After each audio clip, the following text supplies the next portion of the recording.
Holy heck, Aya. Jesus. Well, welcome in, Aya. How are you? I was like, oh, I'll probably have to wait a little bit, but then, maybe someone will show up. And then I literally just blinked. Literally just blinked. And then I just saw it out of the corner of my eye. Congrats on the first. You're very speedy. Yeah. Anyway. How are you doing, Aya? I'm just fine. What day is it? Sunday? It's Sunday, yeah. It's Sunday. I'm tired. But, like, nothing's new, because I'm always tired. Ads are over? Well, welcome in. I was talking about how incredibly fast you were. Terrifyingly fast, actually. You snatched first like it was nobody else's business. It's insane. Speedy, even. Oh, I'm tired. I'm so tired. Oh, interesting. So you know her theme. Ah, I like her theme. Her theme's good. Callisto, you. What a human being. What an individual. She's a vibe. It's such a bop, yeah. It is a bop, I gotta say. Hello there, Crime. How are you doing? Oh, I'm stretching. Oh. Yeah, Callisto used theme. Quite a bop. Very good. Wow, thanks, Stream Elements. You're a little late, Stream Elements. Couldn't have came in on time for stream start then? Yeah, how dare you? SMH my head. How dare you, Crime? Anyway, yeah. I'm tired, but I'm always tired when I stream because it's always really early and I always wake up like an hour before. I woke up at 10 and I was like, yeah, I'm gonna lay here for like 20 minutes. And that's what I did. And then I got up and I replied to DMs and then I did the whole stream is starting in 40 minutes thing. And then I got breakfast, which was toast. Very, very nutritional. And then after getting toast, I came up here, got dressed and ready for stream, and now I'm just sitting here. That's where we're at. Anyway, first is gone, I'll just leave. Well, that's your own problem. Yeah, what do you think about Cheryl O.C. Combs? What do you think about that name? Criminal. I can't. I'm enjoying the Cottrell anime, gotta say. I'm enjoying the Cottrell anime quite a lot. God, okay. I won't talk about the Cottrell anime as much because I've been talking about it every single time I've streamed. But it's fine. Anyway. I'm just trying to prevent myself going off on a latent tangent because a latent tangent seems like a poor idea.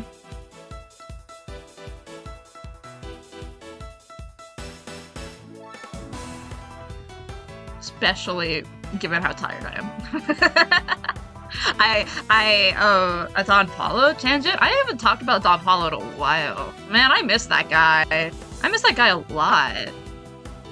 I miss him so much. He's so funny. I want to play Unwound Future again, but on my own. But that's just simply because I miss Unwound Future a lot. What a game. What a fantastic game. Yeah, Don Paulo, what a guy. But anyway, we're playing Zero Escape today. I believe I should say there's a trigger warning of gore. I think. I'm pretty sure. There's gotta be a lot of trigger warnings. From the very vague amount that I know. Yes, I did, Grime. From the very vague amount that I know, there's gonna be a lot of gore. So just expect that, please. Yeah. Sometimes it does happen, and in occasionally very brutal ways. God, I'm gonna sip some water. I feel like I need some water so I feel a little bit more awake. I don't drink coffee, so whenever I get up in the morning, it's always like, oh boy, oh no. I don't drink coffee, so I'm just gonna be a little eepy, and it's fine. Would be upset. He would be.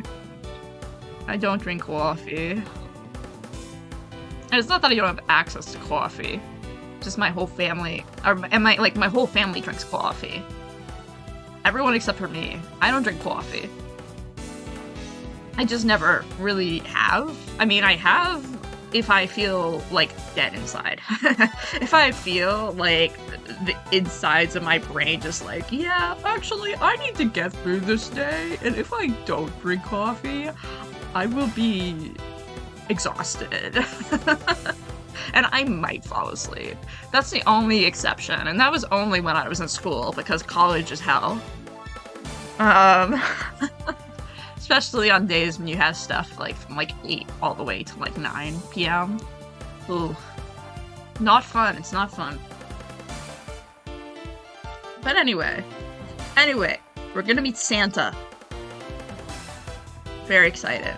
I'm excited to play this game, actually, quite a lot, because everyone on my TL has talked about this game and is sharing posts about this game, and I have no context, and I feel like I should see it and I should understand it. The context is something I should understand. So does that make sense? Like I'm looking at it, I'm like, yeah, actually I should know. I should know the context. Hello, Sufan Stevens. Hello. Spoiler, people die? Oh my god, no way. Wow, just like Ghost Trick. But welcome in. Thank you for the key smash. How are you doing on this fine Sunday? God, I have to keep reminding myself what day of the week it is. But yeah, let's go. It's exciting. I'm very excited to play this game for the first time. Because I was wondering what I was gonna do after the Laden games were over, and I was considering doing Zelda. Then I was like, you know what? Everyone talks about Zero Escape in the non-raid games, and I'm like, I should play this, and I want to play it on stream, and I don't want to procrastinate, and I also don't have time outside of it. So, like, hello, Donica, welcome in. It is your Super Bowl Sunday. Oh my god, what happened to the music? I don't know. Welcome in, Donica. How are you? On this fine Sunday morning. 11 a.m. Holy crap. Oh. It's time for Zero Escape. I'm so excited. Oh my god. I'm excited. I'm so excited. I need to know what the hell is going on. Like, the amount of mutuals who have made art for this game or have talked about this game, nuts. I have no context. Make sure you're playing in novel mode. Okay. How doth one do that? Is it in options? I don't see it in options. Is it a thing that happens after you start? Because I'll just do that. I just don't know how to do the option, the settings for that. But yes, okay. Cool. I trust your judgment. You've played this game. Ugh. But yes. You start the game, there's a button on screen, no option menu needed. Okay, swag. Great. Fantastic. Cool. Lovely. But yeah, I'm very excited to play this. Heard it's crazy. I've heard it's just like Ghost Trick.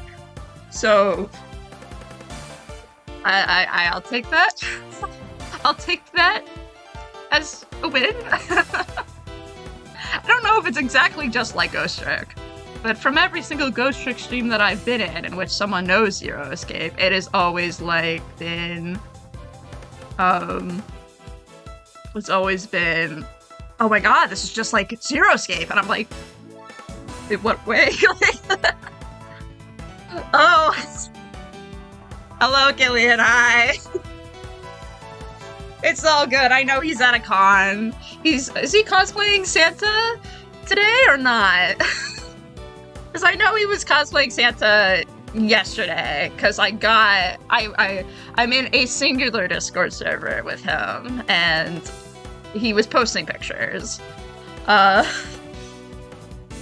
yes, say hi to Killian for me. But not today. Oh, I see. Okay. Sufan, I love this game so much. I'm mostly a VOD watcher. Oh, very cool. I'm a very excited. I love playing games and then watching people play those games when I have the hyperfixation for it. That was me with Ghost Trick. I watched a shit ton of Ghost Trick after the remaster came out, and I would just hop into people's streams and just be like, "Hi, I'm here. I've played the game. How are you doing?" I'm not gonna spoil you. Of course, I would never do that.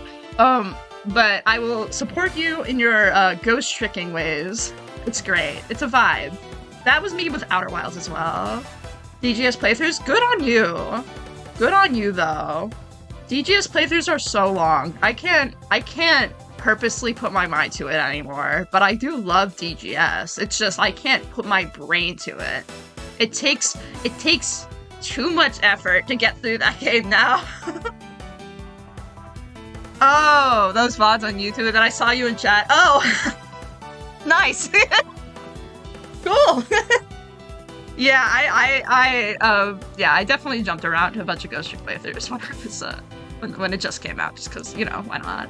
That's so fair. Yeah, it's such a long game. I love it though, but I think until it gets to like maybe the Greatest Attorney 2 1, then I'm fine. But before that, it's like I can't watch it again. I love the game. I love the game, but I cannot get my brain to watch it all the way through.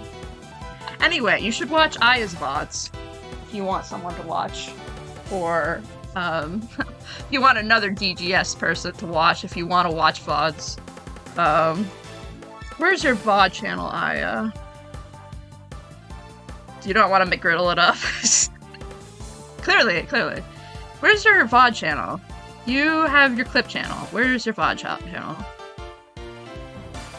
I am shaking you to clearly identify your VOD channel instead of just having like the title of your YouTube channel be like your name.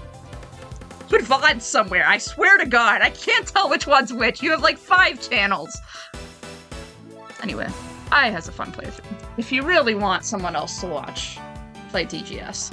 Very fun playthrough. 10 out of 10 would recommend. I know. Well, I've looked it up. I can find it. I know where your YouTube channel is. I'm subscribed. I see literally every single clip you post. Anyway. Anyways, we should get the game. It's a lot of clips. Yeah. It is a lot of clips. I'm glad you know that. I think I didn't change. Wait, let me...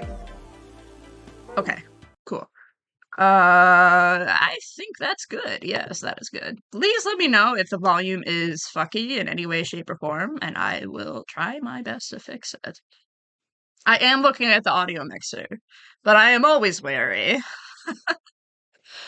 Okay. Please select data slot, or... Ooh. Yes. Uh-huh. Great. This game is fictional. Names, characters, incidents portrayed in this description are novel and adventure. Okay, so novel is the one I want to choose. Ooh. Is it... It's a submarine, right? 9. Ooh. I love numbers. But... Ooh.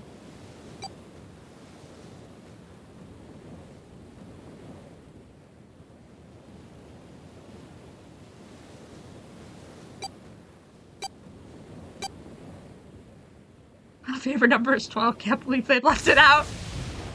Oh shit. Explosion? Question mark. Loud noise. Startled. Okay, I have a question, Donica. Is this character's name Dumpy or Junpei? Because I've always read it in my head as Junpei, but I don't know if that's right, and it could be Jumpy. I have Junpei. Okay. I was right. Okay, cool. Great. Good. Loud noise startled Junpei awake. His eyes snapped open. What the? As they adjusted in the light, he realized he didn't recognize his surroundings. With a crack, Junpei's head connected with something metal. He rolled over and threw out his hand to steady himself, but he found himself groping at empty air. Whoa! Oh! His balance lost and his still fuzzy mind struggling to understand what was going on, Junpei tumbled down to the cold gray floor. Ouch! God damn it! What the hell? God damn it! The fail guy ever? Yeah, I can tell. A bed? I fell pretty far. That really hurt. Damn, my eyesight's kind of blurry. Must have hit my head. He does give out shy vibes. He so does. Switches to the adventure room for no reason, but you can switch it back. Oh. Ah, there we go. Okay. No, wait. That's not it. At first, he thought the tremor that ran through his legs was just another effect of his rude awakening. But as he looked around, he realized it was real. The whole room was shaking. An earthquake. But it's shaking too fast for that. Then again, Junpei had no idea what it was, if not an earthquake. Anyway. Junpei rubbed the growing bump on his head and gingerly climbed to his feet. His balance regained as he finally took his first good look around the room. Oh. And muttered to himself. Where am I? His pain momentarily forgotten in the face of... Minutes passed when Junpei struggled to get his bearings. Then, as suddenly as they had begun, the tremors ceased. Wait, it stopped? A cold silence fell over the room. Ooh. From somewhere far away, Junpei could hear the sound of metal squeaking. What's that sound? In an attempt to distract himself, Junpei looked around the room once more. There was a stove that looked more antique than functional. The 3-level bunk bed had mattresses that were so thin that they were little more than blankets. On the other side of the room was an identical bed, and set in the wall between the beds was a slightly dirty iron door that just happens to say 5, which is totally not weird at all, and totally not scary. That's my favorite number! Wow! First thing Junpei noticed about the door was the number roughly emblazoned across it. On the surface of the door, in red paint, someone had written, his favorite number 5. 5? My favorite number. What's this 5 mean? Suspicious and still utterly confused, Junpei approached the door slowly. Standing at last in front of the door, Junpei grabbed hold of the L-shaped handle. A push yielded no movement, and a pull of the same result. It won't open. It didn't matter how much he pushed and shoved, the handle wouldn't budge. Next to the door was an odd-looking device that reminded Junpei of a card reader. What's this? Is this keeping the door shut? That is a very pretty card reader. Junpei knocked hard on the door. Hey! Hello? Is anyone there? Let me out, he says. Open the door! There was no response. It does look like a cyclops. Yeah, you're so right. Junpei threw his left fist into the door and stopped. Huh? What the hell is this? He wasn't really sure what else to say. On his left wrist was a bracelet of a sort he'd never seen before. In the center was a large LCD display. A watch? It doesn't look like one. 5. That's the same as the door. True, the numbers were the same, but he had no idea what that might mean. All he knew is that it was strange and new, and he wanted it off. Based, very based. Junpei flipped his hand over as if to remove the watch, but... What? How do I take this off? The other side of the bracelet was solid. No buckle, no clasp, nothing. He sighed and flipped the thing back over. There were a number of rivets around the rim of the face. Perhaps. Maybe pushing something on this will work? He pushed them, but nothing happened. On a watch, they might be dials for adjusting date or time, but on this bracelet, they did nothing. Nothing. Damn. Guess I'll have to force it off. Growing more desperate, he began to tongue it. However... No good. Yeah, it was like, it's not gonna come out. Still rang from his face around Junpei's wrists and back into the face. He wouldn't be pulling this bracelet off any time in the near future. What the hell is the deal with this thing? Frustration and desperation were beginning to mix as the reality of the situation began to dawn fully on Junpei. So much was happening, and none of it made sense. Junpei felt as though he was about to explode. Where am I? And why the hell am I here? Why? What the hell happened to me? Oh, God. My head. Oh. Pain blew him, but he did his best to shake it off. He raised his head. Huh. It was at that moment that he noticed the window. This is... The window was round, rimmed and riveted brass, like a window from the early 20th century ship. Hold on. Am I on a ship? Junpei walked slowly towards the window. He could see nothing beyond it by a thick, impenetrable darkness. I can't see anything. If only it wasn't so dark outside. Junpei squinted, trying to see something. Anything. Is that moment? Huh? Oh, shit. Oh, no. Oh, no. Oh, you gotta be kidding me. oh, no. Oh, no. Oh, no. Oh, no. Oh, no. What This the hell is going on here? Who abandoning the darkness, not Junpei. So true, he is not. Oh, shit. Oh, no. Cracks split the glass of the window, and for a moment, Junpei stared at it. Then the window burst, and water began to pour into the room. What the hell? God damn it! Junpei yelled and spun around. His feet slipping on the water already coming through the window, he ran through the door. Oh, no. Hey! Anyone! Is anyone there? Come on, if you're there, say something!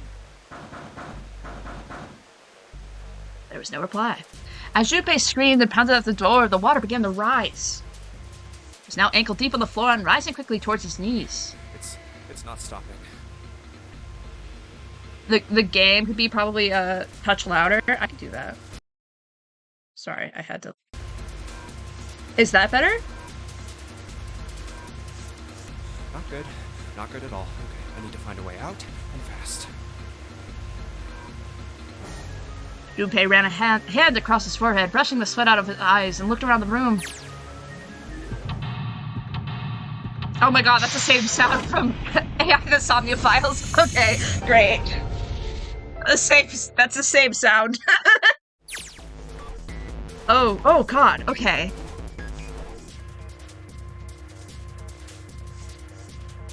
Okay. Operations during escape. During escape, you are restricted to an area. Your goal is search around to uncover how to unlock the door. Yeah, I'm not surprised, but that was a jump scare. There are items and hints in the room that will help you escape. Click on a location you find suspicious to search the room. Use Q&E to move around the room. Oh. Oh, okay, I got it. Okay, cool. You look important. About items. Once you've obtained an item, you'll be able to go on the item screen. Clicking item on the top left will take you to the item screen. Yes. I actually... Okay. So at the end of or at the end of, like, it's an extra bonus for one of the AI games. There's an extra bonus level, which is just basically them trying to make you play Zero Escape. I remember aspects of this room, but that's just because I played that. It was Iba stuck in this room, and she had to escape. It uses so much a Ghost Trick as a jump scare. Yeah.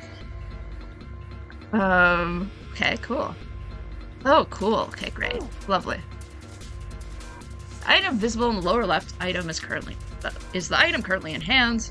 When you close the item screen, the last selected item will be in hand. If you hold that item while investigating the room, you may trigger a reaction. Try switching out items in hand and searching different places. Click the item icon and press V to quickly change between items. Oh, okay, got it. Picture frame, wow! Is there something in the back of the picture frame? Can we unbuckle that? No. Anything else? There's a towel next to the sink. Okay, that was not helpful. Bulletin board. There's nothing on it. It looks like there's something on it, but I will take your word for it. That's a table. Water is pouring onto it like a little waterfall. I don't see anything useful there. There's a pair of simple chairs next to the table. The water's already up to the chair. Shit. Okay.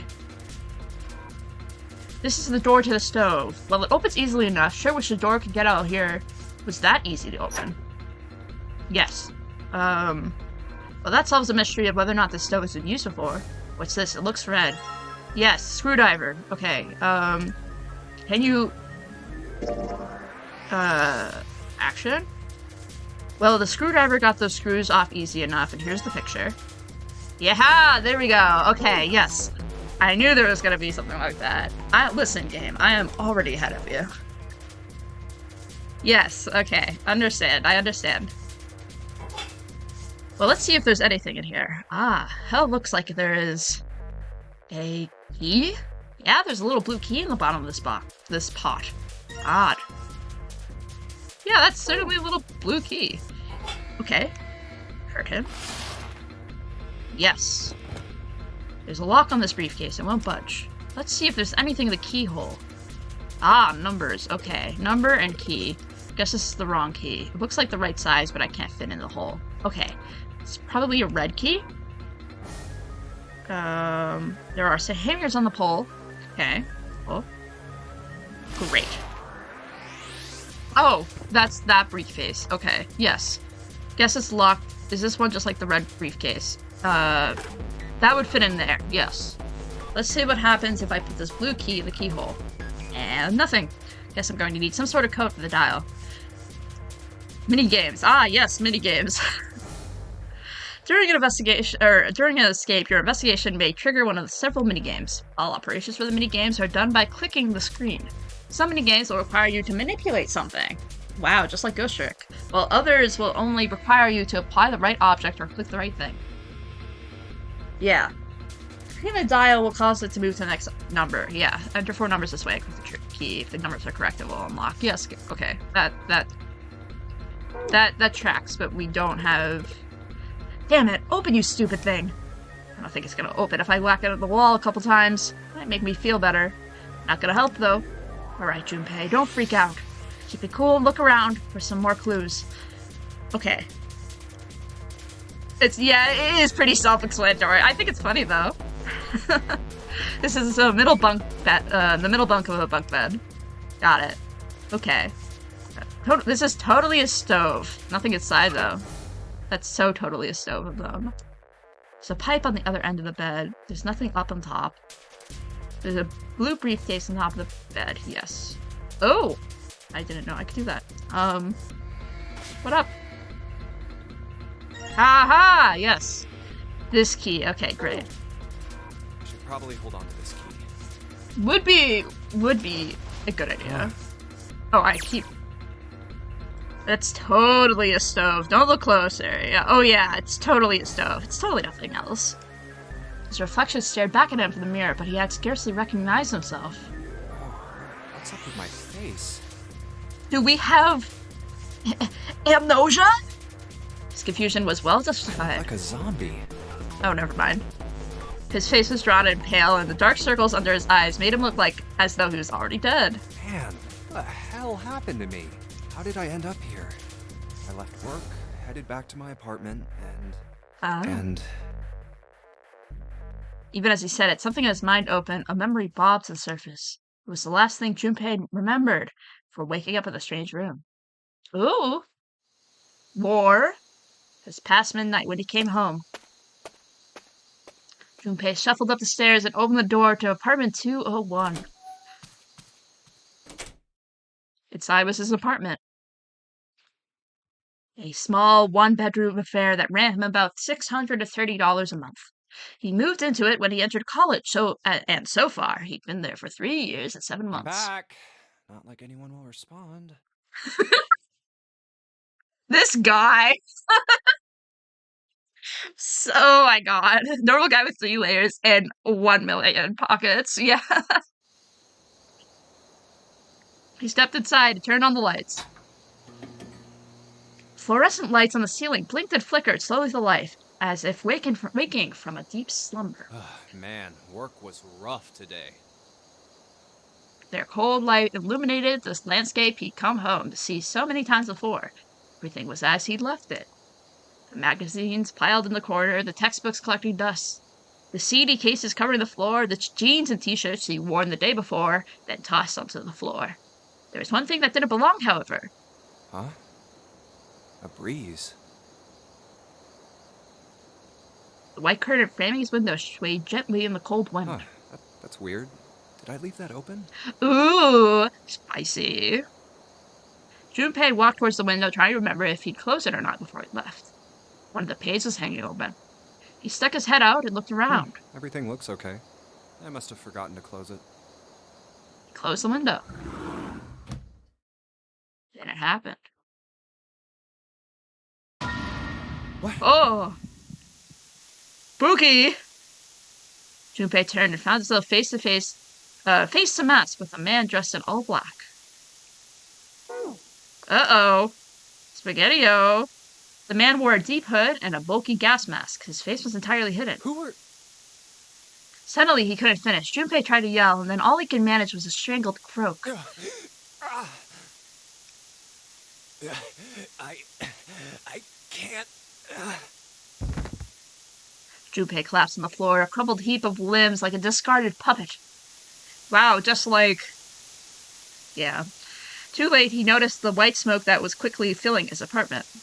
A small object shaped distressedly like a grenade sat on the floor in front of his face, hissing. The white smoke poured out of it at an incredible rate. The smoke had grown so thick that the details of Junpei's apartment began to fade into a white haze. He could feel his mind beginning to fade as well, a white haze that was not the smoke creeping into the edges of his vision. Ooh. Spooky. Consider this a privilege. You have been chosen. Oh. A rasping voice wormed its way out of the gas mask. It was cold and harsh and distorted in some way Junpei couldn't put his finger on. You are going to participate in a game. Oh. The memory game. I'm a true gamer. It is a game where you will put your life on the line. That's totally not normal. Actually, no, that's totally normal. As a gamer would. Clearly, this is how it works. So the last thing Junpei remembered. White smoke overpowered him, and the masked man faded from his vision, and he felt his consciousness fall away into the white mist. That's right. That guy with the gas mask. That son of a bitch must have taken me here. Heck yeah. Can I get my hands on him? So true. Heck him up. He ground his teeth in frustration and strained to remember anything about his attacker's figure. Well, I guess there's no way to know if that was a man or not. It is true. The voice had been cold and mechanical, likely passed through a voice changer, and the body had been covered in a thick cloak. Just who was that? Just a little guy. They said, you have been chosen. What it might mean, that was beyond him. What the hell is going on? Why me? There was only one thing from his memory that seemed important. You are going to participate in a game. The memory game. The no-no. It is a game Now you will put your life on the line. Oh my god, like... The nonary game. Oh my god, just like... Yeah. What the hell is a nonary game? Ugh, God damn it! With a yell, Junpei drove his fist into the mirror. There's nothing left on the mirror. Great. Height supports the bed. Cool. So true. It really does. Okay, there's nothing else here, I think. There's a ladder that goes from the floor to the ceiling so that you can get into all 3 bunks. Well, worst case scenario, I can just climb up there. Yeah, right, like that's gonna work. So I can reach this bunk. Might as well look through it. Ah, damn. Nothing here. I can't bring myself to call this a bed. It feels like a boy with a sheet on it. It's pretty flat. Ah, there we go. Yes. Nice. I was like, there's something suspicious. If I could zoom into a bed, then there's something there. All I can see from down here is the underside of the top bunk. It's pretty high up there. Well, looks like we got a light here. Electricity. 5. 5, huh? What does that mean? I guess that's a lever, huh? Maybe if I pull it. Well, it looks like pulling the lever just makes a weird noise. Great. The light's still red and the display hasn't changed. Damn it! What the hell is this thing opening? Maybe if I can find a car, I can lock this thing. Okay. Got it.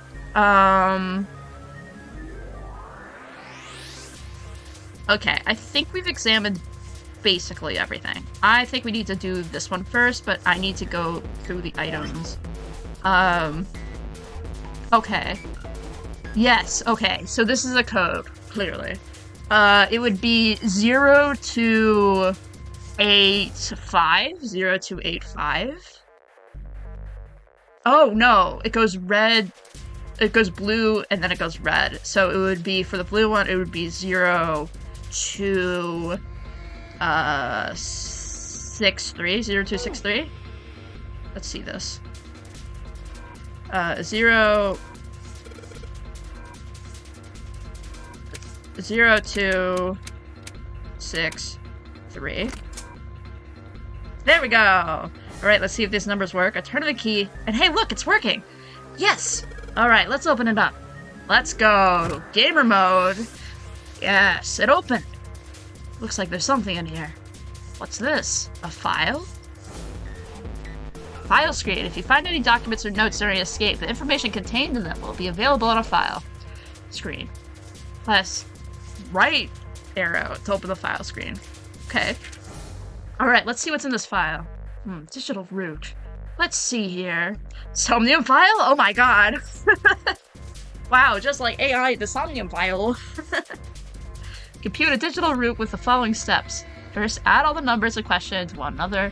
If you end up with something greater than a single-digit number, add the digits to one another. For instance, if you have a double-digit number, add the number in the tens place to the number in the ones place. Yes. Keep adding digits in that manner until you have a single-digit answer. That final single-digit answer is your digital root. Digital root of 678 would be... I am not doing the math right now. Yes. Okay. Yes. 3, because 2 plus 1 is 3. Got it. Yes. Yes. Therefore, yes. Digital root, yes. 100%. I know. 10, 1 plus 0, 1. Yes. Yes. Yes. I see. So I just keep adding numbers until I get a single-digit number. Oh, it looks like there's something on the back of this thing. A notebook, a pen, a calculator, and a stack of key cards. Ah. Ooh! Okay, spicy. Keycard moment. New material has been added to the file screen. Calculator. Press... Oh! There's a calculator. Oh no. This does not bode well for me. Yes, okay. Oh my god, there's a calculator. Okay, great. Okay, great.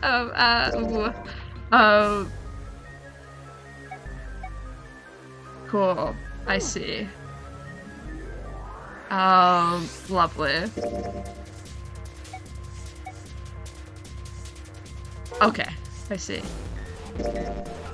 Ah! Flowchart moment. Wow, very much AI the Somnia file. Okay. Anyway, let us get our asses in. No, wait, no, that's not. It's not in here. It's not here. Everyone, get out. Get out. Okay, it's in here. I clicked the wrong thing.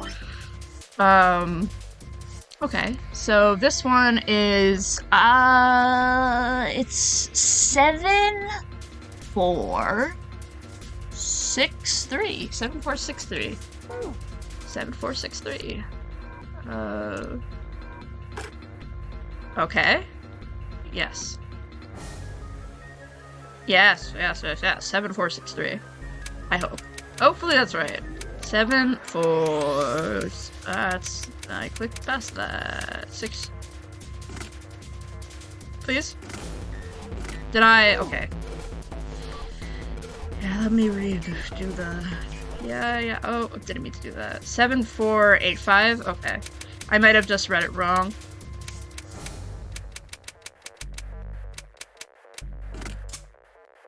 Yeah! Thank you, Aya. Yes, I unlocked it. It's opening. Ooh!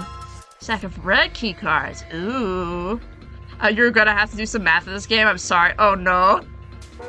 I'll be fine. I'll be fine. Hopefully it's not more math than the Layton games. I hope. These cards with a number on them. I'm pretty sure this is where I'm supposed to use them. Alright, let's slide these cards and see if they work. And... Huh? It's not working. Why? Damn it. No, that's right. I still have the cards I haven't used. Ooh. Yes, blue. It's only just digital roots in addition, I think, which the calculator takes care of. Thank God. Okay, I'll be fine then. The files! The file said something about a digital root. Digital root? A digital root, huh? What am I supposed to do with? There's a 5 on that door. Do I have to get a digital root of 5? Not really sure about this. Ah, whatever, it's worth a shot. Let's see if this works. I'll just slide the cards that give me a digital root of 5 through the reader. Oh boy. Click 3 cards to select them. The digital root of the selected cards will be displayed. Clicking reset will deselect all currently selected cards. If you selected 3 cards, click on the device. Interesting. Oh. Yeah, okay.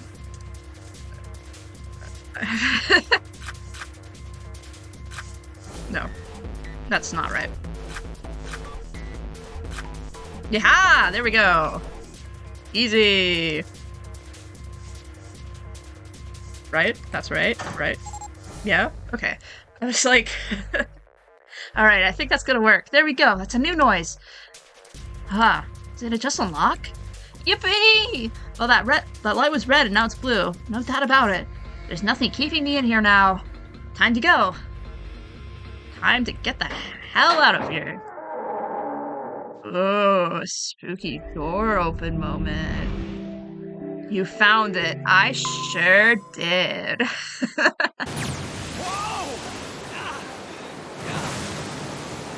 Accompanied by the wall of angry water, Junpei shot out of the room into the opposite wall. Opposing wall, that's the word. You found it? Yeah, sure. We sure did. We sure did. Big brain moment. The water tossed and turned him like a washing machine, and he only stopped rolling when he hit his head on the wall. My head. Wait, is it over? Whew. That felt too much like being flushed down a toilet. Okay, Junpei. Junpei struggled to his feet in the still washing water. Well, better than drowning, I guess. Am I in a hallway? The water that had followed him out of the room was rapidly pouring out of the door. Flowed quickly down the hallway and slammed into the foot of the short flight of stairs. Oh. I was gonna say, he knows that being flushed down a toilet is like, excuse me? Very funny. 5 steps, in fact. But at the top of this short staircase. A door. Another door. Whoa! Crazy. Damn this water. Ugh. Let me go. Junpei leapt up the stairs straight for the door. Oh, yeah. Yes, it opened. The door burst open and Junpei exploded out of it, only to freeze in his tracks. What other possible response could there have been to what he saw? What? What the hell? His voice trailed off, and all he could do was stare. A polished floor stretched out before him, ornate staircases rising up from the edges, each one of them equidistant from the others. The stairs and pillars were solid wood and Art Nouveau. Embellishments and decorations covered the walls and pillars. It looked like nothing so much as the entrance to a luxurious mansion from the early 1900s. This is the inside of a ship? Junpei couldn't help but wonder. Well... The water quickly filling the hallway behind him suggested that yes, he was. As he looked, a fresh wave rolled out of the room he'd been in, gathering speed as it moved towards the stairs. That's what I thought. This is totally, Wait, what the hell? Oh, A wave? wave? Oh, Oh, shit. shit! Shit! Okay, I gotta get out of here. I love this guy. He's so funny.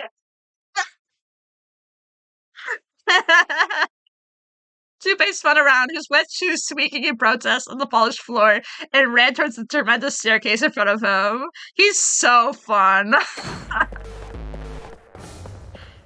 C deck.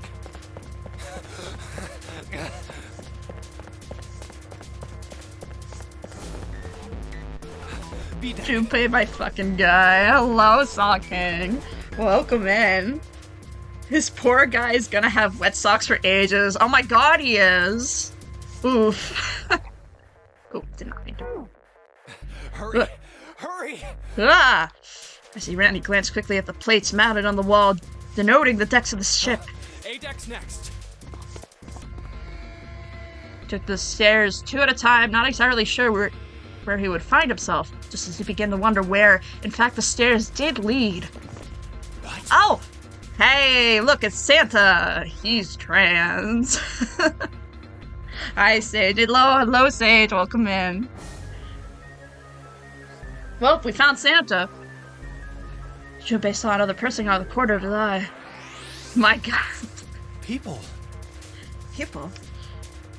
Santa, I love that guy. Oh, so true. He stopped short, nearly tripping over the next stair, and looked, it wasn't just one person he'd seen. Landing to the left of the stairs, there were 4 people staring at him. On the right side, 3 more. And you, who are you? I don't know your name. I just see you a lot. You're in a lot of people's icons. Snake? Ah. Snake, okay. I see. His name's Snake. A lot of people. We could have a party. All told, there were 7 of them. Kind of. Yeah. Snake. Oh. I see the consensus on Snake is mostly positive. It looks as though they had been on their way down the stairs. They stopped short when they saw Junpei, their eyes wide. Done the same, of course, and now they stood there staring at one another. Junpei didn't move, one foot placed awkwardly on the next step, in the middle of the stride. Who were these people? The entire interaction lasted only a matter of seconds. The woman spoke to Junpei, and time began to move again. Hissy! I love that! Snake, I adore you.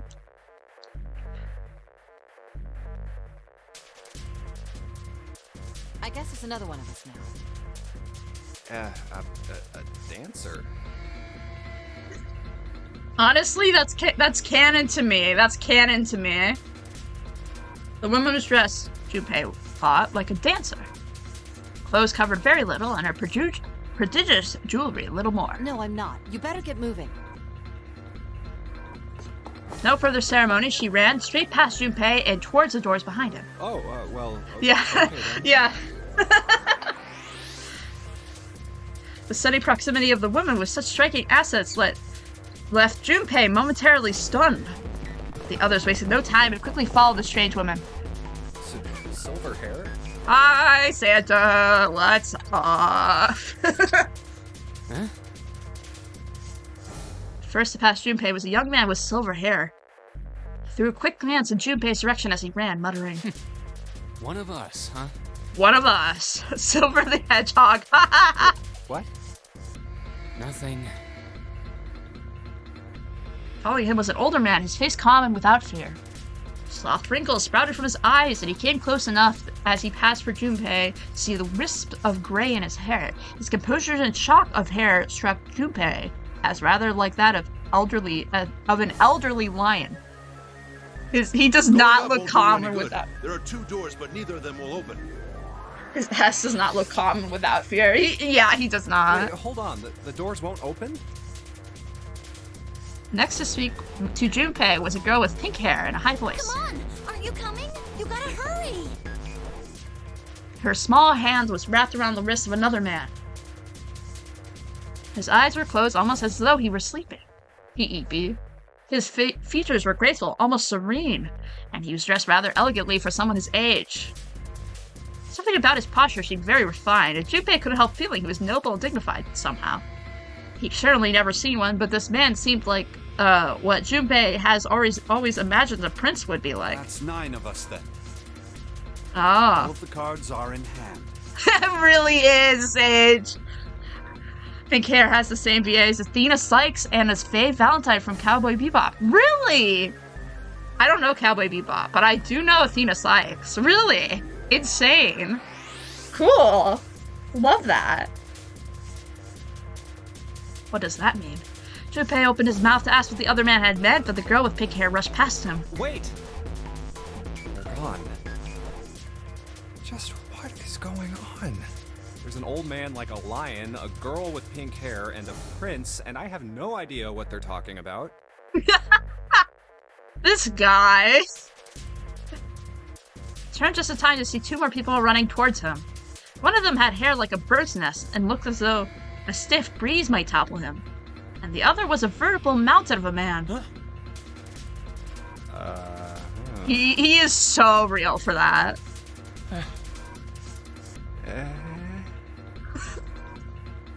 This guy's like, huh?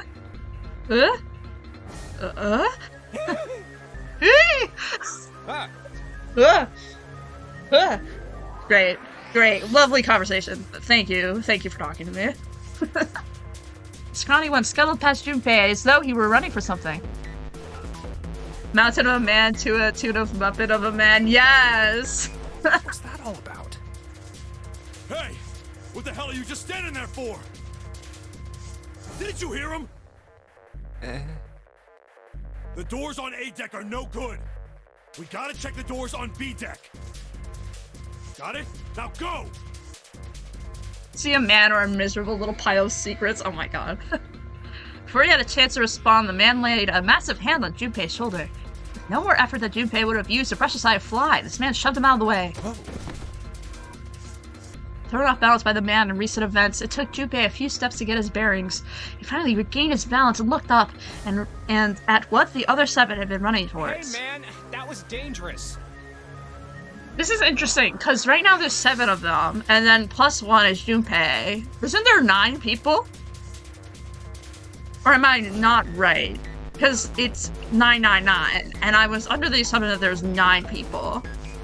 I'm just theorizing. I'm just putting thoughts out there. Is there someone else that's not here? I wonder, yeah. Huh? Ah, 2 pairs of large iron doors that set into the wall in front of him. They looked quite sturdy and each had handles jutting from them. Written across the surface of each door in red paint was a number. I wonder if there's 9 people in the game, 9 hours, 9 persons, 9 doors. Wow, I wonder. The door on the right. 4? 4? And this one says... It's my second favorite number. 5. Oh my god, my favorite number! They're the same. The guy Junpei had decided to call Silver was mumbling to himself. Well, I woke up and had a number on the door just like that. You too, eh? With an arched eyebrow, the lion looked over to Silver. My cell was the same. A number upon the door. I opened it, ran down the hallway outside, and found myself in a rather grand room full of stairs, as I suspected the rest of you. It was as though the floodgates had been opened. They all began to talk at once. Me too. Same for me. There was a door with a number on it. Soon became clear that each one of them had awoken in a room with a locked door and solved the puzzle to escape. They all ended up in the same room. Almost as if they'd been guided there. Yes, we all saw the same thing. That's not important. We need to hurry. You think I don't know that lady? For the days at a time to finish, Silver was already running. Open! Damn it! He grabbed hold of the door labeled 5 and pulled. However... Fuck, it's not opening. This damn thing won't even budge. Out of my way. A mountain grabbed Silver's shoulder and tossed him aside. His path cleared and he took a few steps... His path cleared, he took a few steps back and then threw himself at the door. Yeah, every single time I see Santa, I also think of Killian. I'm like, yeah, that's Killian.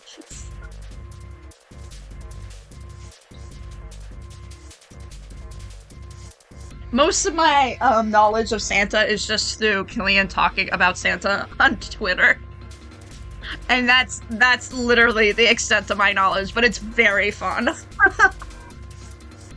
I'm like, oh, Killian posted, and then I realize, yeah.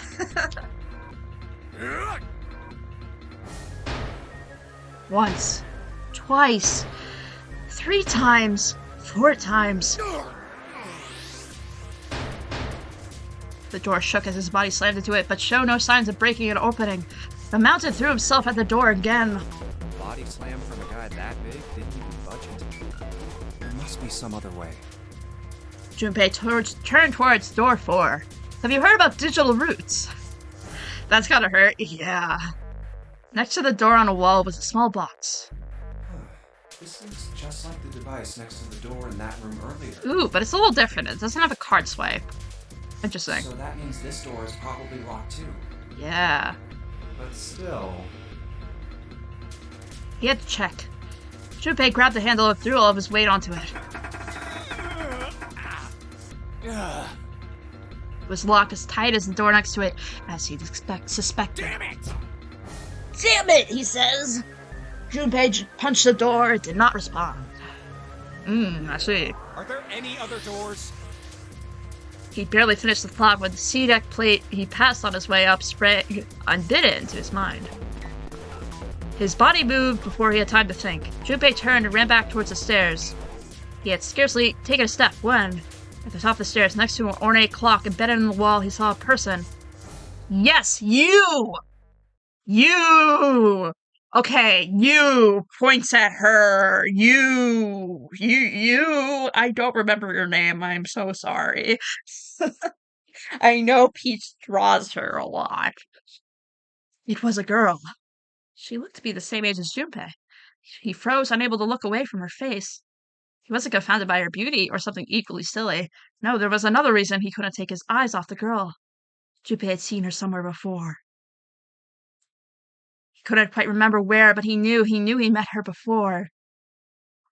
The girl, too, stared at Junpei, similarly stunned. Her response suggested that he'd seen him before as well. Huh? Without saying a word, Junpei walked slowly towards her. She didn't move.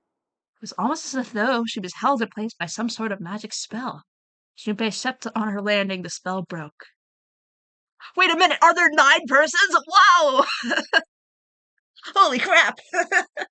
Never would have saw that coming. No sooner had he set his foot down, the whole ship shook for a second time. The quake caught the girl unprepared and she fell. Watch out! Ooh. Moving on instinct, Junpei leapt to catch her. Or so he thought. Oh. Hi. I need to know how your hair physics work. How is your hair that entangled in your scarf? Okay. Yeah. Her face was far closer than it should have been, mere inches from his own. He was flat on his back, and she had landed squarely on top of him. The girl seemed as confused as he did, and her face suggested that she still hasn't fully recovered from seeing him. For the moment that seemed to stretch on for a very long time, they stared at one another. The ship stopped shaking. Everything was quiet. Water could be heard from the bottom of the ship, lapping faintly at the walls and ceilings, but eventually that faded as well. The silence was complete, a thick, muffling blanket. At last, the girl opened her mouth. Oh my gosh! Is that you, Jumpy? Jumpy? Jumpy? Jumpy. Her words echoed through Junpei's head, and suddenly his memory returned. Akane. Kane! Ah, that's your name, okay. Jumpy. Yes. Jumpington. Why hadn't he realized this before? The girl was Akane Kurashiki. Akane Kurashiki? She and Junpei had been friends of childhood. They'd gone to elementary school together for 6 years. But what is she doing on the ship? They literally are hetero, Yuri. I believe that. Her soft eyes were only inches away from his own. He could feel the warmth of her face. Feelings he thought he'd long forgotten began to work their way to the surface. He could feel his face heating up. At that moment... Whoop. At that moment, a speaker crackled to life and a cold, eerie voice filled the room. Hi, Vesper. Welcome in.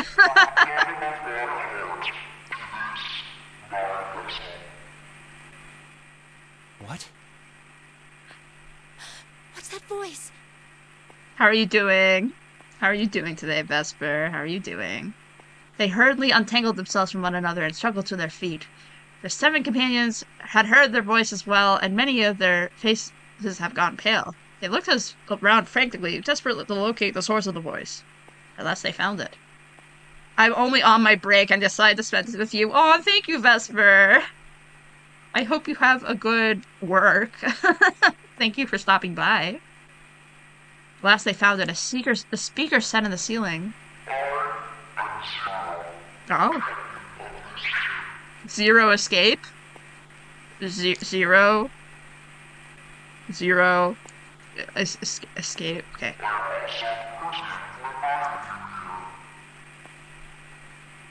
The voice was harsh, obscured occasionally by the crackle of static. This is... Junpei recognized it. How could he have forgotten it? That guy in the gas mask. Hey, asshole! What the hell is this? Come on out here. I want to get a look at you. Santa's gonna fight someone. What do you mean to do to us? He remembers, so true.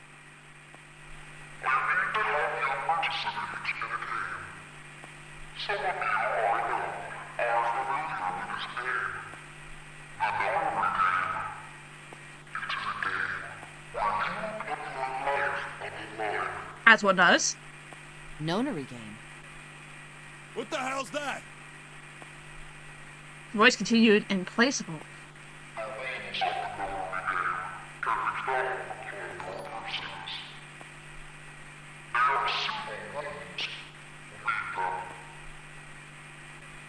Thank you for the follow, Sage. What is he talking about? Hey, there's something in my pocket. Check this out. I thought this dude's name was Nonare something, but I thought it said non-binary. Ah, yes, the non-binary game. As one is. The cat, yeah. Silver reached into his pocket and pulled out a small slip of paper. The rest of them reached into their own pockets and pulled out similar slips of paper. Junpei followed suit and dug into his pocket of his pants, where you will put your gender on the line. Ah, yes, a non-binary game. You will put your gender on the line to get true gender.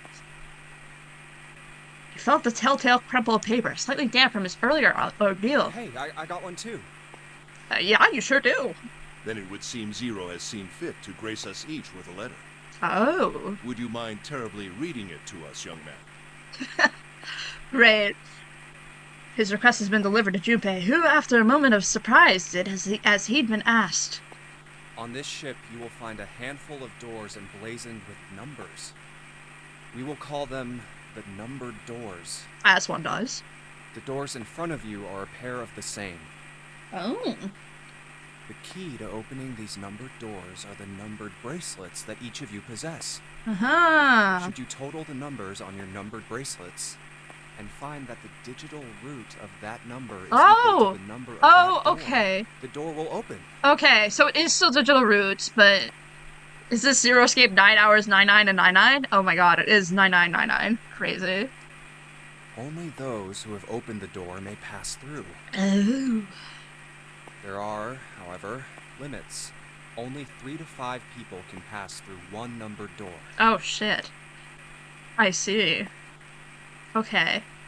All those who enter must leave, and all who enter must contribute. So this thing on my arm is a bracelet. Yeah. He glanced around. It looks like everyone else had one as well, and had come to much the same conclusion. The purpose of the game is simple. Ooh. Leave this ship alive. It is hidden, but an exit can be found. Interesting. Seek a way out. Seek a door that carries a 9. Oh. Yeah, Zero.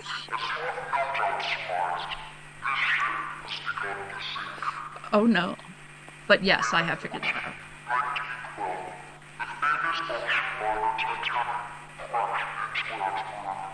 I was gonna say this has Titanic vibes, but I didn't want to say that prematurely, but yes, this has Titanic vibes. This is like Titanic, but like really messed up murder game.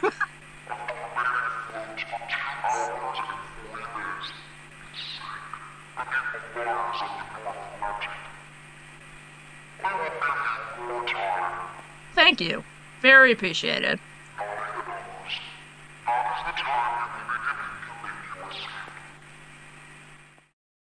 The voice finished and the speaker went silent. Ooh, sussy, spooky. I hear a bell. Oh my god, 9 hours, like. Oh my god, there's 9 hours and there's notary games, wow! I think it's coming from over by the stairs. Oh. It's the clock telling us the time. Everyone had their eyes on the antique clock embedded in the wall.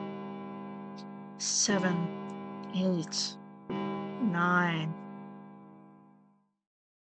The sound of the 9th bell faded away. The 10th never came. It rang 9 times, so 9 o'clock then? I think it's 9 p.m. I couldn't see anything when I tried looking out the window earlier. It has to be nighttime. If that is the case, then we would need to escape by 6 a.m. tomorrow. Oh my god, of course it's overnight. Like, God forbid someone make a murder game and have it during the day. No, of course it has to be overnight.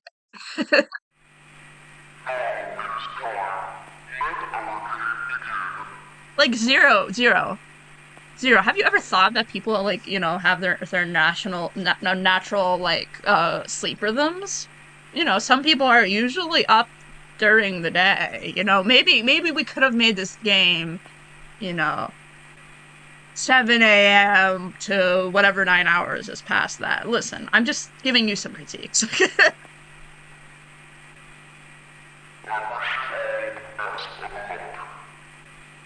Ooh. Speaker went silent, did not speak again. Hey, you bastard! What do you mean by that? Come out here, you asshole! You bastard! Oh boy. Yeah, you'd miss a day off work if they scheduled it from 7 to 5. Okay, this is fair. That guy won't stop shouting. And the others.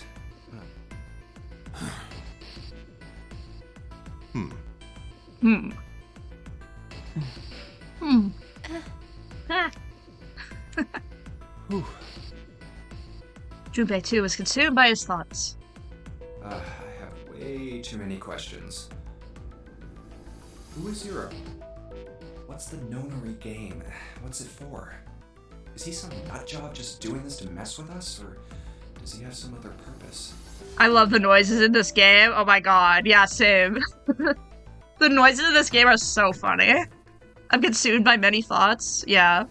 Me every day. Why pick me to be part of this insane game? Oh. And the others? Why are these 8 people here?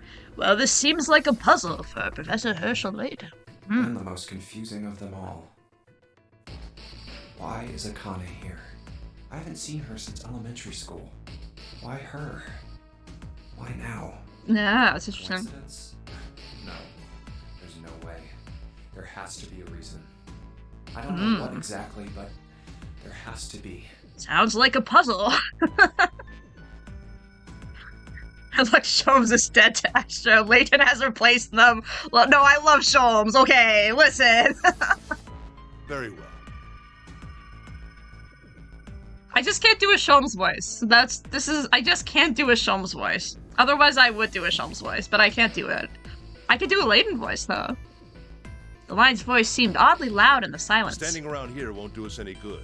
Best we get moving, don't you think? Get moving? Are you planning to open the numbered doors? Yeah, I feel like that's the point. Hey, wait! But don't tell me you're actually gonna do what this Zero says. What else are we gonna do? No, that's not what I mean. The lion shook his head, mildly I'm annoyed. saying let's find another way. Ooh, After all, we haven't really examined this place yet. that's true. What? Where have we not looked? Everyone searched A-Deck already, right? Yeah, we were kind of in a rush though, so we probably missed some things. Why don't we check out the lower floors first? We should see how deep this place goes. I can work with that. Then let's go. Crazy. C-Deck, okay. Whoa! What the hell? It's completely submerged. Ah. Damn. If the water level keeps rising like this, we're all gonna drown. No, I don't believe that's something we have to worry about. Prince knelt down and gently drew his hand across it. See? The water's not flowing. Okay, this is true. Okay, this is true, mister. That means the origin of the water has been stopped. Perhaps this Zero fellow has used some sort of remote control to seal a watertight door lower down. Uh-huh. He said that our time limit was 9 hours. In other words, this water won't rise for 9 hours. You're saying we won't sink till then. Well, that may be a little too optimistic. No point to wishful thinking. That's depressing. Bye, Vesper. Have a wonderful time. Or as good of a time as you can. Good luck. You got this, buddy. If we don't determine a way to advance from this point, we are stuck on A-Deck and C-Deck. Looks that way. Hey, hold on. How about we check C-Deck before we jump to any conclusions? We might find something there. You're right. I think we should look at the metal doors by the big staircase, too. They're pretty suspicious. They are suspicious. 100% agree with No that. numbers on either door. And I don't see an authentication device either. Yeah. Nope. It's locked. Is Lion Joseph Joestar? Really? Oh, it's okay. I see. Fascinating. This one too. Huh. Damn, none of the doors are opening. Hey guys, over here. There's another door behind the stairs. This one doesn't open either. We'll see about that. Hey, old man, give me a hand. Using force, I see. Let's give it a try.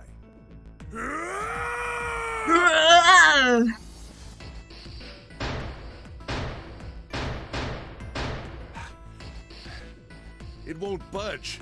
Oh, I see. Could you not just start shouting out of nowhere? You almost gave me a heart attack, you know. Oh, sorry. It doesn't appear to have moved even with two of us trying. Yeah, I don't think you're gonna be able to brute force this. Idiots. Try using your brain first. Huh? And yeah, it's Silver. Santa's voice actor voices the bird and Breath of the Wild. What's his name? Rivali, right? Is it Rivali? And he also voices a character from Genshin. I know that. He voices a lot of people. Trying to remember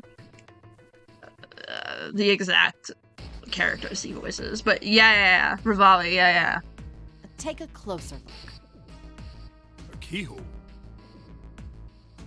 Right. Ah, cool. It's obvious what we need to open this door. A key, huh? You got a problem? No, I just really doubt we'll find a key that easily. case. Valid. Ignoring the tense air between the two, Junpei moved closer to examine the doorknob. What's this? Just above it was a strange mark in the shape of a circle surrounding a dot. There's a mark on it. Does it mean something? Hey, look! Over here, too! Hmm? I could tell the Athena psychness of her voice. It's fun. Pink Hair was looking at the double doors they hadn't examined yet. More doors. I think they're elevators. There's an inverted triangle button by them. Ah. May as well try pressing it. Okay. Huh. Nothing. Maybe the power isn't on. Or we need to do something with this card reader. And there's a strange mark here, too. H with a T. What is this? It looks like a lowercase h with a dash drawn across the upper stem of the Okay. H. We described it in almost the same way. Junpei stared at it for a while. This is the symbol of Saturn. Ah, I was like, I It's an recognize this. astrological symbol. Then the mark on the other door. I think that was the sun symbol. That would track. We saw the same symbols on A deck. We did? I don't remember that. A-deck, huh? I haven't been there, so I wouldn't know. We may as well check again since we're talking about it. Line's words urged them on, and they took the stairs up. Okay. There. The two doors next to the stairs. Yes. The one on the left had a keyhole with a similar symbol engraved on it. Okay. Ah, yes. It Yeah. looks similar to what we saw downstairs. This is an Earth symbol. Yeah. The horizontal line symbolizes the equator, and the vertical one represents the prime meridian. That tracks, actually. I see. Junpei looked up at the ceiling. The ceiling. Metal plates. Huh. It's as if it's covering something up. Perhaps it was a dome of some kind. I wish we could get out through there.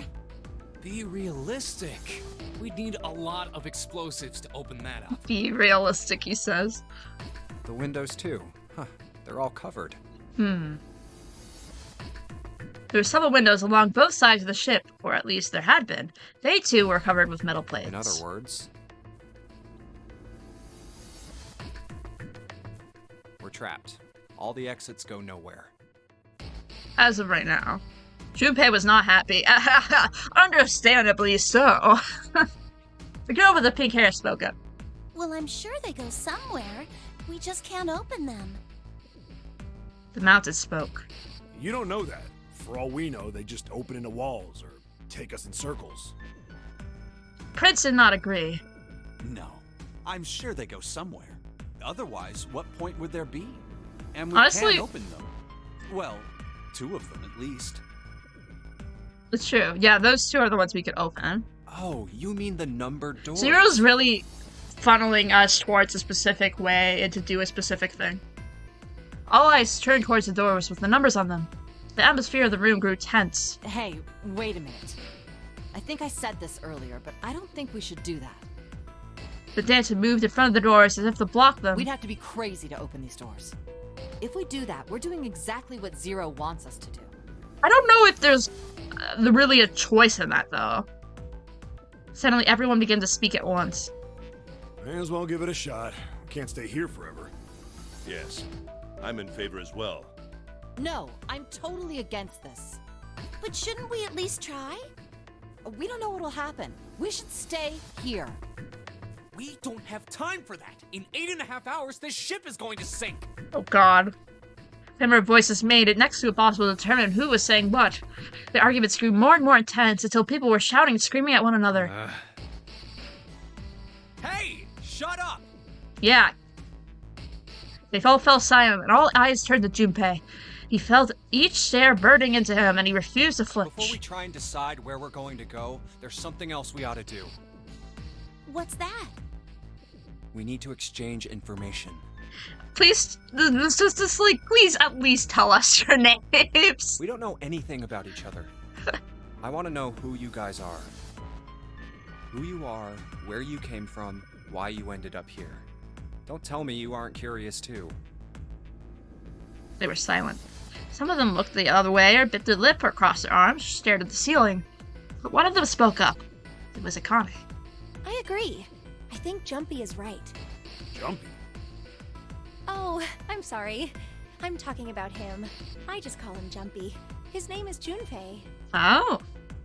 She pointed towards Junpei. We're childhood friends. We went to the same elementary school. Akane, I love her. Wait, stop. Don't tell us stuff we didn't ask you about. Zero's probably watching us right now. What are you gonna do if he's listening in?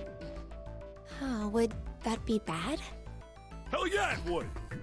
We don't know how much that bastard knows about us. Maybe he just picked a bunch of random people to kidnap. If that is the case, then it'd be dangerous for us to let him know too much. Fair point. If Zero knows who we are, he could go after our families. Maybe he'd tell us he had them to get us to do stuff, you know? But we still need to know what our names are. It's going to be hard to talk to each other if we don't have names. Yeah. Alright, then why don't we have code names? Oh, code names. To him, apparently, it seemed like the obvious solution. Code names? Interesting. Yeah, we'll each pick something. Like, I'll be 7. 7? Why are you 7? Seemed a fair question. Mao just stuck out his left arm. Yeah, because he's number 7. That number says 7. Interesting. Oh, I get it. Yeah, that's a good idea. 7. He smirked. All right, I'm gonna be Santa. Why did you just choose Santa? I was under the assumption that was his name. Why did you just choose Santa? Very funny.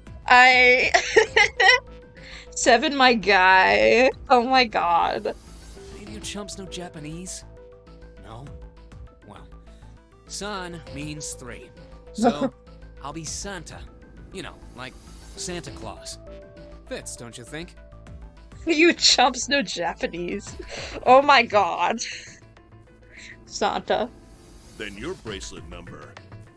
Yeah, it's got a 3 on it. Good job, Grandpa. That's such a good line. Just like the mountain had done, Silver thrust his left arm out his left hand.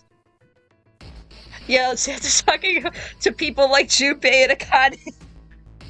It's in a room full of Japanese-speaking people. Oh my god. Sure enough, the face of his bracelet read 3. Very well. I'll go next, shall I? My bracelet number is 1.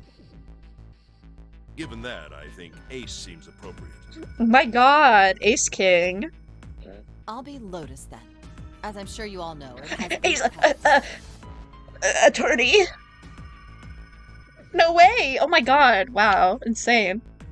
Lotus, okay. 8 petals, cool. Which means, of course, that my bracelet number is... 8? 8. Cool. I would appreciate it if you would call me Snake. My bracelet number is 2. Since Ace has chosen cards, then I choose dice. Snake eyes, clearly. Which is particularly relevant given that I am blind. He's blind, first of all. Second of all, I thought his reasoning for doing Snake or being Snake was gonna be like the number 2 looks like a snake, therefore Snake. Oh my god. Disabled gay king. Love him. Adore him. Yeah, all these people have kind of smart names, and then there's just Santa. You can't see? Love that. I knew it. He kept his eyes closed during our entire ordeal, which had suggested something strange, but to hear it said so casually, it was something of a surprise. Everyone seemed a little nervous at the prince's proclamation, but no one seemed to know how to react to it. Me next! There's one person, however, who didn't seem to be surprised in the least. The girl with the pink hair. I want to be Clover. You know, 4? like a 4-leaf Okay. clover. Good luck, right? Got it. Looking almost bored, she held out her left hand. The face of her bracelet showed the number 4. Clover. She's so sweet so far. I like her. They'd come around to Junpei. He held out his bracelet. Alright, my number's 5. So my code name is gonna be... why have one? It's not like there's any point to it now. It was good, yeah. Panzer cut him off I mean, mid-sentence. we all know your name already. You're Junpei. Oh, yeah. Oh, he was so excited to make a codename. They all nodded. He just wants to have fun. Just let him have a codename, man. Kane stepped forward nervously. Then you should all call me by my name too. Because, I mean, it doesn't seem fair to Jumpy. You're thinking it's not cool for you to hide your name after you told us his. Kane fidgeted awkwardly. Junpei decided he had to do What's your something. bracelet number? it's 6. She hesitated for a moment, then held out her left hand. As she claimed, the bracelet face showed a 6. Junpei looked at it for a moment and thought. Alright then, why don't we call you June? I feel like that having the fabric under the watch would just be so uncomfortable. Maybe that's just me. Yeah, I was like, that's a sensory nightmare. I would hate that. Dude, no way. Just like Pride Month. Oh my god. Holy crap. June? Yeah, you know, it's Same the braids, all 6th yeah. month of the year. So you're June. Jumpy? Connie kneaded her hands and looked up at Junpei. Junpei, uncertain. He smiled back at her Are reassuringly. you good with that? Yeah. She thought about it for a few more minutes and then seemed to come to a decision and gave Junpei a small nod. Okay then. Okay then. Cool. Her names decided, Junpei ran over them quickly in his head. So this is how everyone breaks down. 1 is Ace. This is how everyone breaks down. Great. Thank you. Thank you, Junpei. 2 is Snake. 3 is Santa. 4 is Clover. 5 is me. 6 is June. 7 is 7. And 8 is Lotus. That means 8 of us have revealed our bracelet numbers. The only one left is... That glasses guy with hair like a bird's nest. Yeah, Mr. 9. You haven't said a thing so far, have you? His skin was pale, his breathing was heavy, and he was soaked with a nervous sweat. His behavior seemed very sussy, or perhaps simply emotionally unstable. He was a very sussy man among us. It was difficult to tell. Whatever the case, it seemed clear that he had only a fingertip's worth of drift on his sanity. The girl with pink hair, Clover, walked up to him slowly. She put her hands on her hips and eyed him sussily. What number are you? Didn't answer. His bloodshot eyes twitched from person to person, and his breath came in hot pants. Hey, I'm talking to you. The man licked his dry lips with a shaking tongue and spoke with a voice like an old paper. Isn't it obvious? There are 9 people here. And you know who numbers 1 through 8 are. I'm the only one left. So you're 9? Yeah. He extended a trembling arm. Bracelet did indeed say 9. Clover looked at it contemptuously. What's your code name? Code name? What do you want us to call you? We all made up names. You should too. I don't need one. Why not? Because I am not gonna stay here with you. Took a shuddering breath and exhaled. Clover looked at him with something very, very like disgust. You've got some sort of plan? I do. Get this guy out of here! Get him out of here! You sure you want to know?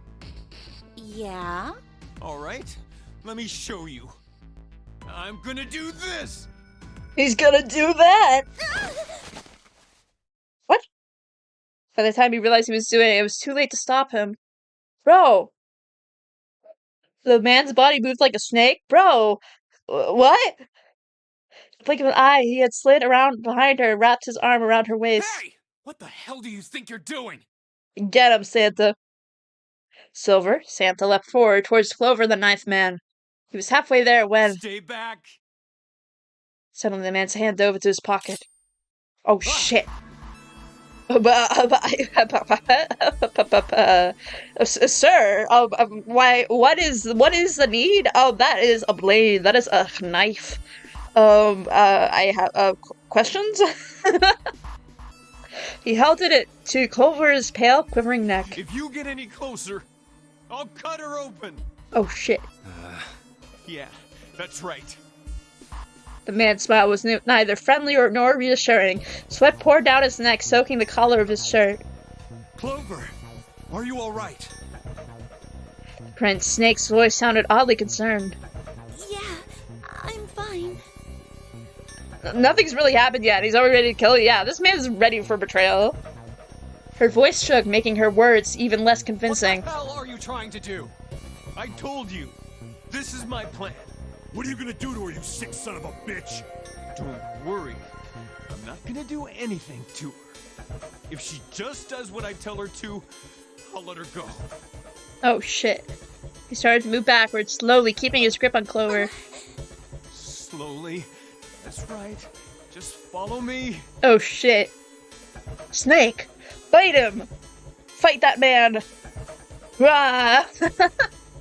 Keeping their distance, Junpei and the other follow. Eventually the man reached the wall. He gave a start as his back touched it and then glanced around quickly and spoke. Here. Verify. Oh shit, he's gonna use one of the doors. Oh no! That's bad. The left. Look on your left. Do you see the device on the wall? Place your hand on the scanner panel, the round part. What if I don't? The man's nostrils flared and he looked like he was about to choke. Are you an idiot? What do you think? I could slit your throat oh, right now. Oh shit. I'll kill you if I have to. All I need is your bracelet. Just do it. Do it now. Press the knife against Clover's neck hard. Okay, I'll do it. Slowly she stretched out her left hand towards the device. Like this? Her back was to it and she had to feel around for a moment before she found the circular panel. Made a cold electrical noise and the display above her hand, an asterisk appeared. So that's how it works. He called that round part of the device the scanner panel. I see. If we put our left hand on it, our bracelet number gets entered into the device. Then... should you total the numbers on your numbered bracelets and find that the digital root of that number is equal to the number of that door, the door will open. I see. Junpei shifted his eyes to the door itself. The number on it was 5. Door 5. But why does this guy know so much about how this thing works? Good point. It's like he knows exactly what to do. Good. Good. You're done. Yes, because he's 9, and then it would be 1 plus 4, which would be 5. Next. His bloodshot eyes crept from person to person until finally they stopped on the line. Ace. You, right? You're the one with the number 1 bracelet, right? Yes, I am. So? Then you're next. Just verify your number like this little brat did. Bruh. What are you doing? Do it! Don't you care what happens to her? Okay, just calm down. Holy shit. Ace held up his hands, palms out. The 9th man jerked his chin towards the device. I'm coming over. Slowly, cautiously, Ace moved towards the device. After what seemed like an agonizing eternity, he reached it. Verify. Alright, this is what you He's wanted, so mean. Ace nodded and placed his hand on the scanner panel. Kills him, maims him, bites him. The device beeped again and a second asterisk appeared. Now the device has both Clover and Ace's numbers, 4 and 1. Yes, which is 4 plus 1 is 5. And then 5 plus 9 is going to be 14, and then 1 plus 5 is... or 1 plus 4 is 5. 4 plus 1 is 5? Yes. It's the same as the number written on the door, but it won't open yet. Only 3 to 5 people can pass through one numbered door. Okay, got it. One more person. If what Zero said is true, he needs one more person. Who? Who does he need? Get back. His voice shook, but the knife he had held to Clover's throat made his words a command. Ace took 2, then 3 steps back. No! Farther! More than that! Go all the way back! Okay. Slowly, Ace did what he was told. The knife man's lips curled into a cruel, twisted smile. Don't tell me. That was when Junpei understood his plan. Clover's 4, and Ace is 1. Yeah! Added to the ninth man's 9. 4 plus 1 plus 9 is 14, and a digital root of 14. 14 is 1 plus 4 is 5, yes. In other words... This is bad, because we only have 3 to 5 people that can go through the door. And we have 9 people. And if he decides, or if 3 people go in... We're all so cooperative. Shit. Now I can get out of this nightmare. Pressed his own hand against the scanner panel. The third asterisk appeared on the screen. He dropped his hand to the lever on the side of the device and pulled. Oh, shit. The door opened with a heavy metallic groan. Good! I don't need you anymore. He let go of Clover. Wait. Junpei left towards the night man, but he wasn't fast enough. Here! She's all yours. I hope he dies. Horrifically. The man shoved Clover. And hopped through the door. Okay. Have a good one, guys. Man says, fuck this shit, I'm out. I'm going off ahead now. Well then. Okay, have a good one, guys. So stupid. Goodbye. Raised his hand and waved a twisted smirk on his face. Then he was gone. Oh, I see. I got it. That's very funny. Oh, then he was gone. The door ground shut with a dull clang of metal on metal. Clover, are you all right? Snake ran to Clover's side as she lay on the floor. Yeah, I'm fine. Shit. She climbed unsteadily to her feet and once there leaned heavily on Snake's shoulder for support. Damn it! Junpei ran to the door. Bastard! The others followed him.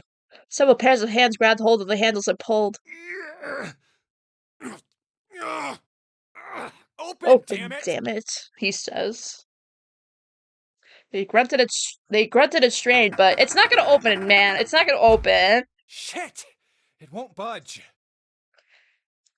That's when Lotus Dancer spoke. Her voice was quiet. Do you hear something? Like, what?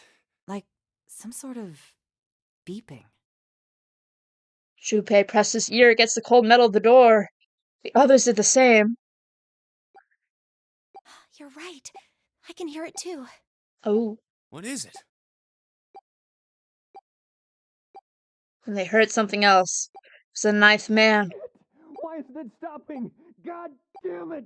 Oh shit! You lied! Lied? This wasn't supposed to happen! Oh shit! This is wrong! This is wrong! Oh! His voice shook with fear. Safe from the outside, they stepped back from the door and looked at one another. What is happening in there? Open the door, please! I'm begging you! Nah, man, you fucked up. Help me! Please get me out of here! Get me out of here! Ruh-roh! God damn it! Junpei grabbed hold of the device. Slid his hand on the scanner panel. Nothing happened. Why? Why won't it work? Engage? He does deserve this. Is it because it's occupied? Oh my god, there's no time left! Listen, I was lied to! He lied to me! He put me in here! Who? It was him! He killed me! It was him!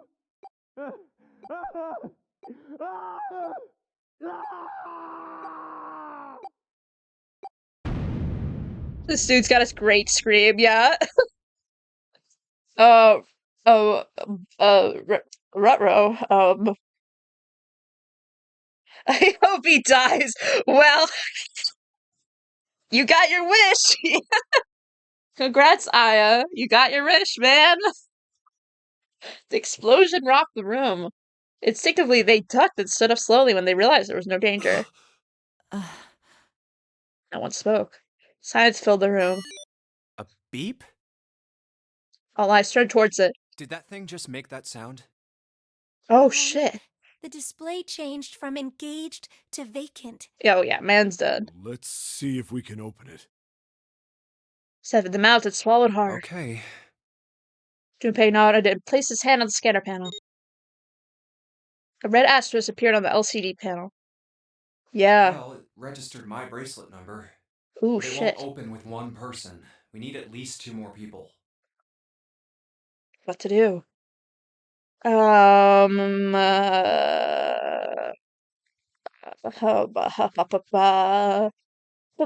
Santa!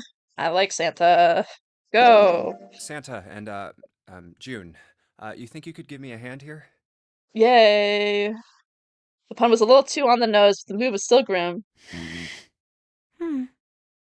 Both Santa and June lifted their left hand silently. Verified, and she followed suit. 5 plus 3 plus 6 is 14. Yeah. The root of 14. 14 is 1 plus 4 is 5, yes. Yes, Now very we just much need so. to pull the lever on the side. You guys ready? I'm gonna open it. Oh shit. Junpei grabbed the lever and looked back over his shoulder. They stiffened and nodded. Junpei nodded back and then set his mouth in a grim line. Then he slowly lowered the lever. Oh shit. Door is open! We are here. There was a metallic groan and the door slid open. A breath of air drifted out of it, carrying a stench that nearly made them gag. Junpei grimaced and put a hand over his mouth. Oh my god. Good God. Yeah. Lotus and Ace shuddered. 7 grunted. Oh, that's pretty bad. Grimace? Grimace shake? Even Santa's voice shook. He blew up. It appeared that Santa was right. The hallway on the other side of the door was splattered with chunks of torn flesh and dark red blood. Ah! The shriek echoed across the room. It had come from June. Then her strength left her and she dropped. As Junpei turned to catch her, the door groaned shut. Shit. She crumpled to the floor. June, are you okay? I was gonna say, when we met the ninth guy, I was like, this is the one character that I do not remember seeing any art of. Like, that's like a character that I just flat out have never seen any art of. Nothing. So I was like, in what relevance does this guy have to any of this? If I haven't seen any art of it, then who is this man? And now you know, and I know. It's because he died. Junpei dropped to his knees and put his arm around her shoulders. That was when he noticed. Her whole body was feverish. She was radiating intense heat. What the hell? Where'd this fever come from? June didn't answer. Her face looked like wax and her whole body began to shake. Wow, that's a DGS reference. Alright, okay, let's just rest for a minute, okay? You think you can walk? She nodded weakly. Junpei lifted June to her feet and guided her to a nearby chair. Are you good? Are you good? Here we go. You good? As gently as he could, he set her down on it. How are you feeling? Oh. Are you alright? She nodded, and as she did, a single huge tear rolled down the side of her face. Why? Why did this happen? Oh no. Her voice cracked, broken by the misery and grief and choked by sobs. Why did this happen? Junpei spun around. Do any of you know what the fuck is going on here? Who's Zero? What's this nonary game? Come on! Anybody? I have a feeling no one knows. What the hell is going on? What are we doing here? He swore. he said a swear word. No one spoke. Ace, Snake, Santa Clover, Seven, and Lotus. They just simply stood there, 7 pairs of downcast eyes and 7 grim lines from mouths. June's body shook with silent sobs. They slowed as the minutes ticked by and eventually they stopped. He said the F word. Holy heck! And suddenly, in the cold, heavy silence that had enveloped them like a thick fog, the bell began to ring. The clock in the central hall. 7, 8, 9, 10 times. Kane is me when I'm mildly inconvenienced. Mood sage. And then on its 10th ring it stopped. The sound of the bell faded away into silence. It's 10 o'clock then. He said what each one of them had been thinking. That means it's been an hour since Zero's little announcement. Seven's deep voice echoed across the room. Fuck! I've had enough of this crap! Santa. Fuck! Santa leapt to his feet, his fist clenched. How long are we gonna pussyfoot around like this?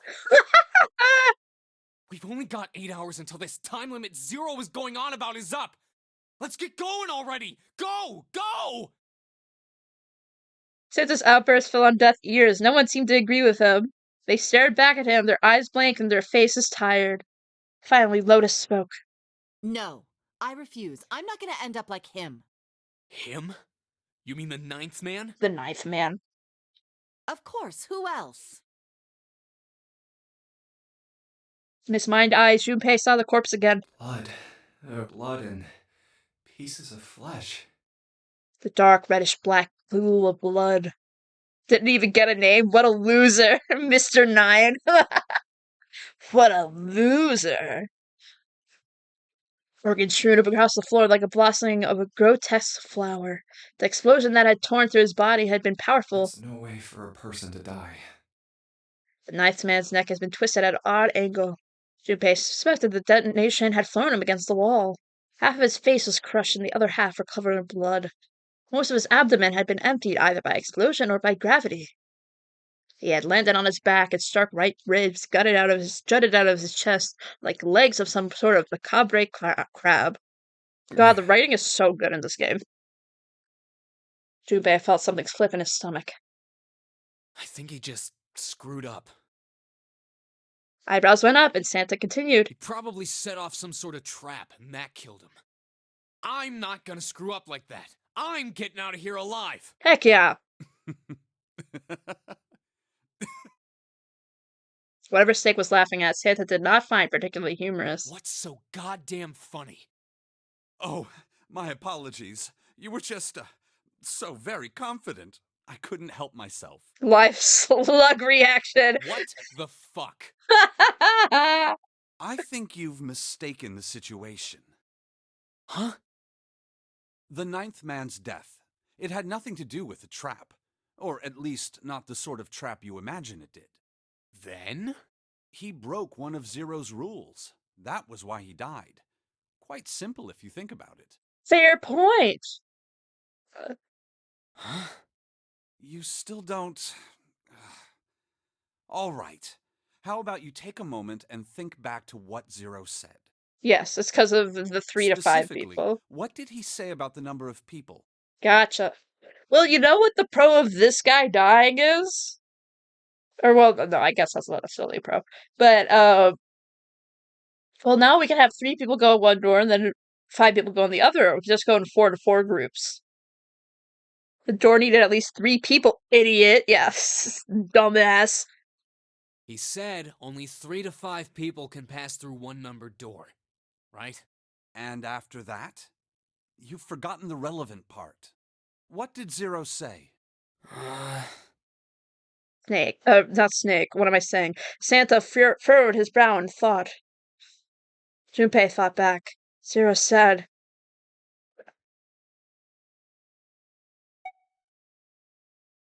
all those who enter must leave, and all who enter must contribute, right? I think it was something like that.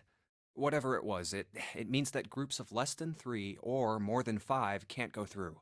Yeah. That is correct. A gold star for you, Junpei. A gold star? Oh my god. Thank you so much. Snake inclined his head towards Junpei. The 9th man, however, broke that rule. He tried to pass through a numbered door by himself. That was why he was executed. And Zero's watching us from somewhere, making sure we don't break any rules. Oh, I'm not so sure of that. Why not? Because this execution system is entirely automatic. You didn't notice? There's no need for him to monitor us. What do you mean? Snake looked at Seven with what could be only be described as pity inside. Very well. I see it must be me who tells you. I've waited long enough, I suppose. I had hoped Zero might spare me the trouble, but... You're gonna explain it, sir? That seems increasingly unlikely. He couldn't see them, of course, but perhaps Snake scented the confused eyes upon him. When Ace spoke, he gave words to everyone else's thoughts. Do you know something? Well, I know a great many things, but yes. Okay, great. Well, I know a great many things. Fantastic. What is it you know? Here. Snake removed a card from the pocket of his jacket. Card? What does it say? See for yourself. I love him so much. With a flourish, he presented it to Ace, who took a close look at it and spoke. Come on now, what's the point of giving me this? Give me that. Santa snatched the card from Ace, but his expression of disgust quickly turned to one of confusion. Huh? The hell is this? Seven tugged it out of Santa's hands. Why am I mixing up Snake and Santa? This is so awkward. Oh. Card went from Seven to Lotus, from Lotus to June, and then finally to Junpei. He looked at it and understood. This is Braille. Oh. Braille, the written language of the blind. The card was covered with small embossed bumps. Junpei could recognize it, but he certainly couldn't read it. Sorry, guys, I can't read this. Here, have it back. Junpei handed the card back to Snake, who nodded at him with a small smirk. Okay, that was fun. What's so important about that card? Okay, that was fun. Okay, great. I found it in my pocket. As one does. I can only assume it is a message from Zero. From Zero? A message? What does it say? Suddenly, everyone was crowded around Snake, desperate to hear what the message said. Santa especially looked as if he was about to grab hold of Snake and shake the edges from him. Snake raised his hand. Calm down now. No need to panic. You don't need to force me. I'll read it. Junpei swallowed hard and waited for him to start. He was not the only one. Presently, Snake began to read, his voice calm. His fingers glided over the tiny bumps as he spoke. Bracelet number 2. They all are. It's fantastic. Since you are not blessed with sight, I shall bless you and only you with information. I shall tell you of the function of the red, of the dead, and of the bracelet. The red is the recognition device. It will verify your number. Beside every numbered door, you will find a red. The dead is the deactivation device. It does exactly what it says. Once you have passed through the numbered door, you must use the dead to stop the detonator in your bracelet. Oh, it's in the bracelet? But perhaps you are wondering, what does this detonator detonate? I am afraid this might be something of a surprise. I have placed a small bomb inside of you and people who you are about to meet. Okay. You swallowed it while you were in contact. I have no doubt, by the time you read this note, the bomb will have passed your stomach and found its way to your small intestine. Me when I eated a bomb? Yeah. I eated it? In other words, you will be unable to regurgitate it. I suggest you... Can you just not shit it out? I can't... okay. As I mentioned before, the bracelet on your left hand contains a detonator. Think of it as a remote fuse, or timer, for the bomb in your body. There is only one condition which will cause it to detonate. That condition is that you enter a numbered door. Once you have done so, the timer will activate. Oh, shit. Oh, no. You will have 81 seconds. Oh. After that time, the detonator has not been deactivated. It will send a signal to the bomb in your body, instructing it to explode. Oh, shit. Oh, no. To deactivate the detonator, every person who verified their number at the red must also verify their numbers at the dead. Oh, okay. So that's what Mr. 9 did Once wrong. all numbers have been verified by the dead, you need only pull the lever at its side. Okay. And the countdown will cease. Anyone who does not verify their number at the red will find themselves unable to verify their number at the dead. Okay. That is to say, if you can pass through a numbered door without first verifying your number at the red, Got it. Okay. seconds, you will be dead. So that's a more detailed description of what happened to Mr. 9. Got it. You must also keep in mind that the numbered doors will close automatically after 9 seconds have passed. So long as the doors open, the dead will not function. You would do well to remember this. Lastly, let us discuss how to remove the bracelets. There are only 2 ways to do so. 1. You escape. I was gonna say, it's gonna be a situation where they have the bracelets on for the whole time of the ship, and you just have to wait until you get out. 2. Your heartbeat reaches 0. In other words, once Oh, the shit. outside the confines of the ship, or the paraxatic wearer's heartbeat has fallen to 0, it will shut down automatically. Oh, okay. There is no other way to remove your bracelet. If you attempt to force it off or disable the detonator, the bomb within you will immediately explode. This is all the information which I can impart to you. How you choose to use it is for you to decide. If used wisely, you can eliminate those who might be a danger to you. For a time, you would be able to control your fate. Okay. I wish you the best of luck. Eliminate those who may be a danger to you. Interesting wording. Snake finished reading and carefully returned the card to his So it's pocket. saying only those who verify their numbers at the red can pass through the Understand. numbered Okay. doors. Got it. Teams can't add or subtract people after they're scanned in. The reds, deads, and bracelets enforce the rules. They're judge, jury, and executioner. Oh, wow. Just like Ace Attorney. Are you good, sir? Shit! A fucking bomb! Come Oh. out! I- Come on, damn it! I was like, you doing good, man?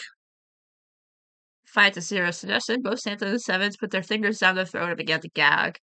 The rest stiffened. Some touched their stomachs. Some simply stared at their bracelets. Junpei gingerly touched his stomach. There's a bomb inside me. Thought of that made him queasy. Oh, His stomach felt oddly hollow and his legs were weak. what Knees makes weak, them small think spaghetti. Creating this horror show of a game was a good idea. Junpei looked over at the others. All right, I'm gonna ask one more time. Do any of you know anything about Zero? We know 0 about 0, right? 0? No, no one knows about 0. Okay, great. I was suspecting that. They were all silent, each person waiting to hear what the other would say. Finally, Santa spoke. Actually, I saw him. I saw Zero when I got grabbed. I didn't see his face, though. Son of a bitch was wearing some kind of gas mask. Okay, so we both have that. What the hell? Come on, guys, give me something. You know, like surprise or something? Instead, it was Santa who looked surprised. There was a moment of silence, and then everyone spoke at once. I saw that too. I did as well. Me too. I didn't see inside the mask, though. That mask, it was really scary. Everyone's seen the mask. Okay, great. Oh, so all of our abductions were the same. We were taken from home at midnight. The person claiming to be Zero had a mask on. There was white smoke, and then each of us passed out. We woke up to find ourselves on D-Deck, in a room with a 3-level bunk bed.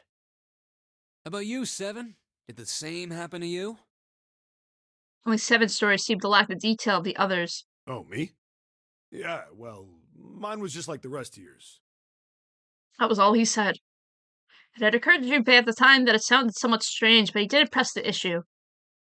Okay, that's good enough for now.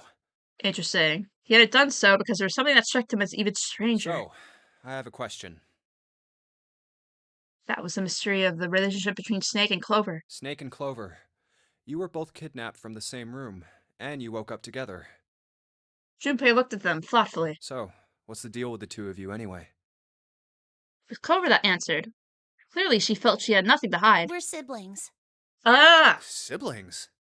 I see. Yes. Snake is my older brother, obviously. That means I'm his little sister. The siblings ever. Really so hard to understand?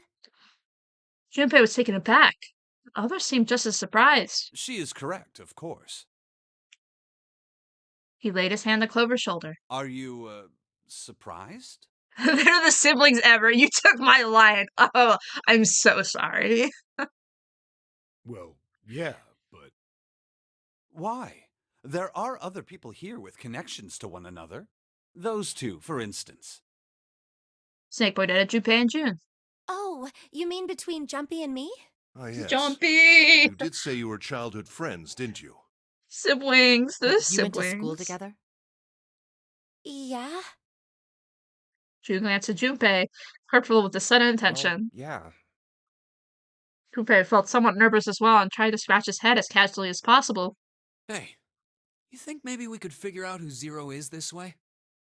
Yeah, you're right. You connect the dots between the victims, and that leads you to the perp. Textbook stuff. The murder board strat? Junpei, June, does any of this ring a bell? Huh, ring a bell. Ring a bell? They looked at one another. And like it was staged, they both tilted their neck at the same time. Well, perhaps you went to school with the son of a multimillionaire. A millionaire? Son? Well, someone bought this boat and set up all of this. It's true. Whoever Zero is, they must be incredibly rich.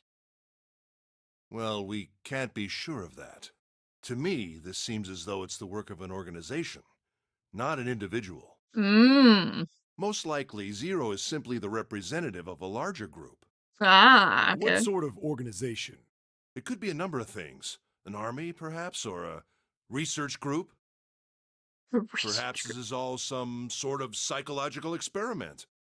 Probably. I wonder if Judas suddenly saddled with unnecessary. Oh my god, Aya. If it is, then it's a pretty fucked up experiment. Yeah. Totally would not pass any ethics test in any way, shape, or form. Their God, why am I forgetting the name? Their peer review. God, what is it called? I've done research before. What is the name of that form? There's this name of the form that I am forgetting. Their ethics form would not be passed. Yeah, just simply would not be passed. I mean, come on! A guy's dead! Yeah, it's not legal. We're dead, hung in the air, heavy and ominous.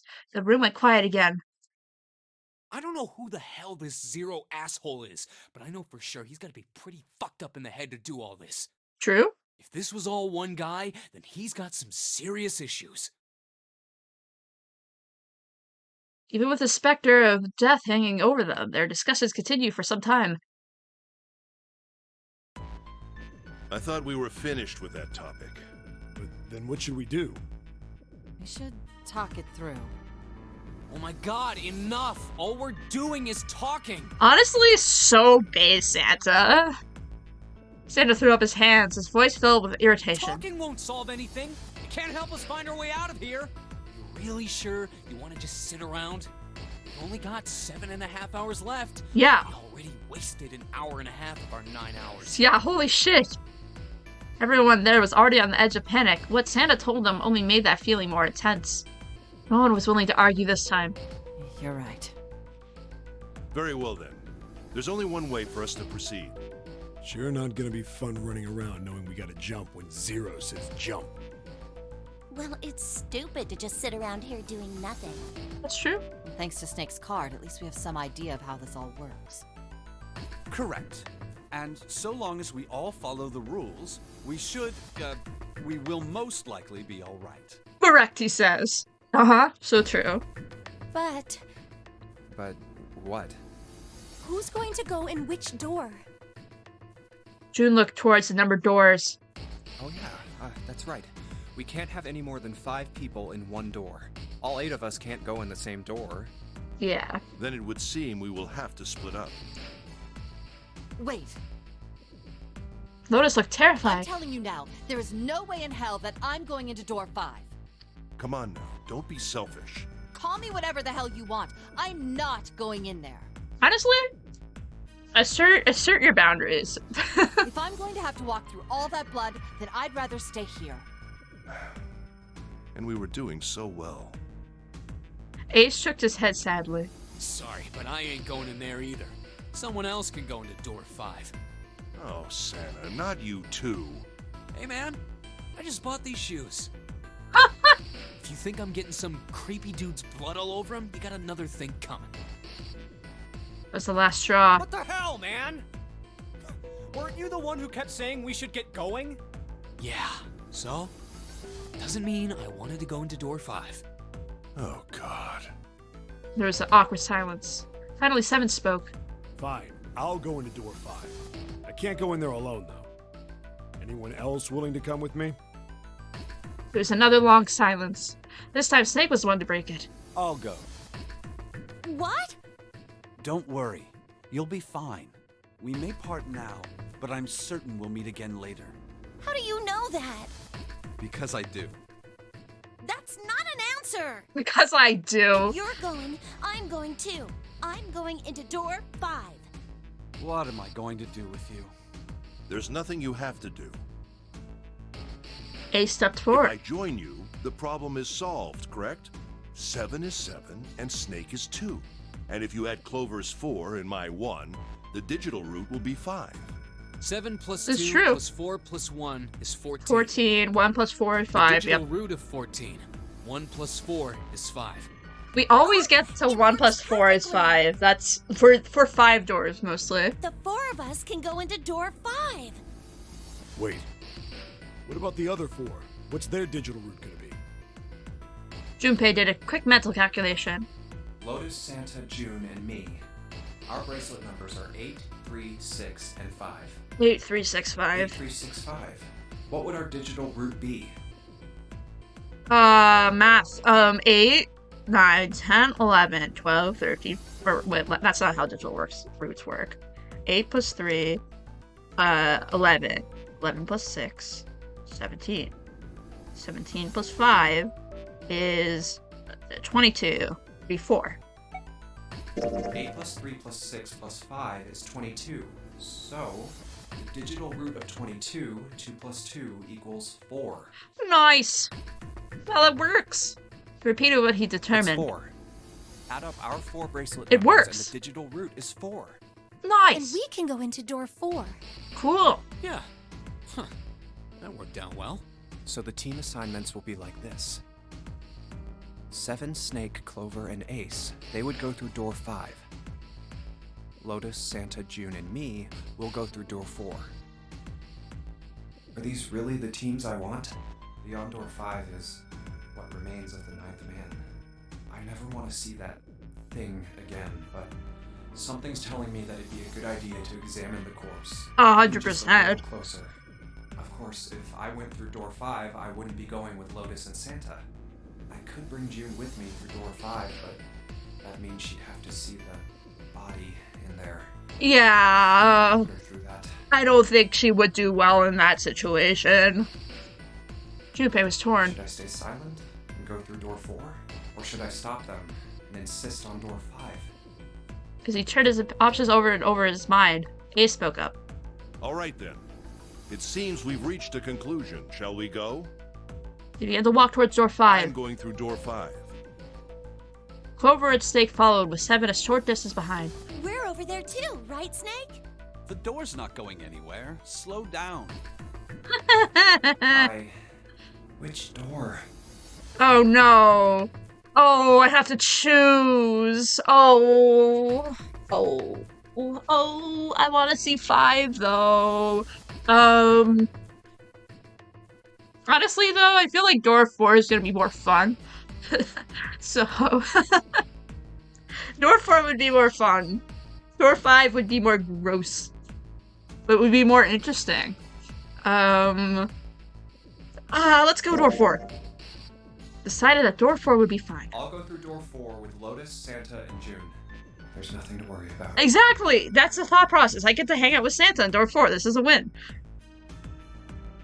I just need to stay by her side. June, Kane Kurishiki. This should be fine. It's no problem this way. I should see the other 4 off. Made no shows of affection, but Junpei saw her as something more than just a friend from childhood. It's a fun one? Okay. Looks like Ace and the others are going. Like thinking through this, I'm like, honestly, I would hang out with Santa. It would be a vibe. He watched as the other 4 walked through towards their door. Ace, Snake, Clover, and 7. Junpei said nothing as they left.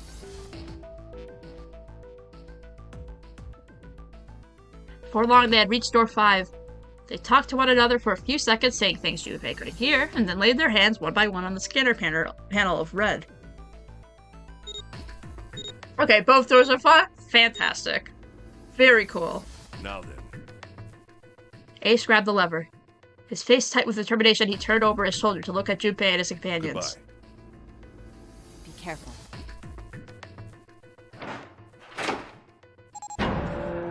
Nice! Cool. As Ace pulled the lever, the door swung open, the mouth of a great hungry beast. So horrible. Beyond the door, Junpei knew lie the sad remains of the 9th man. It did not surprise him that Ace, Clover, and 7 hesitated. The body was not a pleasant thing. What are you doing? We need to hurry. Snake had no such problems, as his blindness made him immune to such a horror. He stepped through the door, his feet making a wet splack in the cool blood. Snake, your shoes! It's fine. Hurry! Or are you planning on dying with everyone else? I assume you haven't forgotten the door only remains open for 9 seconds, have you? Sorry, Snake! Let's go! 3 remains steeled themselves and stepped through the door. Bye-bye! See you guys at some point. Hopefully. Door 5 swung shut, closing with a heavy finality of metal upon metal. Junpei and his companions scrambled to the door. Hey! How is it over there? Did you find anything? At least say something, will you? Something's beeping. It's just like before. Probably the sound of the detonator on the bracelet. Oh, God.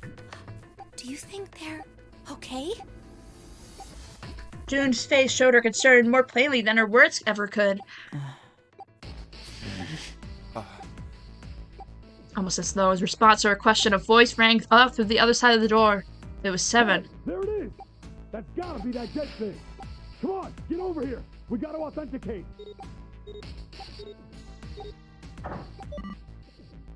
Hey! Look at that! It worked! Crazy. Sighs of relief were audible even through the heavy door. Looks like it stopped. Junpei's companions leaned away from the door and breathed a collective sigh of relief of their own. Hey, guys! Are you doing alright over there? They'd hear Seven's voice, but it wouldn't hurt to be sure. Yep, we're fine. Despite the recent danger, Clover's voice was as bubbly as ever. Oh, hey! I'm gonna tell you about this whole dead thing, okay? The dead is just like the red, but the color's different. Oh, okay. You know how the red was red? Well, the dead is blue. Ah! It's just like the red. I see. It's the same too. Awesome! Thanks. That helps a lot. Thanks. Well, Swag. we should probably move on now. Very cool. You be careful out there. Roger that. Okay, well, Junpei and the others left door 5 and headed towards door 4. Now it's our turn. I'll go first. Oh. They stood in front of the red and placed each of their hands upon it.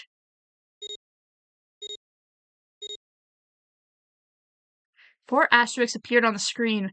Junpei grabbed the lever and turned around. Okay, we ready? Yeah. Sure. Let's go. None of them looked particularly optimistic, but their faces were set. Junpei nodded to them and turned back towards the red. All right, let's go. With strength and determination, he pulled the lever. Let's go! Run! Oh boy. All 4 of them leapt through the door together.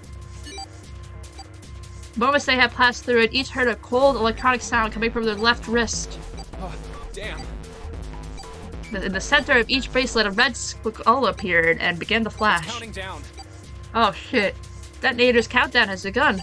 A long moment that each of them spent staring at their wrists.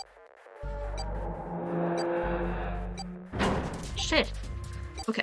The numbered door behind them closed, the sound of metal on metal reverberating down the hallway. We can't go back!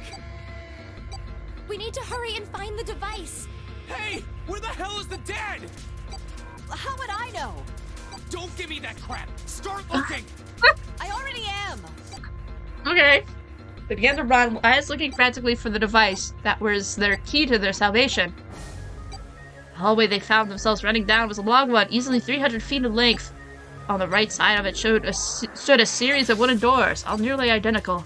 If they had taken time to think, they would have likely have discerned that the doors led to the cabins. Don't tell me the dead is in one of those rooms.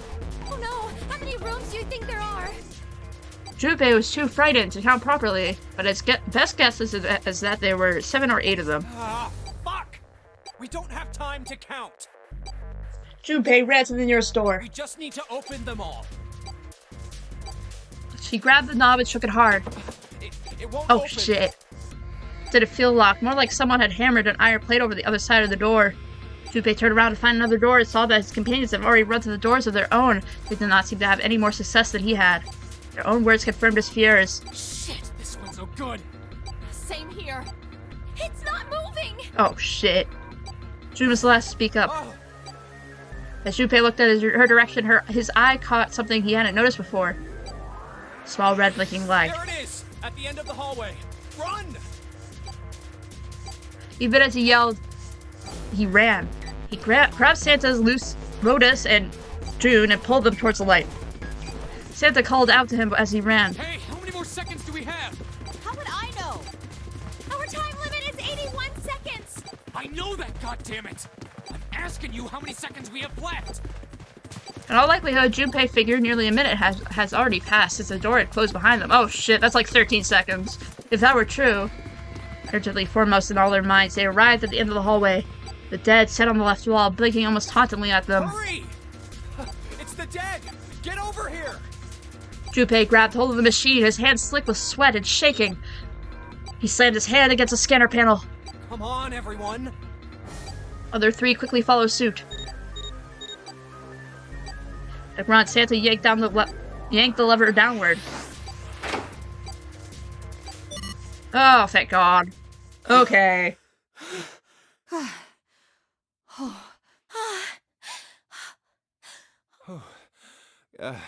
Looks like it stopped. His hands beginning to steady, Junpei wiped away some of the sweat that had beaded on his forehead. As they caught their breath, the 4 companions began to look around.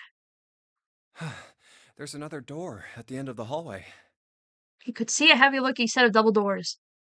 Set onto the walls of the hallway on either side of the larger door were 2 smaller ones. Let's try this one first.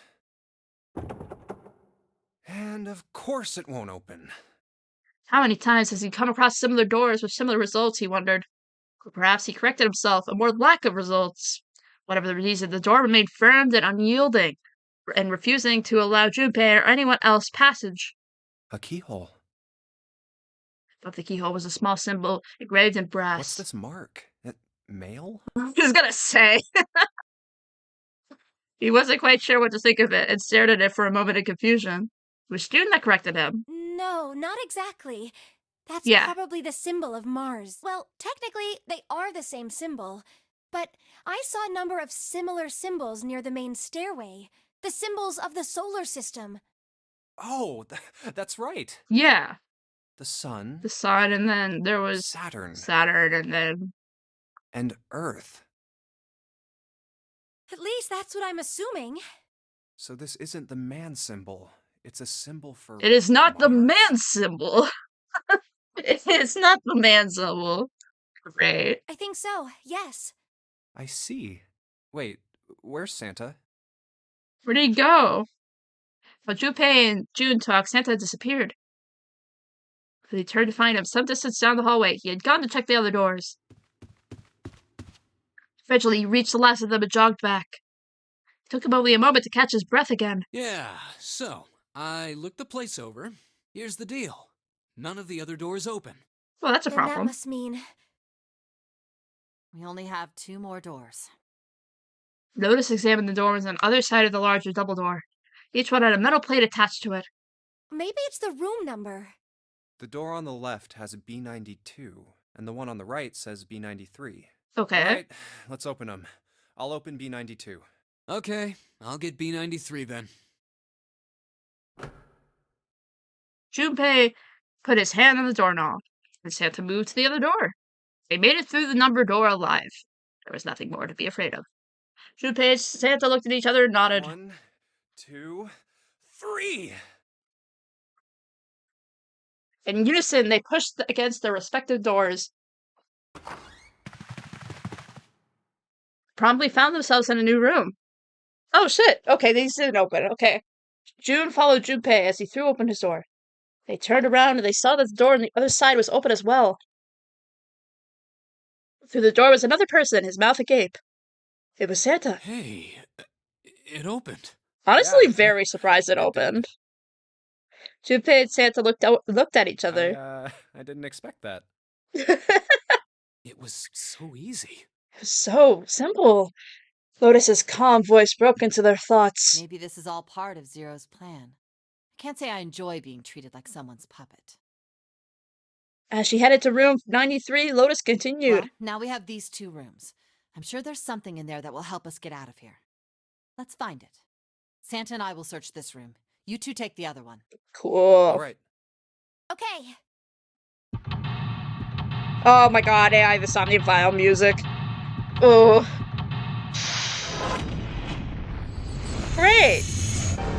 Seek a way out. Let's go. Okay, I see. Got it. It's a dog. It's kind of weird looking puzzle or picture. Do you think it's an abstract painting or something? It looks kind of like a demon with an elephant-like nose, sucking on a human being's brain. A human being's brain. Uh-huh. How did you get that already? It looks like a dog! Where the hell did that come from? What's her brain made of? She just has autism, Your Honor. Can't say I'd mind finding out a little bit more about what goes on in there. Yeah, that's definitely a dog. Pattern recognition master. That vase looks expensive. I wonder how much we can get for it. Are you gonna steal it? Jumpy, where are you going? Oh, I was thinking about going over to Lotus's room. Do you think maybe you could look around here a little bit more before you go? There's a lot for me to do here all by myself. Okay. Ah, I see. Interesting.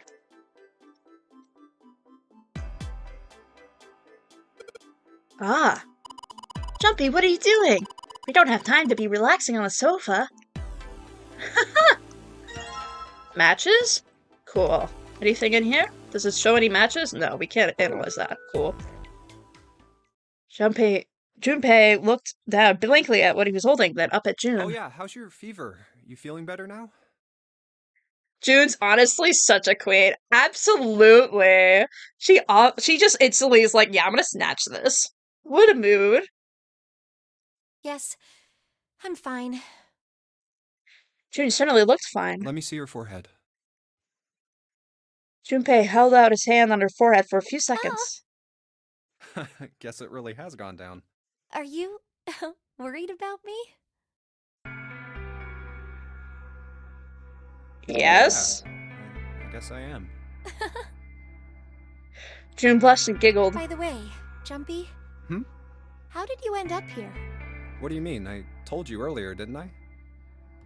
There was a man with a gas mask when you got home at night. You inhaled some white smoke and passed out. When you woke up, you were on D-Deck. You were on Damn the straight. D-Deck.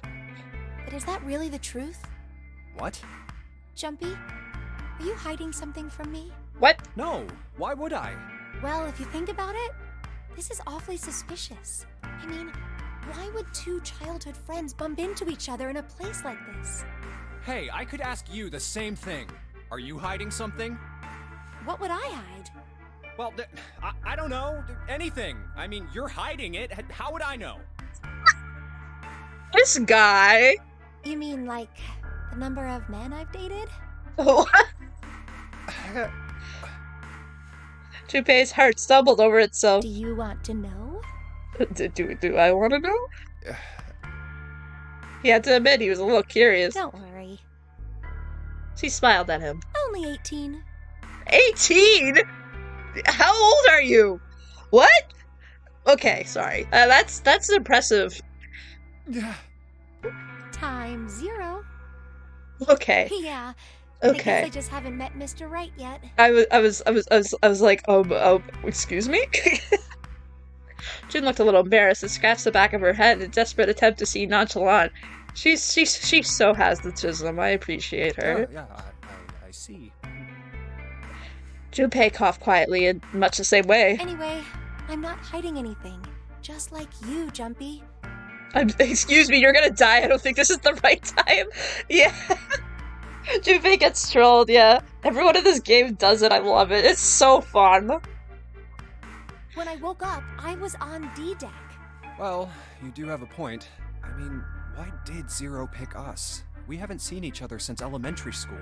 I wonder. June nodded.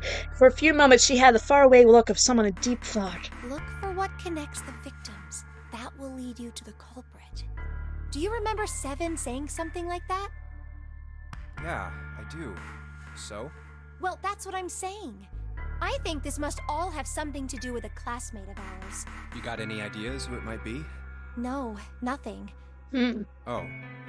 Oh, great. Well, if it had something to do with school, then it could be one of our teachers, or maybe the principal? Or the janitor, or the lunch lady. No, I can barely remember any of them. Yeah, I know. Interesting. Junpei went back to searching, feeling unpleasant and confused. Elementary school. Was there anything strange that had happened at elementary school? As he searched the room, he continued to rack his brain. Door! Oh, we're in the door. Okay, great. That's okay, cool. Let's go back. Anything else? I don't know. I don't think there's anything else. It's a display case, but there's nothing behind being displayed. How sad. Looks like the drawers are empty too. Okay. Water. There's a bottle with water in it. This is a bedroom. They probably have it here because your throat always feels dry when you wake up, you know? My throat's dry, but I think it's because I'm a little nervous right now. Well, we did run a lot, and we're kind of sweaty. Hey, Jumpy, do you want to take a shower together? Hydrate? Oh shit, you're so right. Let me drink some water. Whoa! Giggled. Just kidding. Too late to take it back. Okay, let me sip some water. I have got some water. My brain's already working out the picture. My throat was already dry already. This sure isn't helping. This isn't a painting. Is it a map? It looks like a map of the ship's interior. Oh, this is a great find. Man is thirsty. Yes, so true. Welcome in, Ringo. Lovely to see you here. It could be really useful. Let's take it with us. Use the map screen. Ooh, worm. During story sections, while on the map screen, you can examine the map of the ship floor plan, which we will acquire over the course of the story. Clicking the green parts of the floor plan will allow you to see the bird's eye view for that room. Swag. Junpei took one last look at the map and then folded it up and slid it back into his pocket. Swag. Jun looked up as he closed it. This ship is bigger than I thought. Yeah. Yeah, it's probably about 900 feet long. Must be one of those fancy cruise ships. Of course, it doesn't really look like a cruise ship. Everything in here is really retro. Even if it's just some sort of style choice, there's just too much. Do you remember what Zero said? Yeah, it's based the Titanic. The Titanic is a part of this.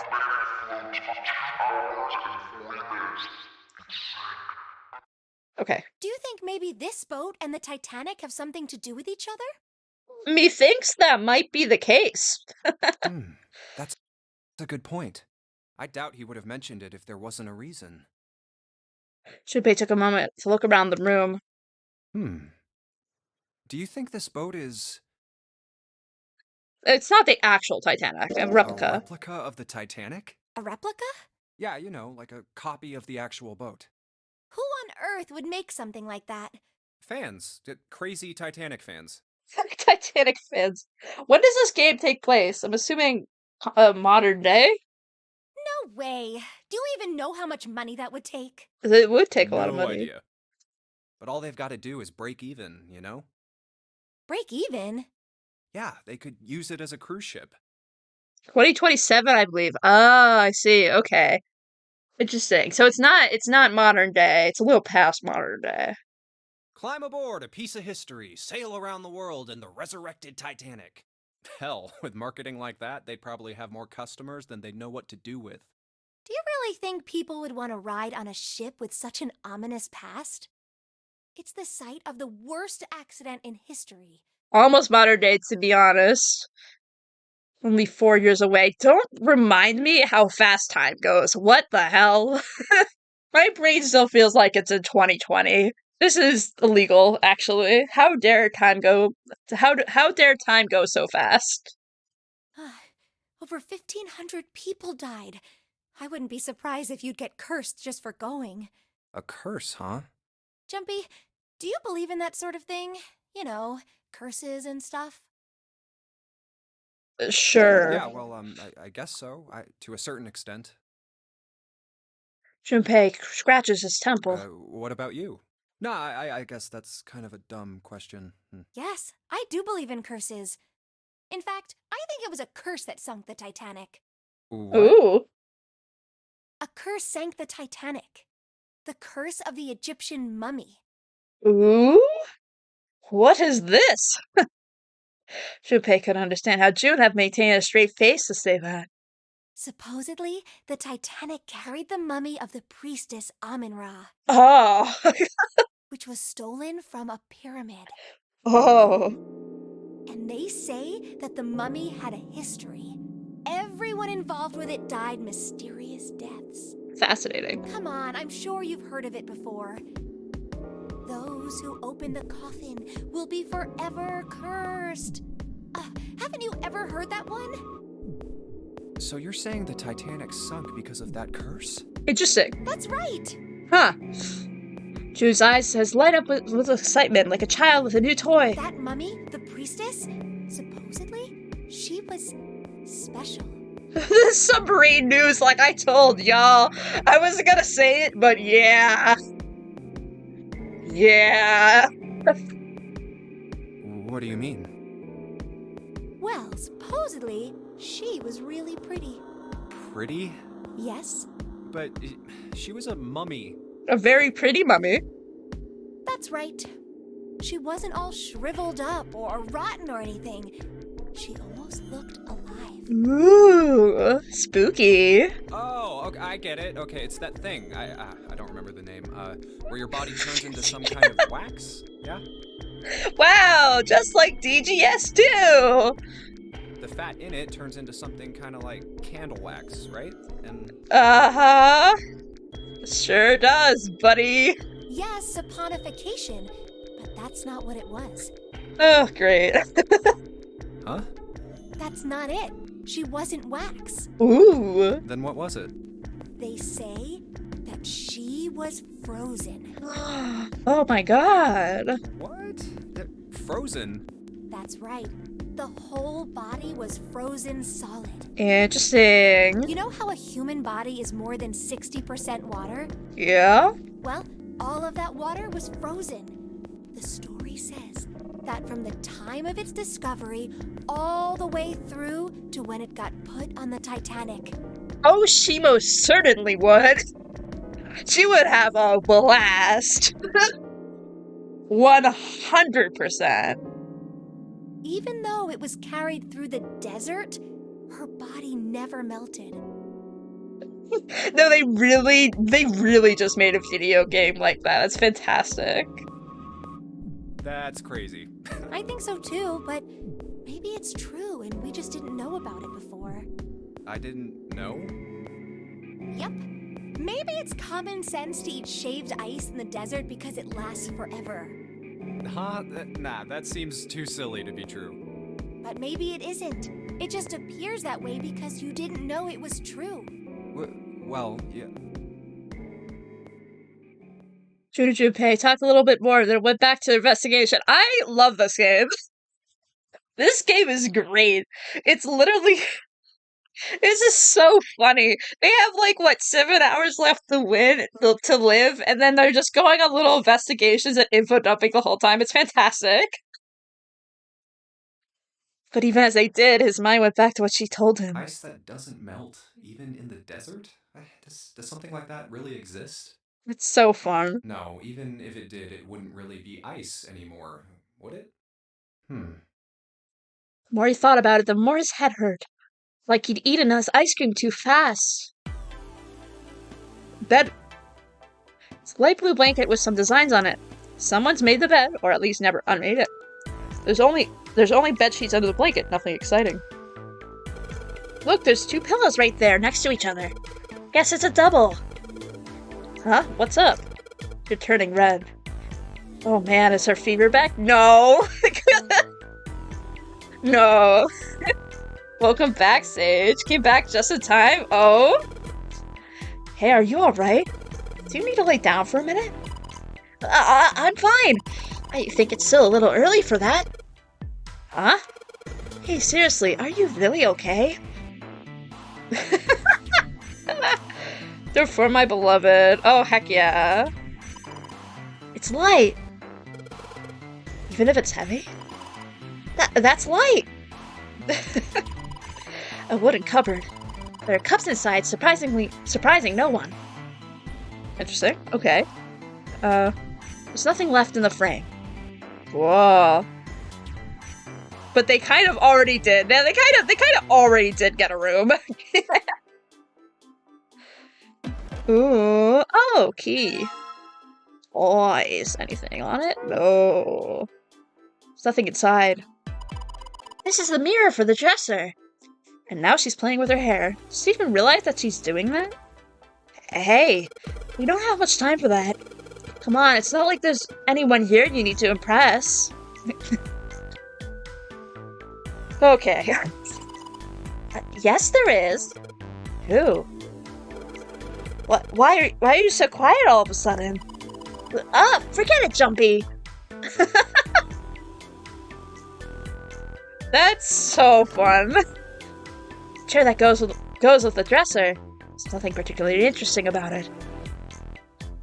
It's a light. Thanks to it, we can see. As one does. There's nothing in the display case. The drawers are empty too. Interesting. Okay. Like a valuable vase. Empty though. Looks like there's a room to the right of the vase. Yes. Aha!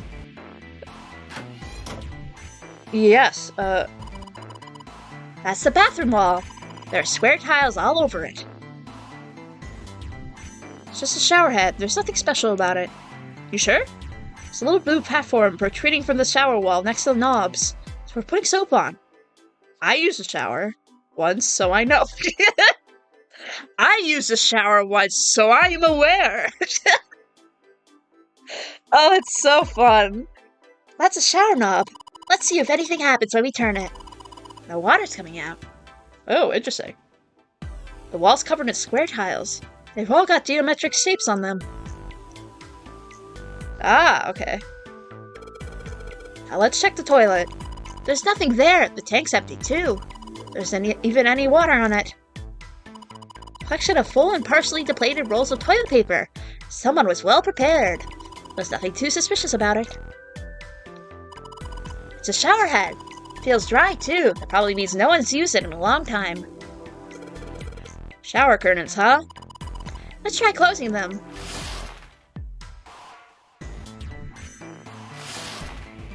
Riveting. Well, we sure closed them. Are we gonna examine the light? No. Yeah.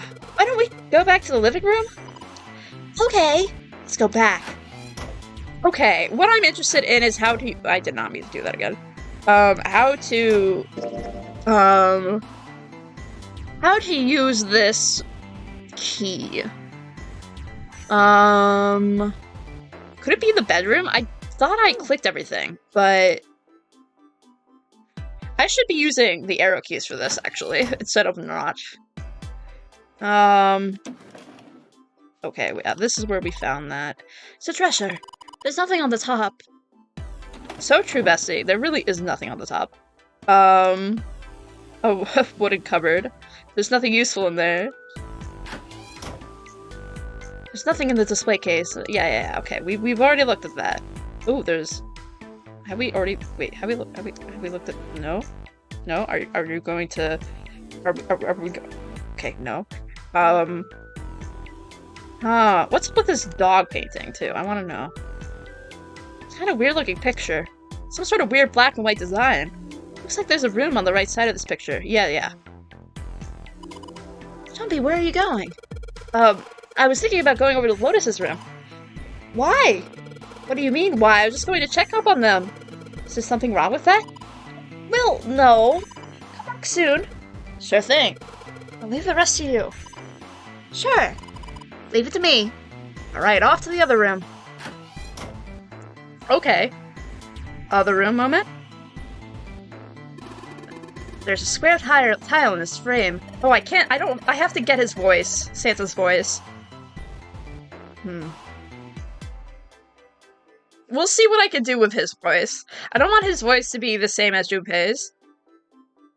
It's glued in there quite well. I don't think you can take it out. Okay, interesting. Looks like a valuable vase. Empty, though. Seems to be a room on the left side of the vase. This is the bathroom wall. The whole wall is covered in these square tiles. Whoa, look! Junpei! There's a mushroom growing out of the wall! Jesus Christ. That's a shower head? This thing's a little shelf to put soap on. That's a shower knob. I tried turning it, but no water comes out. Okay. This room doesn't have a shower curtain. This room? Well, there were shower curtains in the bathroom that June was checking out. But you're saying this bathroom doesn't have any. Yeah, that's right. There's probably a reason why. Is there anything in the toilet? I guess not. The tank's empty, too. Some toilet paper. We've got 2 rolls, I guess. Okay. Cool. Oh, there's stuff in this one. Well, this is a display case. Check it out. These plates and shit look really expensive. You want to take a look? Ooh. Shit. It's not opening. Alright, you grab the right side of the table and I'll get to the other. Let's smash this bitch open. I don't think that's going to work. That looks like tempered glass. I don't think throwing a table at it is going to break it. Damn. Guess this is the wrong key. That means there's gotta be another one somewhere around here. Otherwise we aren't going to be able to open this thing. Okay. Handle with the candlestick. This might come in handy. Ooh. Oh, yes, combine with that with the, yes, action. I know. I use the matches to light the candle. Yeah! Okay, we have flame.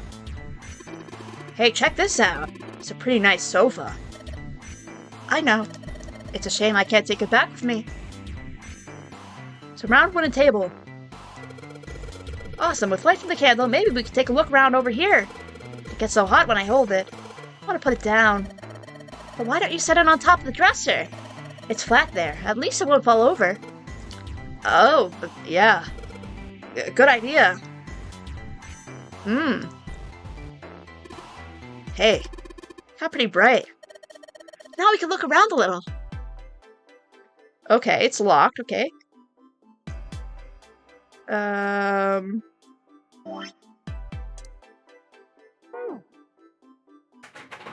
Let's see if this... Yes! Yes, it worked. Ah, yes. The dog photo. This is the mirror for the dresser. Damn straight. Nothing weird about it, though. Okay. Okie dokie. Light.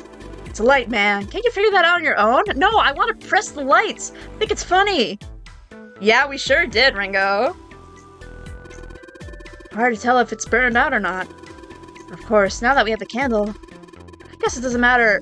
It doesn't really matter that much anymore. It's a chair for the dresser. Hey, where are you going, Junpei? Go check out the next room.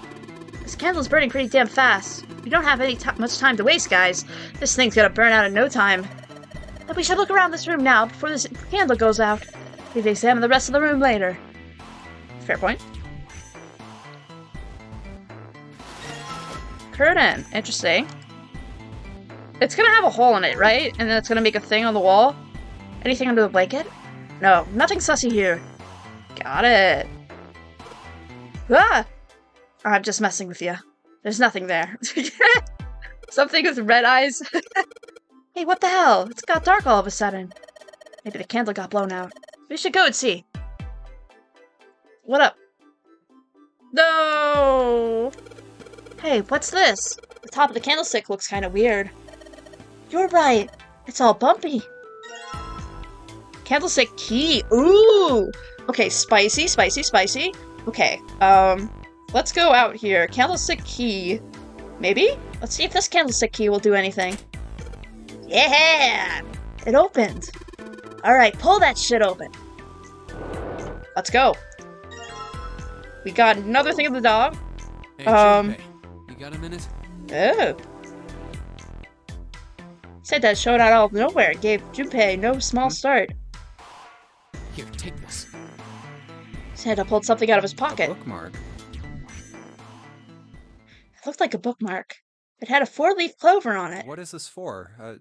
Do you want me to read a book? Santa goes, read.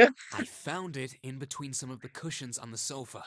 Pretty sure it ain't gonna be any help to us, but I figured we might as well hang on to it anyway. Interesting. Then why don't you hold on to it? Santa gave him a wry smile. You know what I hate most in the world? What? I got 4 things. Okay. Hope, faith, love, and luck. Uh-huh. As one does. Hope, faith, love, and luck? Damn straight. And you hate these things? I hate hope. How dare you have hope? Yeah, you got a problem with that? Not really, but... It's literally so unprompted. You know what I hate most in the world? It's so silly. I love it. Junpei tried to figure out how best to phrase what he wanted to say. What does a bookmark have to do with any of that? It's because it's the 4-leaf clover and it means luck. I got it. Santa scratched the back of his ear and looked awkward. Well, see, each leaf on the 4-leaf clover has a meaning to it, okay? And that meaning is pretty much those 4 words. Oh. It's like flower language. Well, I guess it's not a flower, is it? So, leaf language, I guess? Yeah, you could call them leaf words. Leaf language? Why are you so silly? You're so funny. Wow. You know, I love looking at a leaf and being like, ah, yes. Leaf language. Leaf words. Junpei looked at the bookmark. Hope, faith, love, and luck. The meaning of the leaves on a 4-leaf clover. So, yeah, I want you to take it, okay? Okay. Just touching it gives me the creeps. Take the damn thing, alright? Okay. Santa pretended to shiver with disgust and shoved the bookmark into Junpei's confused hands. Here. What do you want to do? Take it. Decided to take it. After all, why shouldn't he? Alright, sure. I'll take it. Why not? He shoved the thing into his pocket and gave Santa a last, confused look. Oh, man, I feel a lot better now. That thing was a real pain, you know? Do you really hate those 4 words that much? Yeah, well, they can all betray you, you know? Wow. So deep. Hope, faith, love, even your destiny.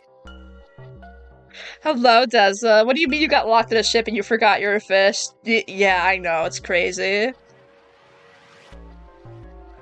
What had happened to Santa, Junpei wondered. How had he become such a bitter person? For a moment, they looked at each other. Well, that's not my only reason. What? That's not the only reason I hate the 4-leaf clover. Edgelord King. Literally an Edgelord King. I just can't bring myself to like the number 4. Uh-huh. What, worried about the 4 horsemen? You literally just walked into a door that had 4 in it. Nah, come on, man. That's just silly. Maybe back in the Dark Ages, that kind of crap scared people. But this is the 21st century, and I'm a 21st century guy. I'm a little insulted. Then why do you hate 4 so much? 'Cause it's a half-ass number. I know it does. I know that. When I was in high school and college, I learned Chinese, or some Chinese. I'm very bad at it. I'm gonna just put that out there. I'm absolutely horrid about it. But the letter 4 is, you know, it also represents stuff in China, in Chinese. It's very cool. Not the best or the worst. That's why. Pretty sure there's some other cultures that also have 4 as, you know, the bad number. It's like the number 13, right? I'm not fluent in Chinese. I have not learned it in like 2 years. It's been a while. I am very, very bad at it. What? 9 is a way better number. Uh-huh. So what if it's last place, right? At least it's not some lame-ass middle number. Okay. What are you... Santa's explanation makes no sense. Junpei was even more confused than before. You play? Play? You mean, gambling? You mean, like, gambling? Yeah, of course. What else would I mean? In Baccarat, the best possible hand totals 9. They call it Le Grand. Yeah, it's a blind playthrough. I've never seen this game. I mean, I say I never seen this game. More like all of my mutuals for blogs or retweet stuff for it. But I don't know what I'm doing. Like, I have not seen the story at all. I've just seen a shit ton of fan art. In which I have no context. But the lowest, most worthless cards, the zeros, they call monkey. Just like the guy in charge of this game, huh? Zero's a monkey. A monkey. Santa blinked, utterly stunned. What? He's a monkey. Then he began to laugh. Oh man, you're totally right. The guy who trapped us in here sure is one hell of a monkey. That's when Lotus spoke up. You know, if you think about it, the nonary game is really a lot like Baccarat. Oh my god. Clearly she'd been listening. Of course, it doesn't use any of that stupid digital root junk. You just drop the tens digit, and that's it. Still, it does have the same idea of your final number needing to be a single digit. That's true. Autistic people. Literally autistic people. Oh. Yeah. I guess you got a point. It's so funny. And in both games, whoever has 9 wins. This is my only piece of advice. Oh, Lord, Deza. Oh, gee, oh, golly heck. The person who makes 9 wins? Wait, did you forget already? Don't you remember what Zero said? It is hidden, but an exit can be found. Seek a way out. Seek a door that carries a 9. So, if we want to get off this boat, we have to make a team whose numbers have the digital root of 9. And only the people in that team are going to make it out alive. Oh shit, you're right. That's why it's called the Nonary game. What? Huh? You don't know? Nonary means something derived from 9 or base 9. Oh! Okay. Okay. I was wondering why the hell it was called the Nonary game. Like, what is that? It's derived from the Latin Got prefix it. nona, which means 9. Okay, yeah, okay, yes. While we're at it, the prefix for 1 is uni. Yes. You know, like the unicorn, the horse with 1 horn. Or a unicycle. View the fridge? You want to see the fridge? Sorry, the music has to go off because when I click off the game, then I can't actually, you know. But yeah, this is what the fridge looks like. A Chimkin check? I don't have Chimkin on the fridge yet. Listen, you gotta just send me a picture of Chimkin and I'll put Chimkin on the fridge. Just don't have Chimkin on the fridge. Why not? Because I don't know what to put. Kazuma, yeah, he's there. He's our samurai on the mission. He's here for moral support. And Bailey, yeah. What we have on this Twitch channel is we have a thing called the fridge in which with channel points you could submit an image and I'll put it on this fridge, which is just an absolute mess of memes. Why didn't you put the baby? Because I need a picture of the baby. I don't know what picture of the baby I should add. You should send me a picture of Chimkin, and then I'll add Chimkin. I just don't really know what picture of Chimkin I should add. But yeah, so that's what we have. Why don't you have 40 of them? Because I just don't. But yeah, it's a bit of a mess right now. We have so many memes. Yeah, it's the fridge. It's the fridge. It's a beautiful beast. Anyway. Yes. 2 is bi, like binary. Like bisexual. What's the meme behind the microwave? The meme behind the microwave? Oh, it's the dancing skeleton. It's the dancing skeleton gif that was slowly encroached on by all the other memes because we had no space, but it was like the base.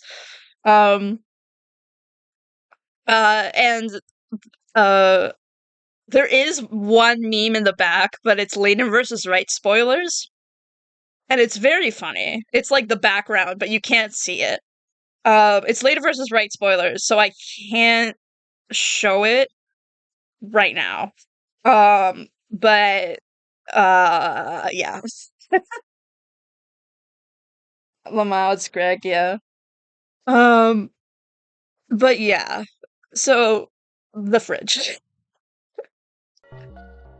Binary means composed of 2 parts. Wow! 3 is tri. I'm sure Insane!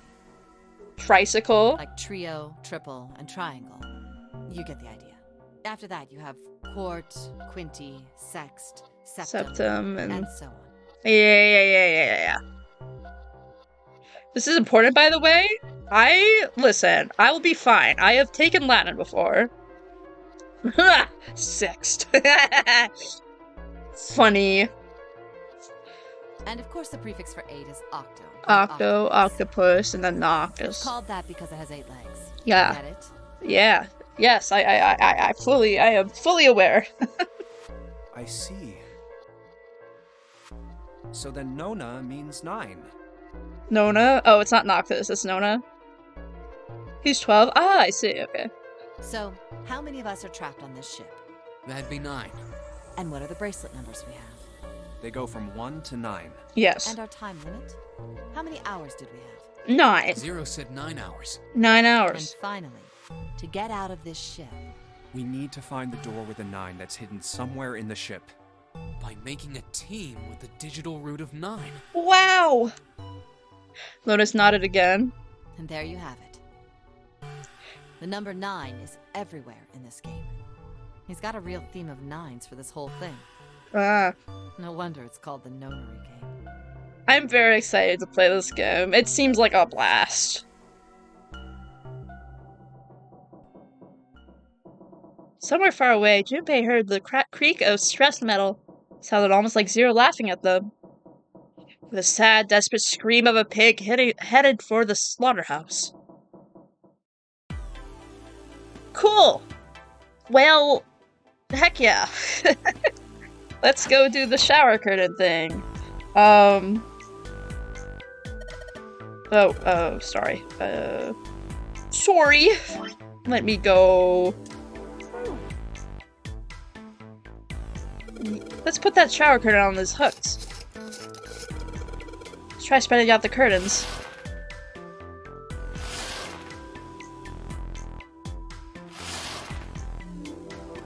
Wow, that's a pretty obvious people. Somebody's really dedicated. But with a hole this big, you gotta wonder. Maybe they wanted to be caught. So you're saying that maybe once getting spied on was into that shit.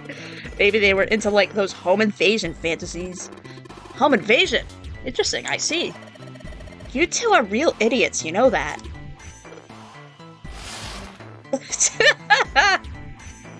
Okay, interesting. I want to see... Okay, obviously, this needs to go in the dog painting. But we only have 2. Can we combine those? Let me see. No. Okay. Can you just...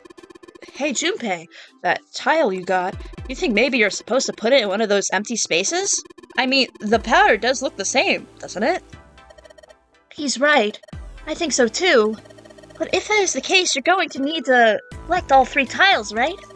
Don't you think we should collect all of them before you start putting them in? I know. Okay, what am I missing? What am I missing? There's... It's a round wooden table. There's nothing under the table, is there? Oh, we can't get in there anymore. Sadness. It's too dark to see anything inside. Too dark to see. Shit.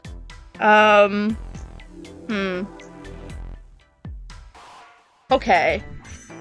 How do we get this last one? There's clearly a puzzle with the shower curtain. Okay. So we can't... Interesting. Okay.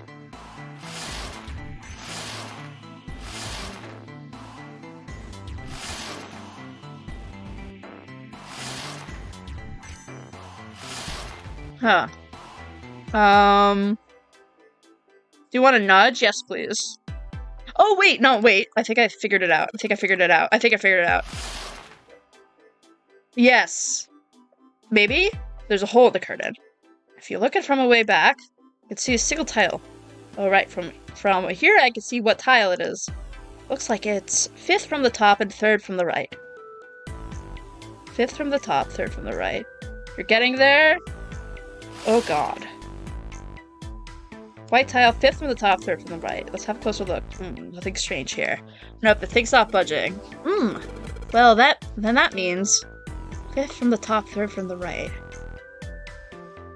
So then I compared screenshots between the 2 bathrooms before I realized that was a quickle curtain and not the wall. Yeah. It feels, yeah, I get that. What's up? Going back already? Well, I just can't leave June there by myself. What, you figure you're a knight or some protector or something? You're creeping me out. Whatever, man. I'm going.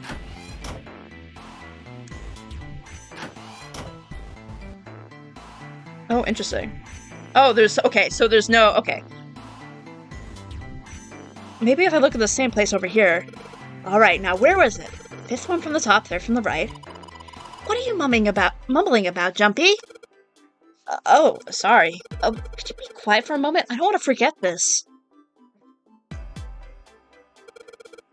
5th from the top, 3rd from the right is... Here it is. Yes, this one's loose. I think I can get under this with my nails and yes! Haha! Yes, okay. There we go. Big brain. Massive brain. The exit. Lotus and Santa are in the room on the other side. I'm going to go check up on them. You did? Heck yeah. I sure did. The tile in the frame. So I guess I'm supposed to put the tiles in the empty spaces. Alright, I'm gonna give it a shot. Ah, yes, okay. Dog. Yeah. There we go. Yes, I did it. There, picture complete. And there goes the frame. What's this? What do you mean, what's this? Pretty obvious, isn't it? It's a hole in the wall, like a hidden safe or something, you know? Anyway, let's take a look. I think there's something inside. All the Layton puzzles have trained me well. It really has. Going through the whole Layton series has made me very puzzle-pilled. I've become so puzzle-cord. Mars key, let's go. Let's heckin' Joe. Junpei messed around a bit with the key he had and then looked blankly at the picture that slid down. What's the deal with this picture anyway? Santa had only been mumbling to himself, but it drew Lotus's attention. She looked at the picture and paused. I think I've seen this picture before. The dog? Where? In a book. There's a British biochemist named Sheldrake. He has a rather interesting theory. Interesting? I saw this picture in his book. What's this interesting theory? Morphogenetic fields. Oh, that word! Theory of morphic resonance. Oh, morphogenetic field. I have heard so much about that word. No idea what it entails. I just know that it's a word, and I know it's important. Morphogenetic field. There we go.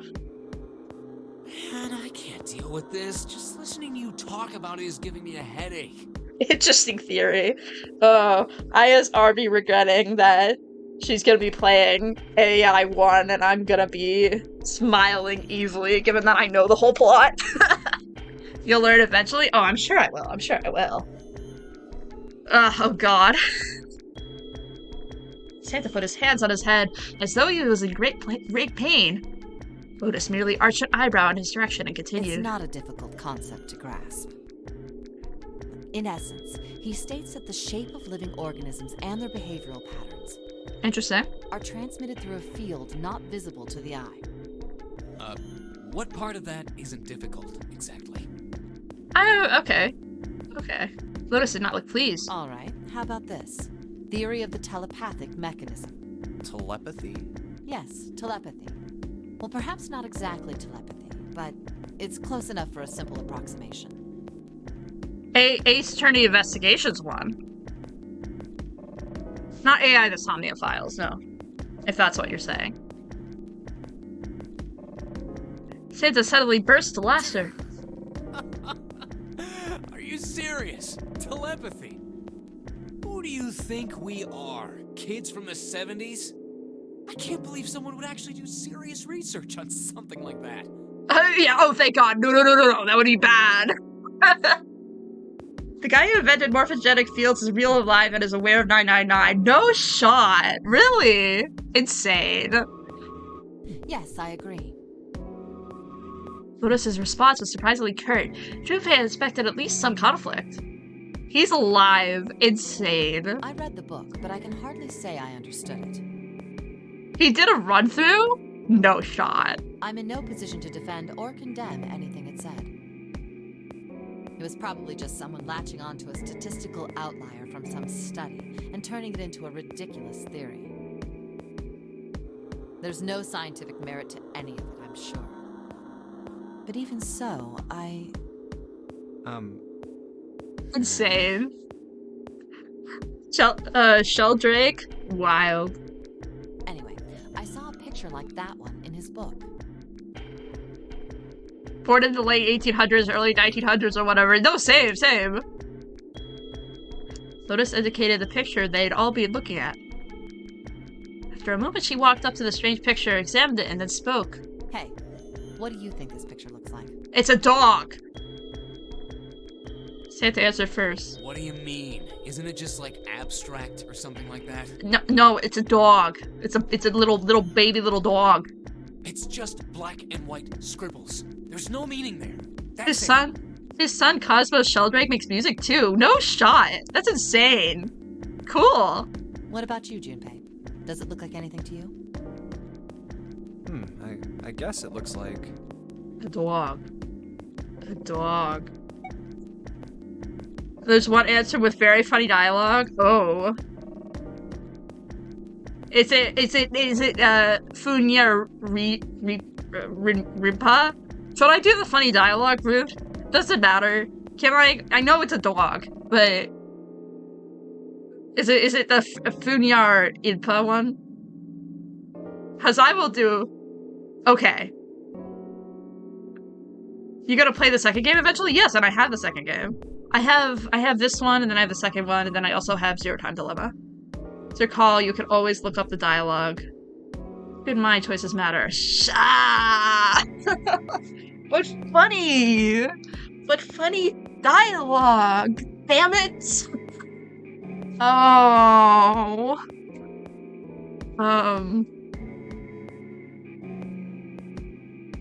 You wanna be funny or smart? I wanna be funny. Funya Rimpa. See? I mean, this totally looks like one. And here, and here. Yeah, sure. Junpei indicated parts of the picture that looked exactly like the other parts. After 3 seconds of silence, Lotus looked at Junpei. What the hell is a Funya Rimpa? What do you mean? What the hell is a Funya Rimpa? You mean you don't know? Yeah? How the hell would I know? How could you not know? That's practically blasphemous. How dare you? Oh, say you're sorry. Apologize to the Funya Rimpa. Goodness, you are such a rude woman. She doesn't even know. Another 3 seconds of awkward silence went by. Lotus opened her mouth as she shook. Junpei, are you just screwing around? She doesn't know. Forget it. I'm just gonna tell you. This is a dog. Huh? So is. Yeah, I can't believe she doesn't know. Can't believe SMH. See? Like this. Yeah. Lotus pointed out the parts of the picture, and eventually the dog took shape in them. It looked as though she had a point. Yes, I automatically knew it was a dog, too. It was a dog. Santa also nodded in agreement. So, now we know what it's a picture of, but I don't see how that helps us. A little Boston Terrier, so small. No, you didn't. Listen, I knew it was a dog from the start. I just was funny and charismatic and decided to go the funny route. Lotus nodded and began to speak. A TV show from Great Britain did an experiment once. You forfeited your right to say you knew it? Listen. Listen. They took 2 similar pictures. Both of them were difficult to identify, initially. But once you figured out the answer, you couldn't see it as anything else. These 2 pictures. The first was a woman wearing a hat. Ooh. The other one, well, to make it easier, let's just say it was this picture of a dog. So, their experiment.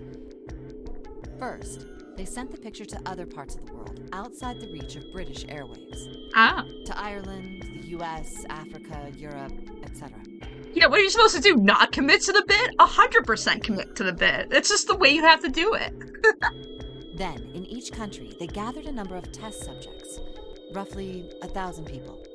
They were shown the 2 pictures and asked, what does this picture look like to you? The results weren't really interesting on their own.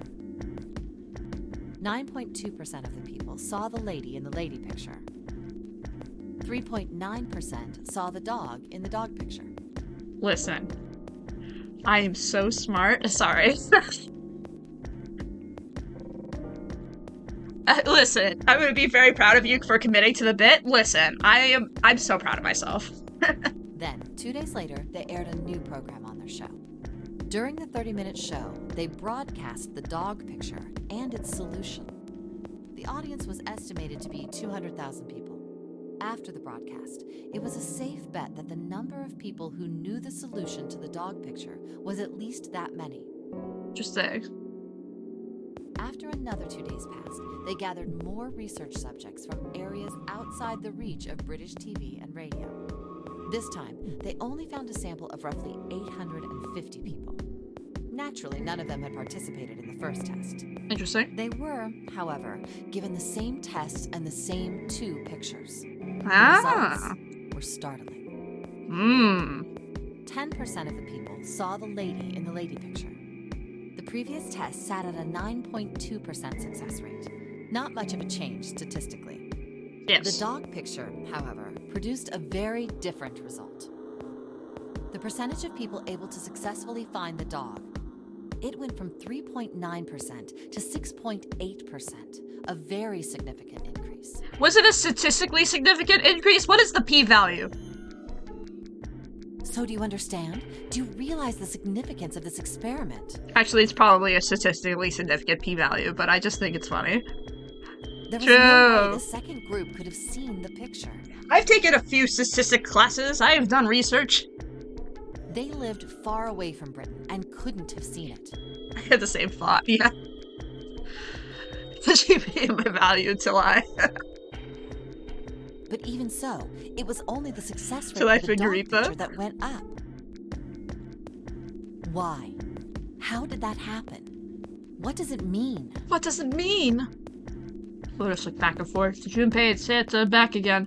Normally calm and collected, she looked now as though she was very nearly possessed. And there was something manic about her manner. Santa took an involuntary step backwards. Junpei didn't budge as he stared back into Lotus's eyes. Wait, does this have something to do with that field? Or whatever it was that you were talking about earlier? What does it mean? She stares at you. A field not visible to the eye.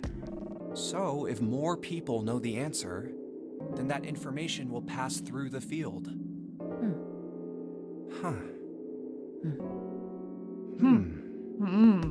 Psych. Yeah. Her manner suddenly shifted, and Lotus smiled broadly at Junpei and Santa.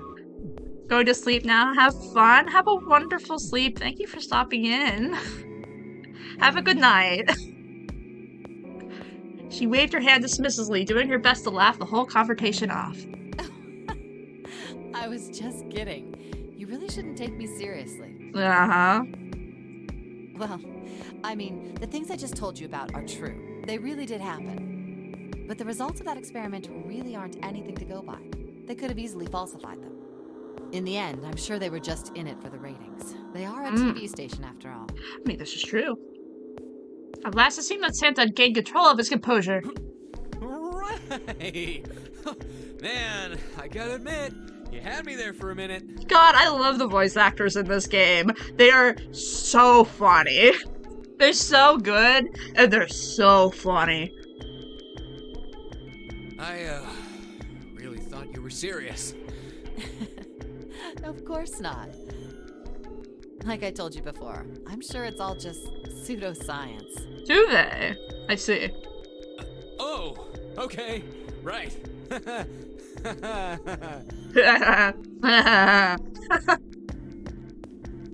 Santa and Lotus laughed and gave one another jovial claps on the shoulder. Junpei, however, didn't feel so much like laughing. Something felt wrong, unclear. All right, enough nonsense. We've got the key. Let's get out of here. Word. Lotus and Santa walked away from the picture. But Junpei stayed, staring at the picture of the dog. A field not visible to the naked eye. Morphogenetic field. The more he thought about it, the more his head hurt. Cool. All right. Let's go to the hallway. I'll go get you, and you guys head to the door. Okay. Roger that. I'm trying to get Lotus's voice, Because mostly my very feminine voices that I try to do, I say try, given that I am not as good at feminine voices. It's usually just like, hi, you know, like very, very high voice. Or it's like my own voice, but my own voice is usually like the main character. That did not sound like Lotus, I know. I'm struggling with her voice a little bit. Because I could give her the Darklaw voice, you know, the Darklaw voice, which is very dramatic. I mean, I don't know if that survived. Yeah, it sounded like June's, yeah. I know. Yes, it unlocked. Good job, Junpei. Good, now we can get going. I like the Darklaw voice. I could do that. It's just, you know, me speaking and saying something in a little bit more of a dramatic tone. Come on, what are you guys sitting around for? Let's get out of here. Come on, Jumpy, let's go. Do Jessica Rabbit? I don't know if I can do that. Alright, let's go. Ooh, it opens to hallway. You found it. I sure did.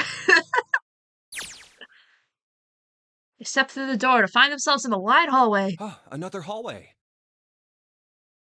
Junpei, June, Lotus, and Santa stopped for a moment and looked around at their surroundings.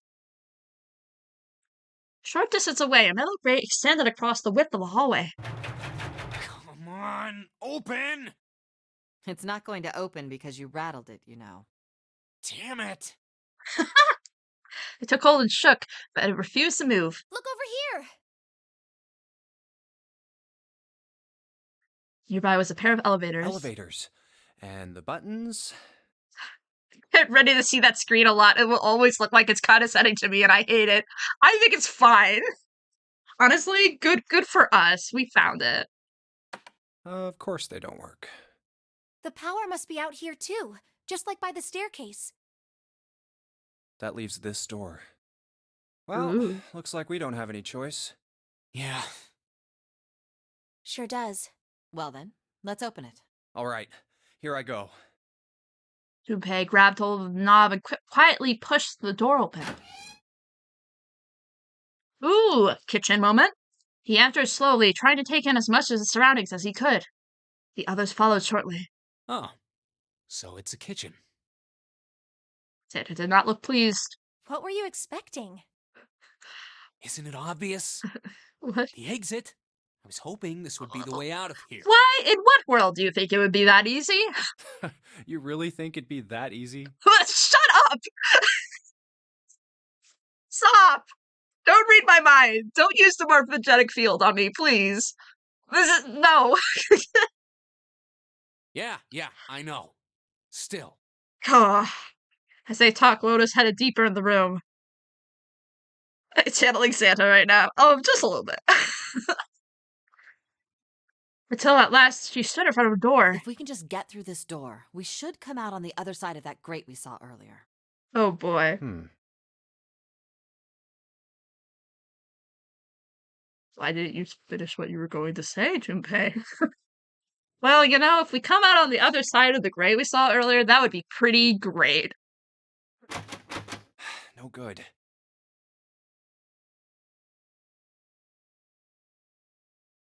Either Junpei or Lotus look terribly happy.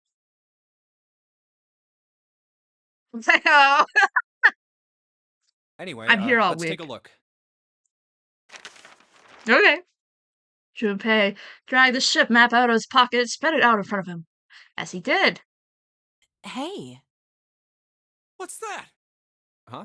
Oh yeah, I guess I forgot to tell you. I found this a little while ago. It's a map of the B deck. Before Junpei could finish, Lotus snatched the map away from him. Let me see that. She ran her finger across it, muttering to herself. I knew it. See? Look. Clearly he has a million pockets. Clearly he could have put that somewhere, right? Yes, hold your horses. Wow, ham reference.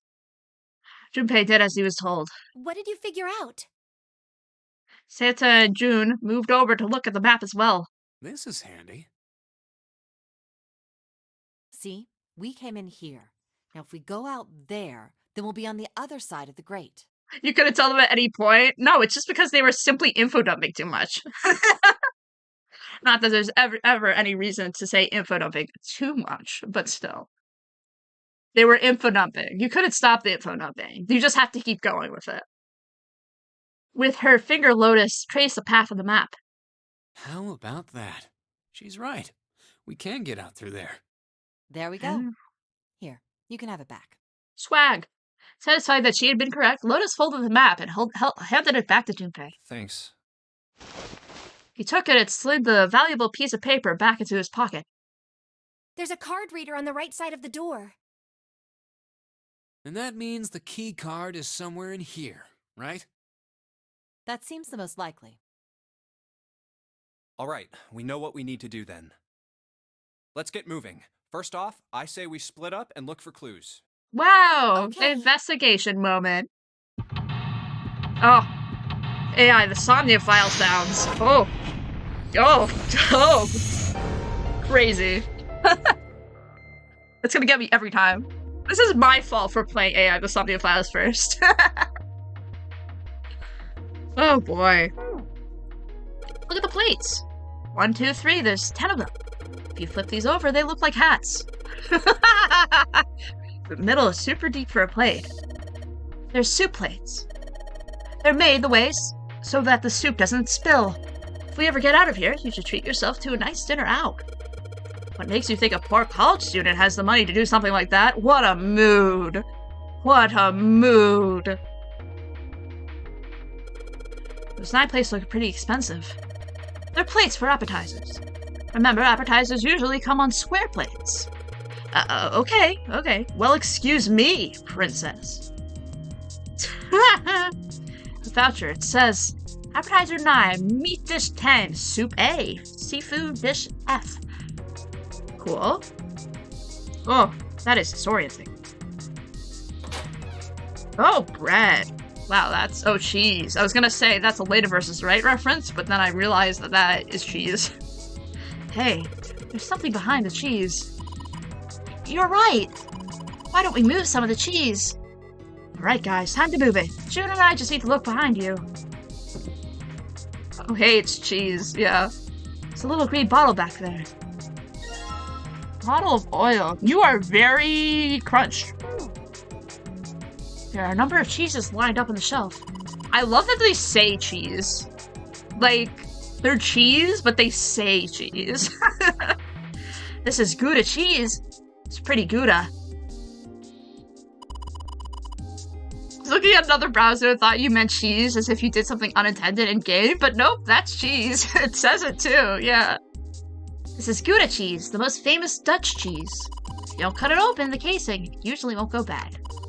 So you can store it at the room temperature for quite a while. So we can eat this? Most likely. I'm not hungry at all. I guess it's hard to get hungry in a situation like this. Fantastic. Ooh! I snatched something. There's so much stuff in here. A whole lot of cans. It's probably a pantry. There's milk in here. Milk in an iron barrel. Judging by the rust, it's probably really old. Maybe we shouldn't open it up.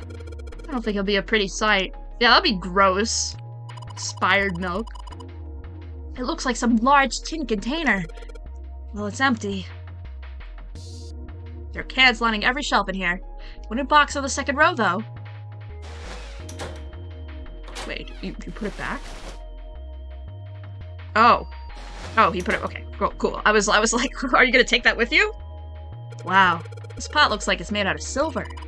I bet drinking tea from this pot would be very yummy. Spending a day with June, drinking tea. Could such a day ever happen for me? Jumpy? Nothing. We don't really need hot water, so we should be moving on. There's a lot of notes. I've got a bunch of stuff running on them, but it doesn't look like a code or anything like that. Light? Wow, Jumpy, you could reach really high. Yeah. I can jump pretty high. Here we go. Great. I think. I still got water in it. There's a couple plates in there, but I don't think they're gonna help us much. Whetstone. Ooh, okay. Whetstone, interesting. Ooh, the car just started beeping outside. That scared me. Whose car is that? What? Weird, okay. Maybe this table is for preparing food. There's plates everywhere. It's not my car, I know that. I don't have one. The trash can. There's nothing inside of it. Well, better than being full of rotten food, I suppose. I mean, true. Facts. They're lights, buddy. Nothing weird about that. Listen. Alright, it's going. Do you think this is all part of Zero's plan? Probably. Kinda hard to believe that there's a chef on board somewhere. Wonder what this drawer is. You see the metal grate on top of the grill? They make it like that so the fat and juices can drip off the meat while it cooks.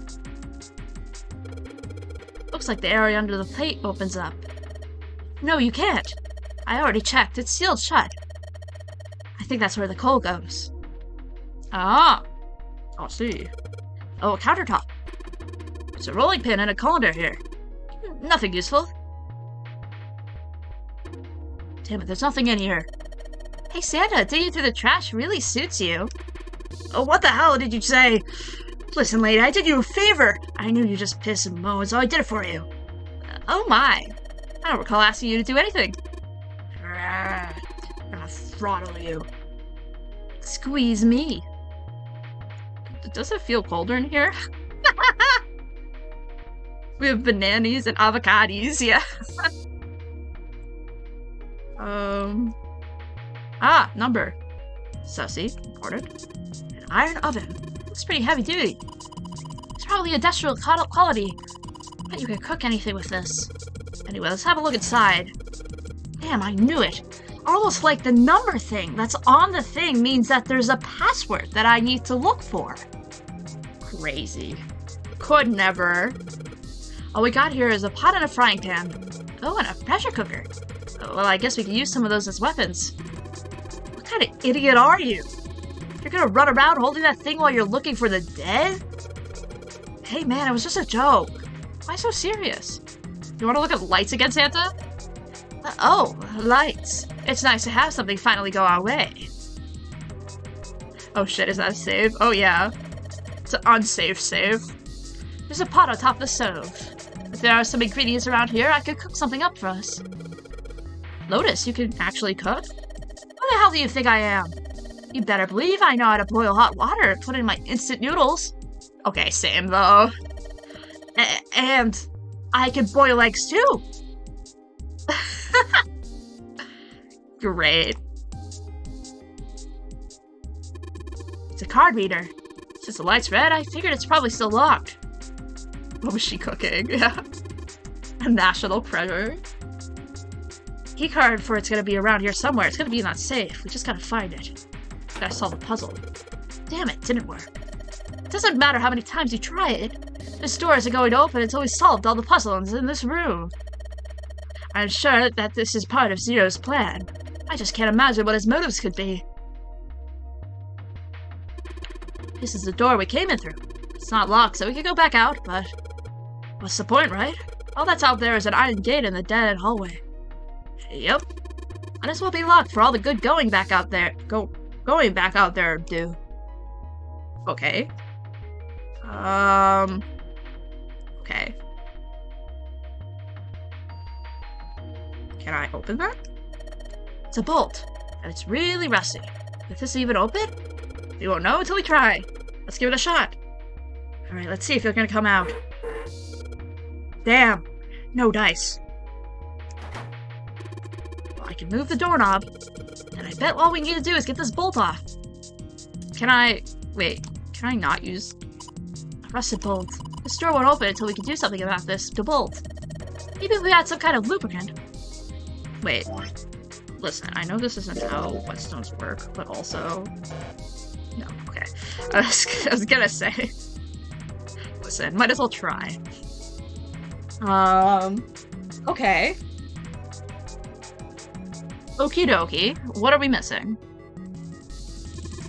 Countertop. No, just... yeah. Try Omi oil, yeah. We've got a rolling pin and a colander. Nothing useful, in other words. Hey, Santa, could you open that door, please? What the hell? There's no way I could open that thing. Guess you're getting to that age where your eyes start to go, huh? You better watch your mouth, boy, or someone won't live long enough to see that door open. It's got the two of them on edge. You gotta get out of here fast. That's the exit. There's a big old iron plate over the door. I don't think we can open it. Okay. It's a tank with a pipe coming out of it. Nothing really that special about it. Interesting. Okay, what are we missing? There are some bottles of seasoning in here. The door seems to be stuck. It won't open. Okay. Do we have a sink? We have a sink, right? Sink with water in it. So a couple of plates of water. Can you put the whetstone in the sink? No? Okay. To get it wet. Huh. The can's lining every shelf in here. Yes. Wooden box in the second row, though.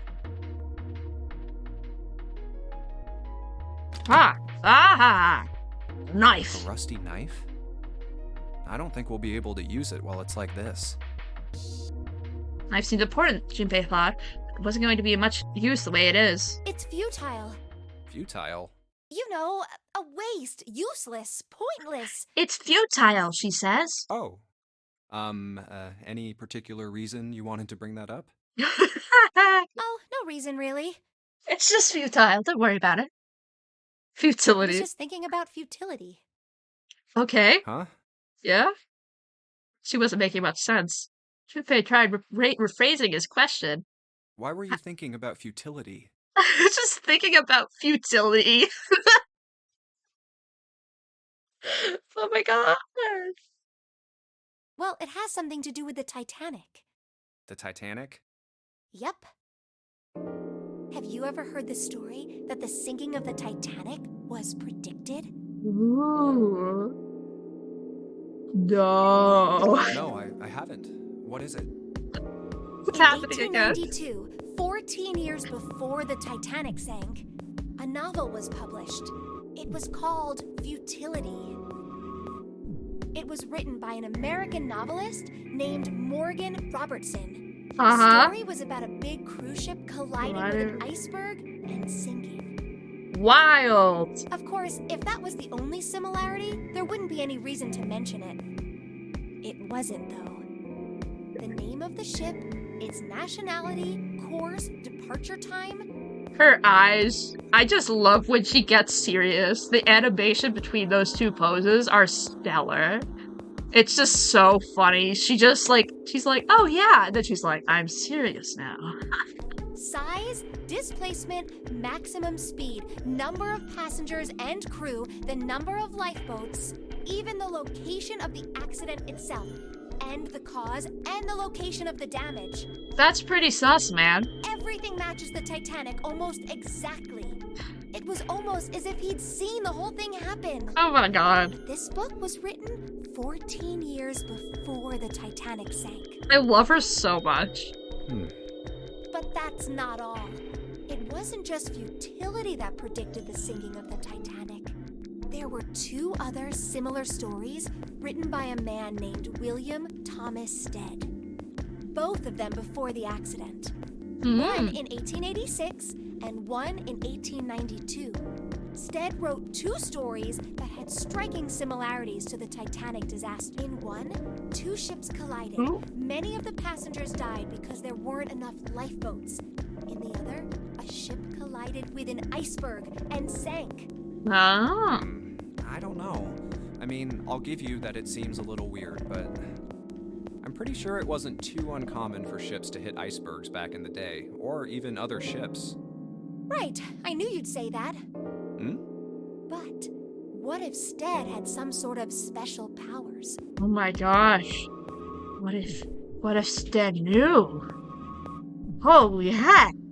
To be more specific, what if he had the ability to do automatic writing? Automatic writing? What? Automatic writing? What? Are you talking about when someone's possessed by a spirit and then they write a bunch of stuff without knowing what they're writing? Wow! Just like Ghost Trick! Sorry. Yes. What do you mean, yes, that stuff's a load of bull. But Jumpy, you said you believe in curses. Come on, that's totally different. Okay, let's say, hypothetically, that automatic writing isn't a total load. It is just like Ghost Trick. The vibes are so similar. It's so fun.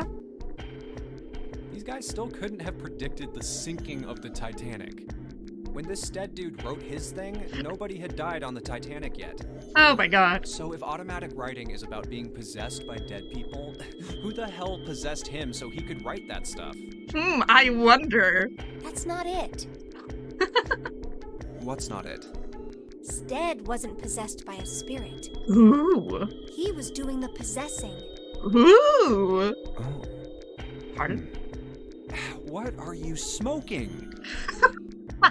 William Thomas Stead was a passenger on the Titanic. Oh my god, Ghost sank the Titanic. Whoa. He just wrote down what he saw with his own eyes 20 years before it happened. Wow. So it was probably best to say nothing. What June was saying is insane and utterly absurd. If he tried to take what she was saying seriously, he'd go mad.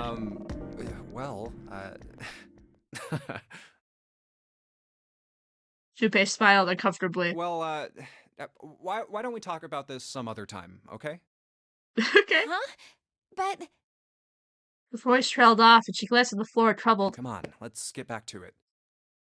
Junpei tapped June gently on the shoulder and awkwardly reached around her to pick up the knife from the box. Ooh, let's combine that with the whetstone. Action! Yeah! Knife sharpens. Oh! Should be able to cut something pretty good with this. What I'm thinking is that maybe you could unlock the lock, this one, with that knife. Bolt is rested in place. It won't move. I don't think I can get this out instead of... Oh.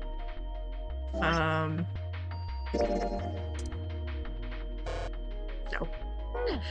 Okay, I'm a little too ahead, I think. What can I cut? What can I cut? Can you put... No. Okay, putting the knife in water would not do anything. Yeah. Great, okay. It's sealed shut. We can't get it open. Drawer seems to be shut. It won't open. So grill. Some coals down there. They're bright red. Grill ready to grill. What can we stab? Nothing useful. Okay, got it. Okay. Fry pan. 2 kinds of pots. Door. Stab the card reader. That would be smart. No. Okay, that won't work.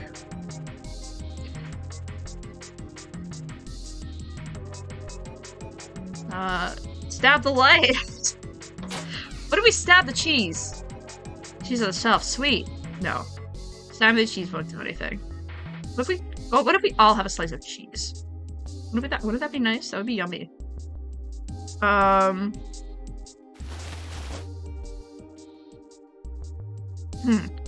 Okay. Nothing inside. Okay. Yes, as a big container made of tin. There's nothing inside. This is the milk. Okay. Looks like a bunch of instructions for using the kitchen utensils. Nothing really sussy about that. Silver pot here. Voucher. It says appetizer 9, meal dish 10, soup A, seafood dish F. Okay. Well kept countertop. Doesn't seem to be anything useful on it though. Hey, is that boiler over there? Who knows? Pipe goes up into the ceiling. Maybe we could climb into that pipe. Get out of there. Idiot. How the hell are you supposed to get into a pipe that size? Well, at least he kind of got my joke. That made me kind of happy. Oh. It made him kind of happy. Okay. Iron plate over the exit. Yeah. Plates. Oh, no plates. What can we cut?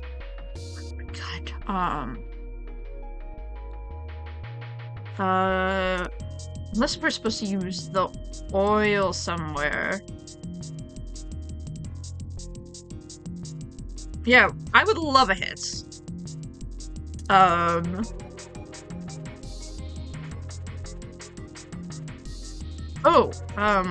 Wait. Grill ready to grill? No, okay, it's not putting the oil in there. Okay.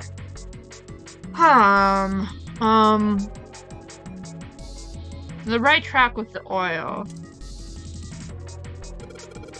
Do you see that action movie that came out last week? Nah, I heard it was critically panned.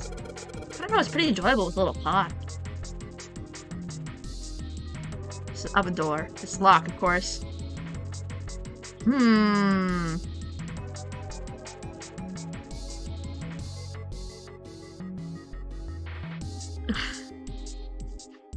Oh boy.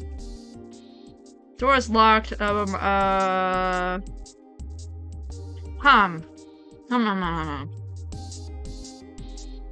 Wait. Won't budge. Of course, maybe if I put some oil on it. There we go. Okay. Yes. Hey! Just a little bit of oil and... Come on, you little son of a bitch. Hello! Aha, yes, got you, little bastard. You did it, Jumpy. You're so smart. Yeah, we did it. As Junpei walked into the room, a blast of cold air washed over him. Almost instinctively, he folded his arms tight across his chest, doing what he could do to conserve body heat. Oh, it's cold in here. Yeah, sure is. What is this place? Freezer time? Oh god. Is this gonna be another tangent freezer moment? It's a freezer. Santa's teeth has already begun to chatter. Hardly surprising. The freezer was far too cold for someone dressed as he was. Lotus, however, was in an even worse situation. Oh, no way. That's way too cold for me. You know, understandably so. I'll freeze solid in seconds. Sorry, but I'm afraid I'll have to pass on this one. I'm going to leave the rest to you. Yeah, literally. With that, she ran out of the room. As Lotus left, June came in. Oh, whoa. It's really cold in here. White puffs of steam covered in front of their faces as they talked. June had already started to shiver. Hey, you don't need to be in here. You had a fever just a little bit ago. You should stay outside. We got this. No, I'm fine. My fever's gone now. But... Junpei scarcely opened his mouth. Huh? Huh? When the thunderous sound of metal upon metal rung up from behind them. In unison, they spun around to find that the door they had only recently come through was closed. Oh shit. Junpei rushed to the door. No! Why did it suddenly close? Ruh-roh. Desperately, he grabbed hold of the doorknob. Ah! It was cold beyond cold. Merely touching it was painful. The knob's frozen. But why? Oh shit. They quickly deduced that the pipe next to the door had ruptured. It looks like the pipe next to it broke, and... Water released by the rupture had hit the door and frozen instantly.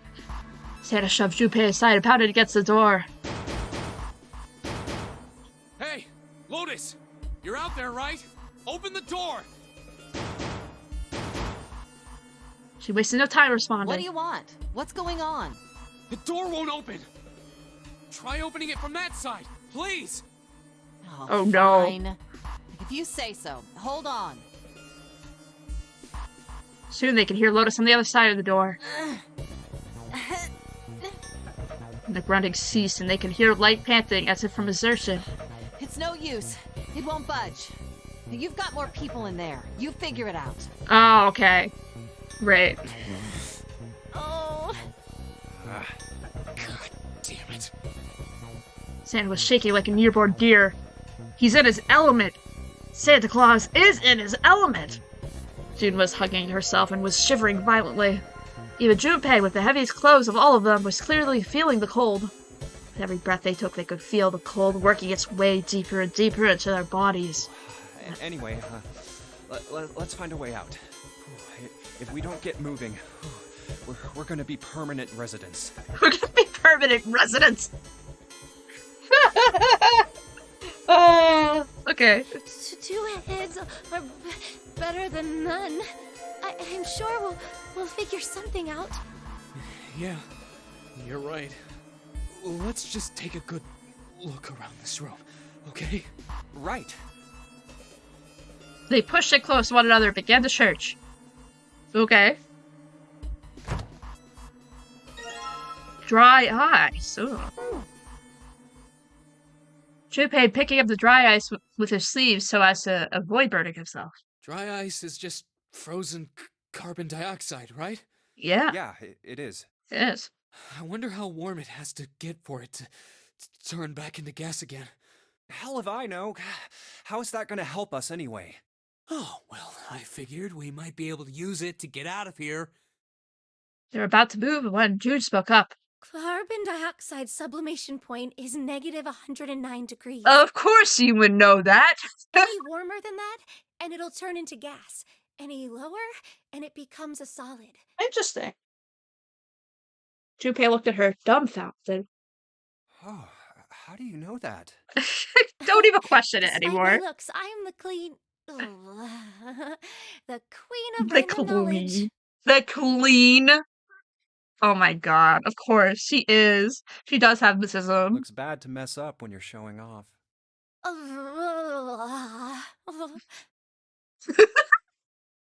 That was a beautiful delivery. Oh, you're so cold your mouth's going numb? Yeah, that's right.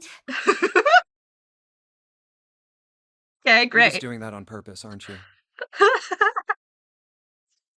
She giggled and do her best to hide her guilt. At least she was feeling good enough to joke around, Junpei told himself. Come on, guys. Don't you think that's kind of weird? Don't you think that's kind of weird? I wonder why it doesn't turn into a liquid first. Santa was now shivering at an astounding rate, but his curiosity seemed unaffected. Junpei. It did seem rather odd. It is kind of weird. Yeah. She answered. But it can turn into a liquid. Carbon dioxide turns to liquid if you put it under high enough pressure. Ah. But at 1 atmosphere, normal air pressure... It won't turn into a liquid, right? That's right. Instead of melting, it'll do what's called sublimating and change immediately from a solid state to a gaseous one. See, that is weird.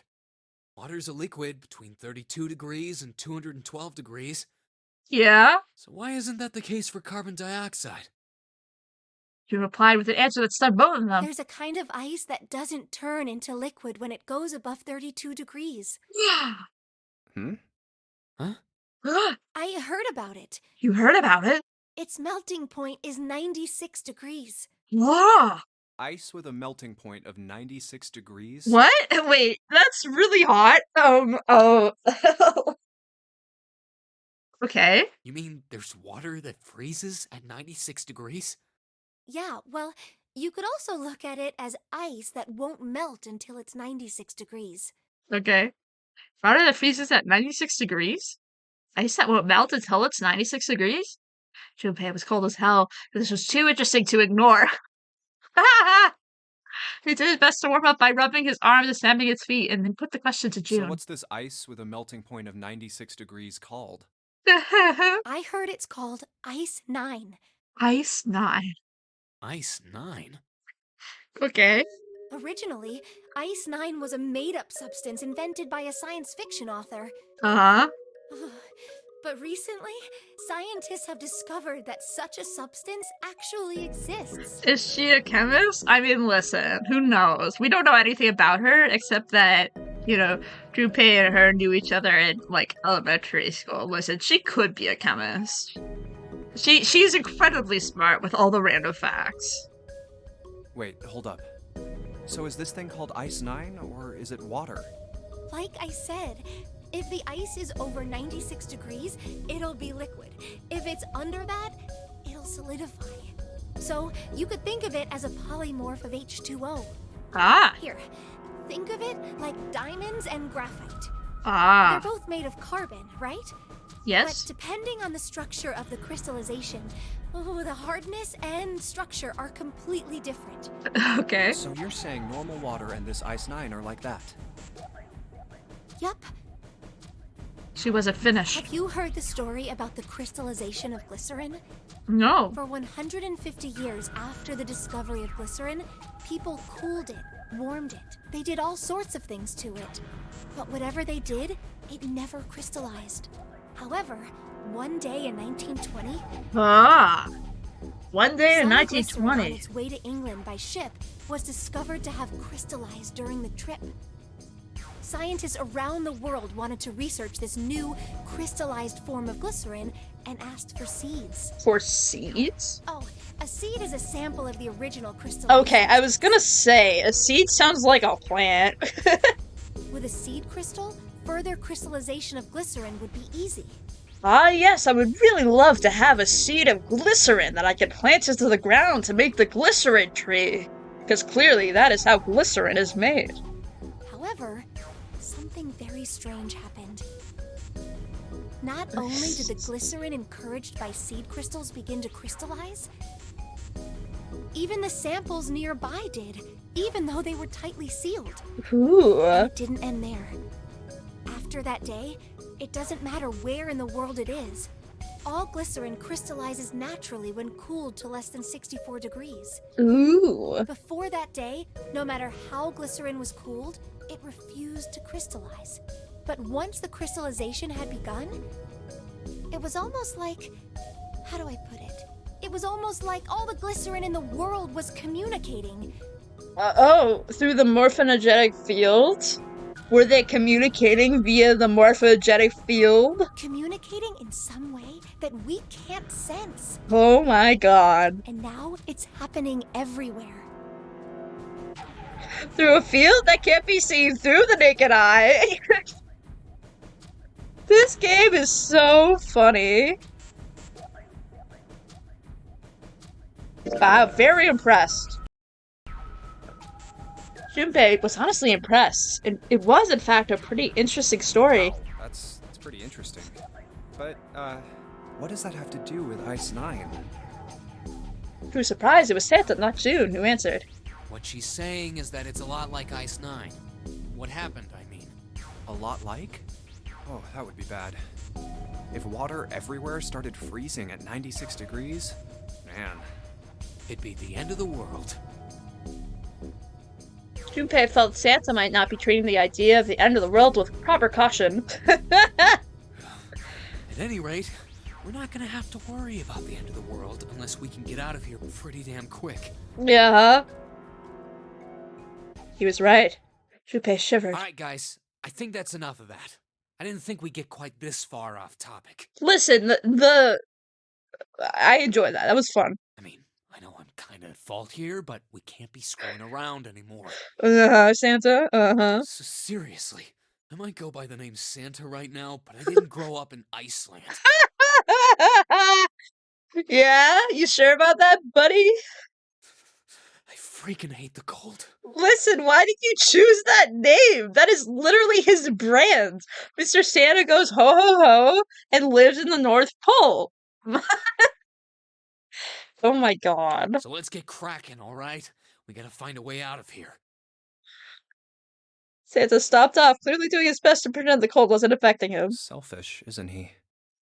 So Santa was right, and it was high time they got back to their search. Ice 9 is interesting and all, but we can discuss it more once we get out of this freezer. Wraps him in a blanket and feeds him soup. He's sure he needs it. Junpei looked at June, nodded, and resumed his search of the room. Great. Is there anything else in here? No, there's fishes. Frozen chicken! Nice. What if we cut the chicken? Wait, what if we cut the chicken? What if we cut the chicken? No. No cutting chicken. It'll have to defrost with it. There's some frozen meat up there. Looks like pork. Huh? What's this? It looks like a tag or something. Chunk of pork. Oh! Shit, wait. Wait, no, don't do that. Wait, a back, a combined knife. No, okay. If he's frozen in here, it doesn't look like there's anything else interesting.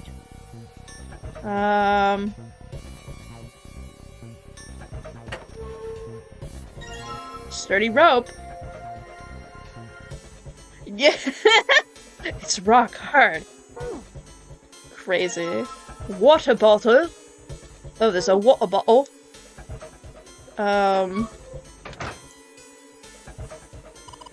This thing is covering something. It's frozen solid. Can't flip it over. There's water dripping from this pipe. It looks like when the pipe burst, the water hit the doorknob and froze it in place. The water actually seems almost warm. Ooh. Okay. Warm water flowing from the pipe. Oh, interesting. Wait. Can that be the way we... Okay. No.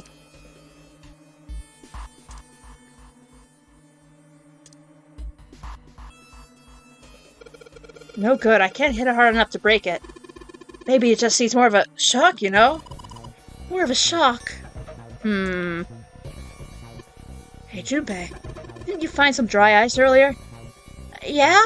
There's warm water coming out of that pipe. Warm water and dry ice. What do you think would happen if we put that stuff in a sealed container together? Ooh, you're right. Wait, okay.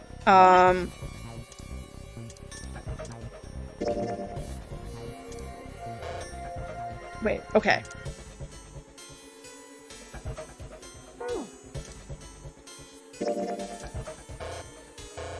No, we're not allowed to stab the water bottle? Damn it. Okay.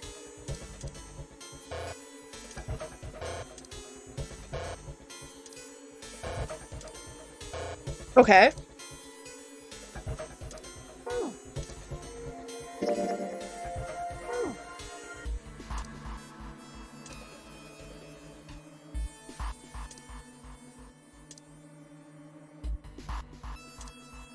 Okay.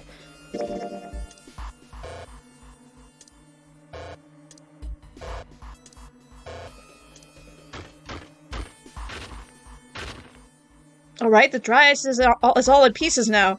Did we just what? Wait, did we just beat it with a chicken? Excuse me? Oh my god.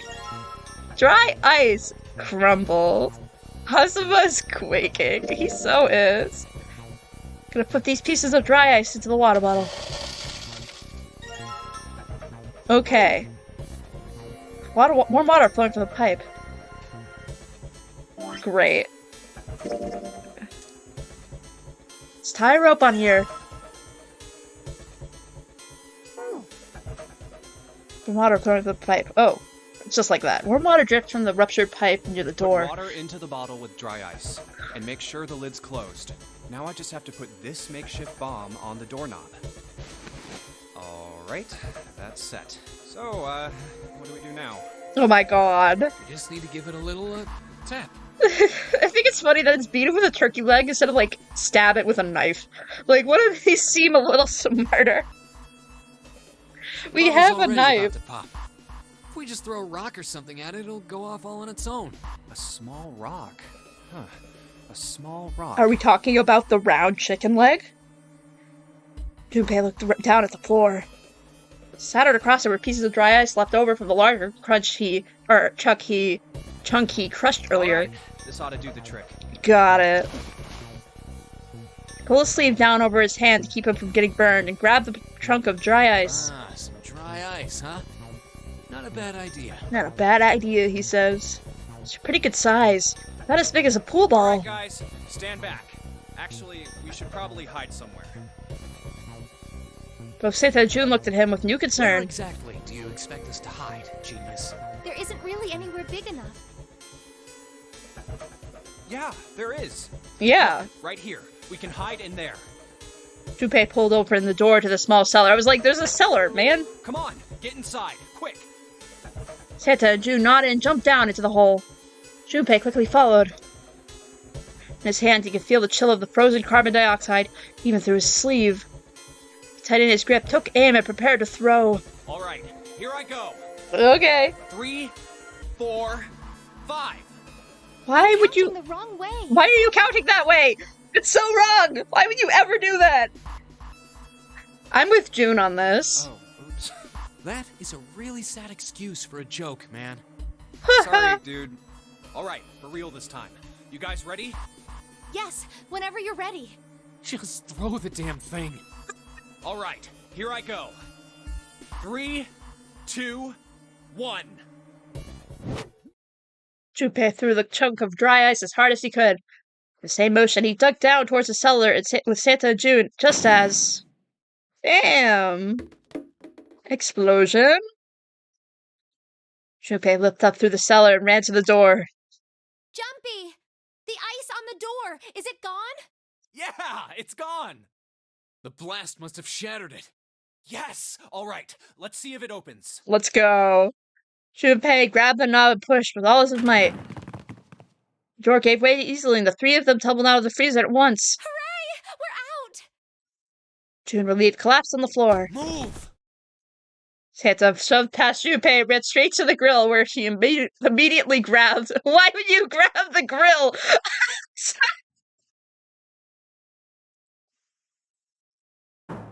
Oh, god damn it! Hot. Fuck! Did you do that? Man was like, yeah, I'm really cold. It was just like, I'm just gonna grab a grill. Iconic Santa moment really is.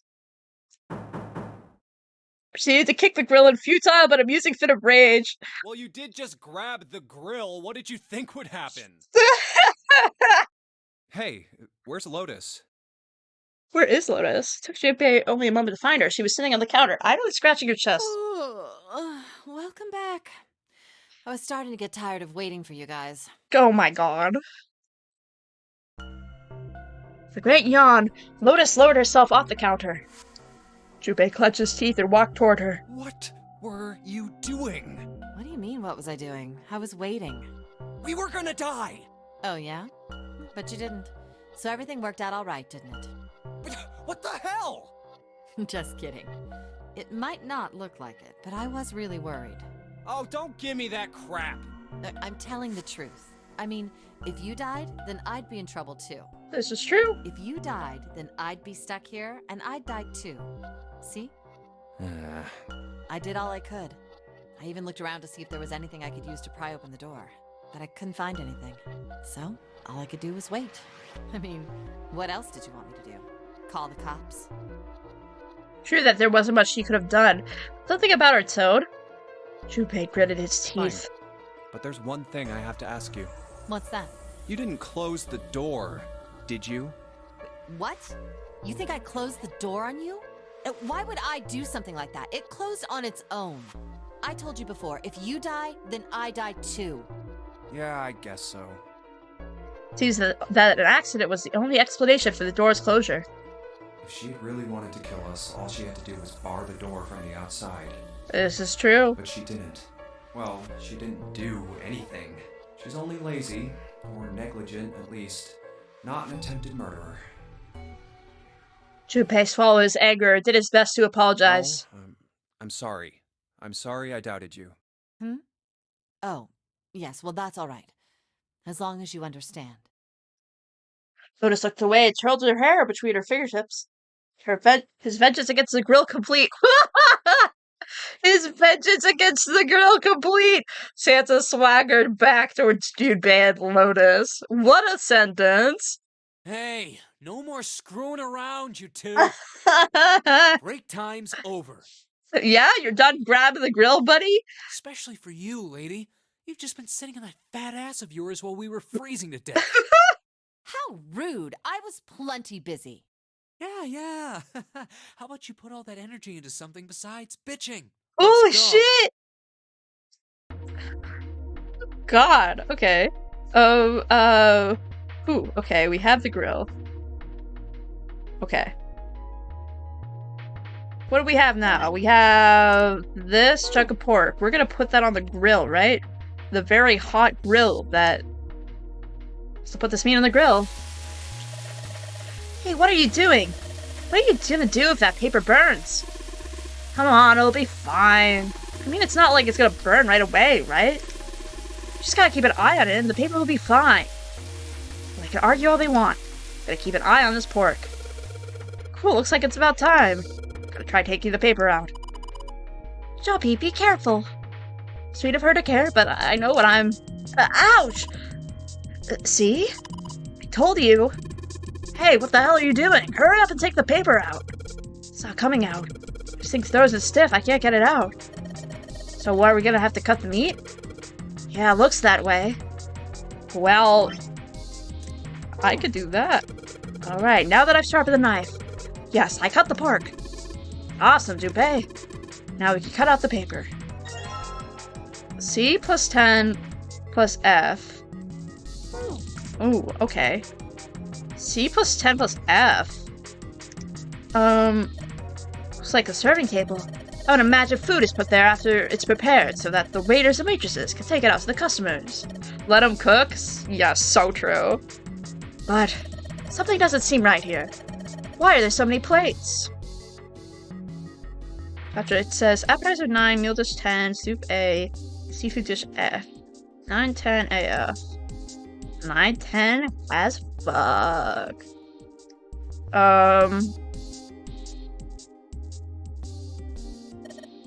Probably what you're supposed to do to enter this passport. Maybe we could put in the right number that'll open the oven door. Junpei, maybe the note you found earlier. Yeah, I know.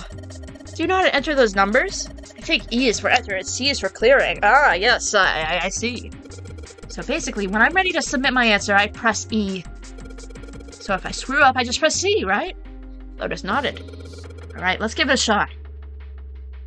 I don't have the answer yet. Didn't work. Do you think the note we found in the pork wasn't a hint? C plus 10 plus F. There aren't any letters in the input device. Maybe we can find a way to convert letters into numbers. Oh yeah, the voucher we found next to the plate had some letters on it, didn't it? Maybe they got something to do with it. The voucher next to the plates? Yeah, okay, I was thinking the right thing. I just didn't put it together. Got it.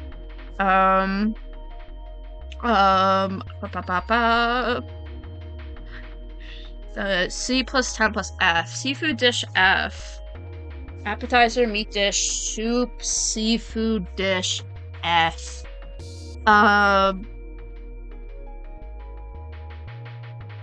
Well, I'm automatically thinking about the number of letters in the alphabet, but I don't think that's what it wants me to do.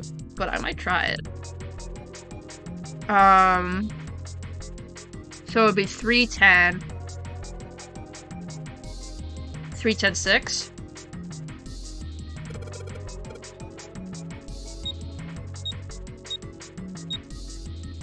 Oh, only 3 numbers. Damn it. Okay, never mind.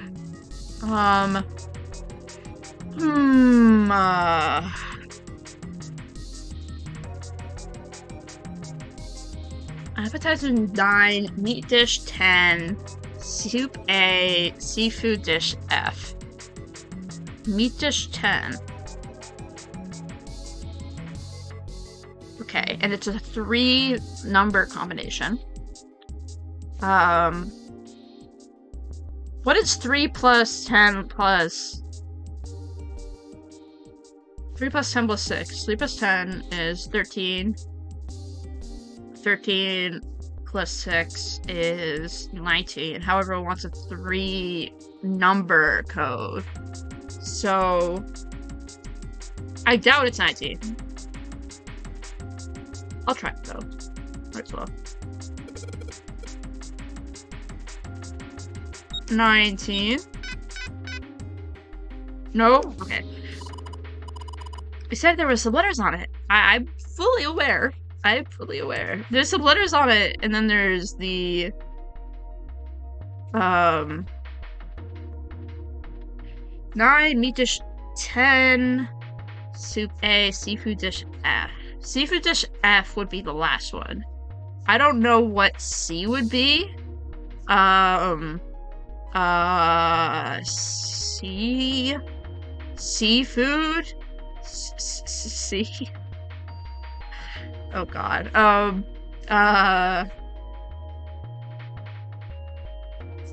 Okay.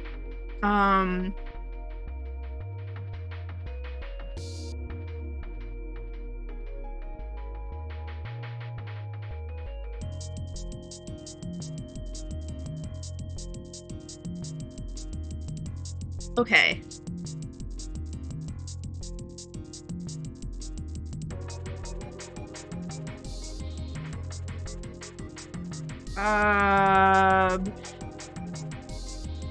It would not be...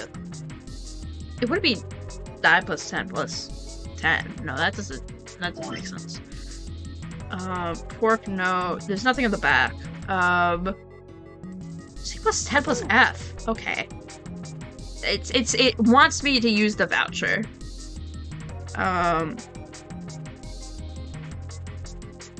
Seafood dish F.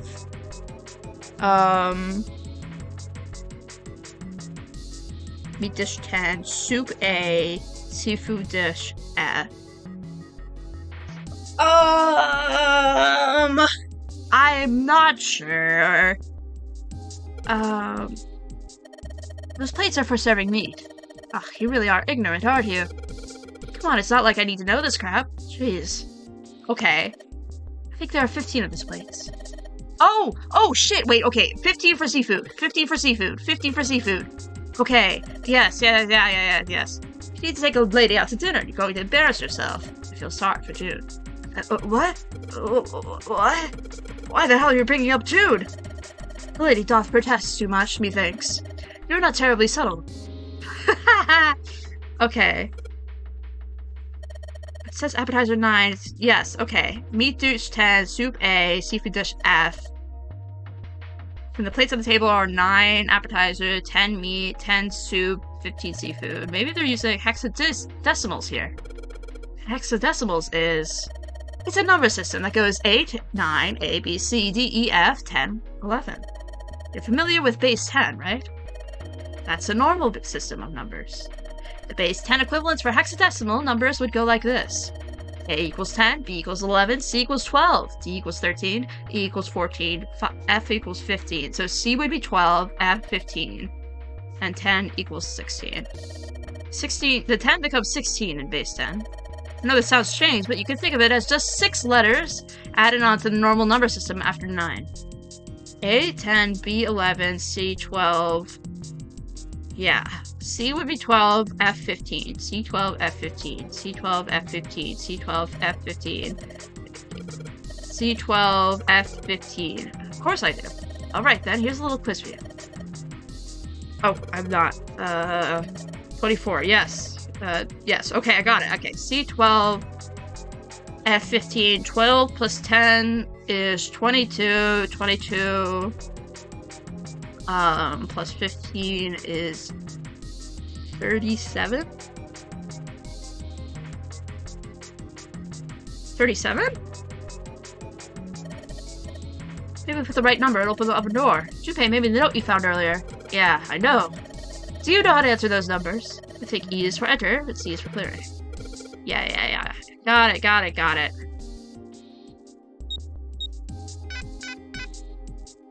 No? I thought I was right. Okay.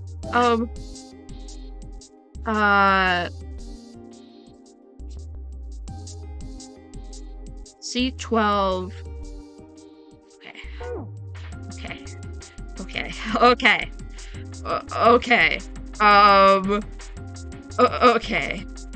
Okay. C12, F is 15. 12 plus 10 is 22. 22 plus 15 is 37.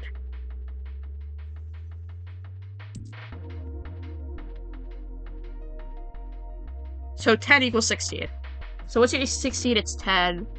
So 10 equals 16. Oh. Okay.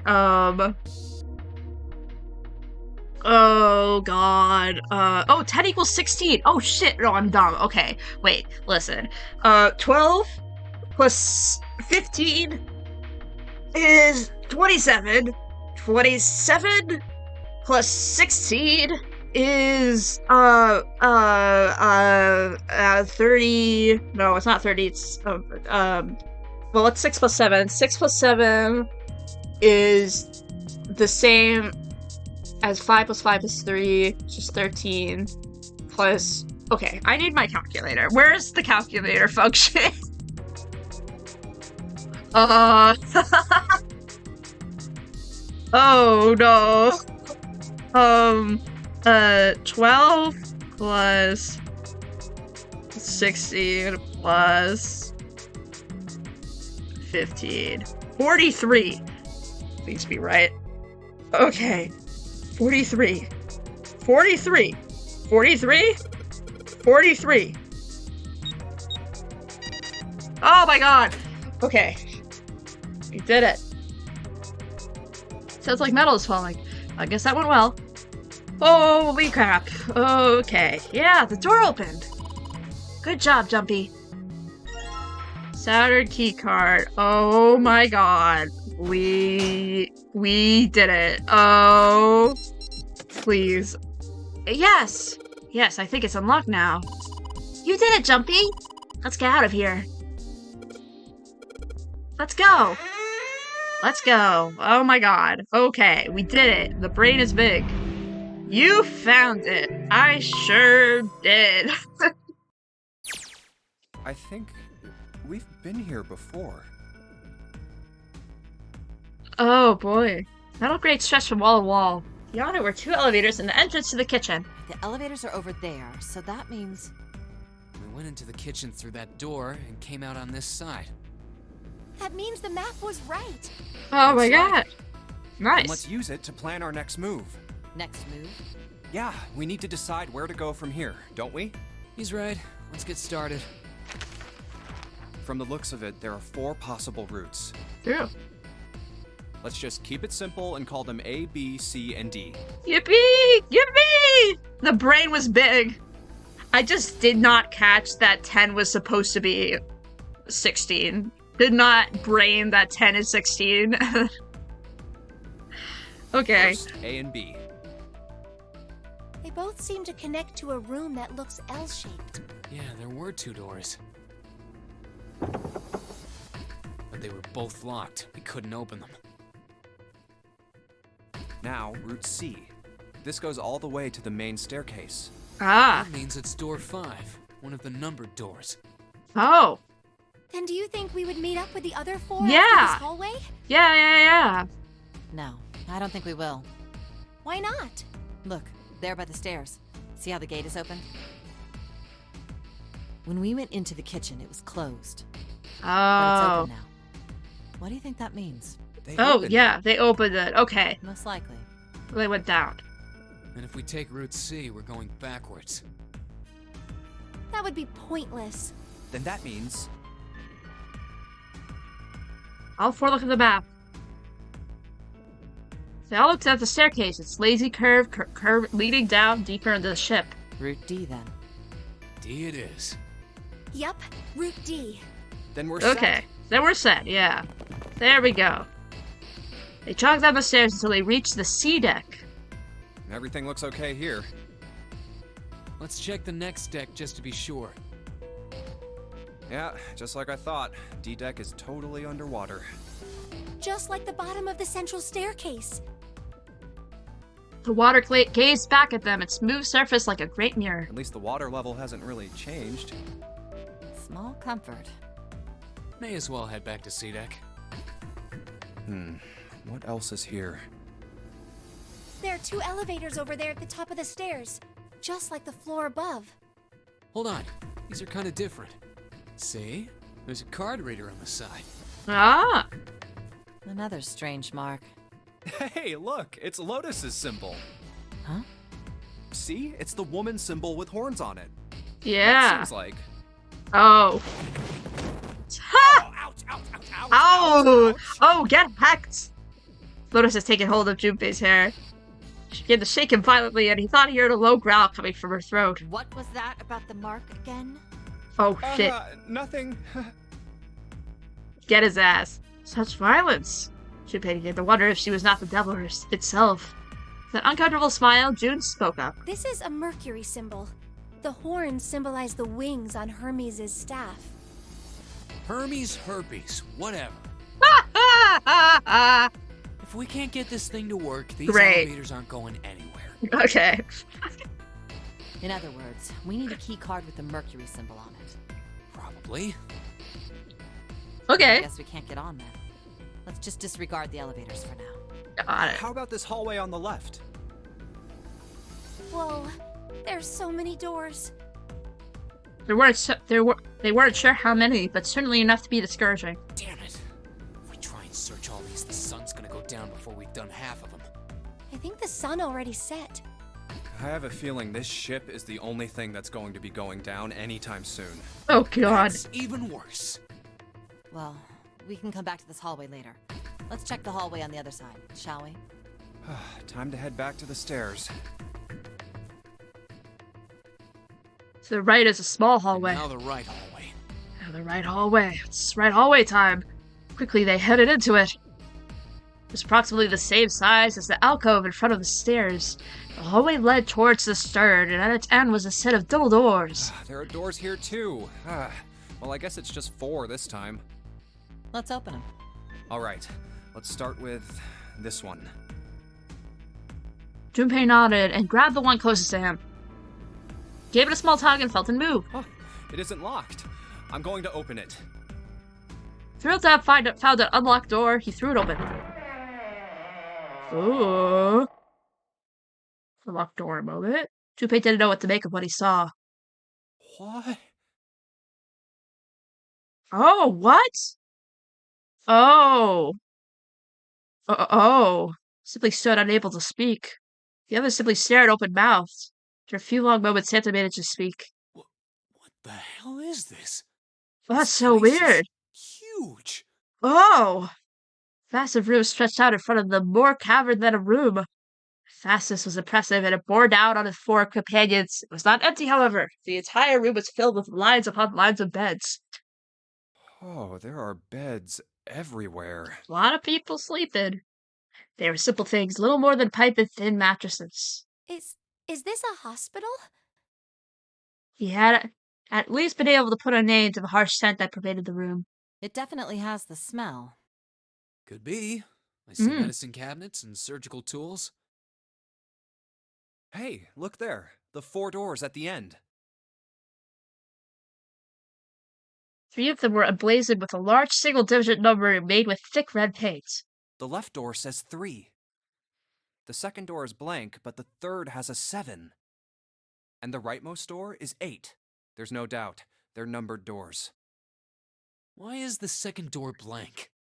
That seems kind of strange, don't you think? Pretty sussy, not gonna lie. Are you gonna try to break it open, No point Santa? worrying about it right now. Let's see if these will open first. Okay. Yes, that sounds like a good plan.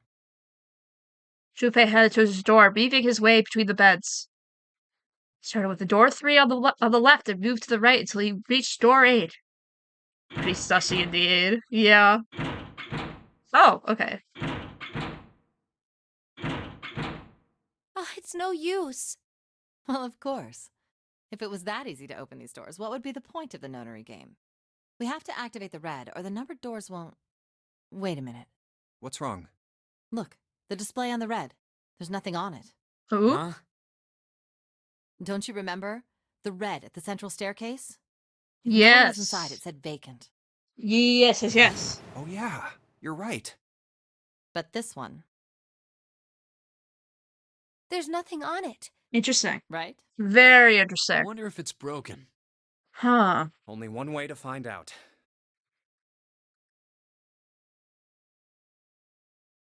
It's not responding. All 4 took turns placing their heads over the hands of the red, but it refused to respond.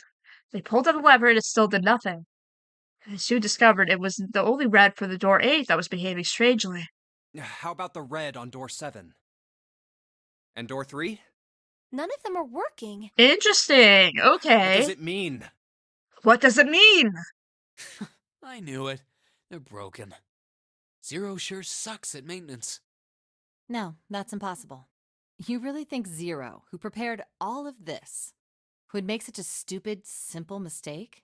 This seems like a puzzle. Maybe, but that doesn't explain why this thing ain't working. Just at that moment, they heard a voice from behind them. I believe the bottom of the device has been removed. Hi, hello, welcome back, Snake. Oh my god. I've missed you. Spun around the sea. Snake! My guy, my little dude. It was more than just Snake. Ace, Clover, 7. Although they were glad to see one another, it wasn't terribly surprising that they had. Snake, hi. Hi, Snake. If it had been the other party that opened the gate in the front of the kitchen, was it unreasonable that they'd bump into one another eventually? The rest of Snake's team, however, they looked rather surprised. How did you guys... How did you end up here? That's my line? Perhaps we should exchange information. That's my line? Okay. For a moment of silence and surprise, everyone suddenly began to talk, desperate to exchange information. They talked about the rooms they'd been through, and how they ended up in the same place. Of course, none of it was very useful information, but it hardly mattered. They were happy to simply see one another again. Although the level of cheer varied greatly from person to person, each one of them was wearing some manner of a smile. Almost as though they had already forgotten about the death of the 9th man. Oh god. No, thought Junpei. Perhaps that wasn't it. Perhaps thoughts of his death were what drove them to smile at one another. Not in a morbid or hateful way, no, the 9th man had died, but they were still alive, and that was something to be happy about. Sort of simple, uncomplicated joy, Junpei thought. The joy of being alive.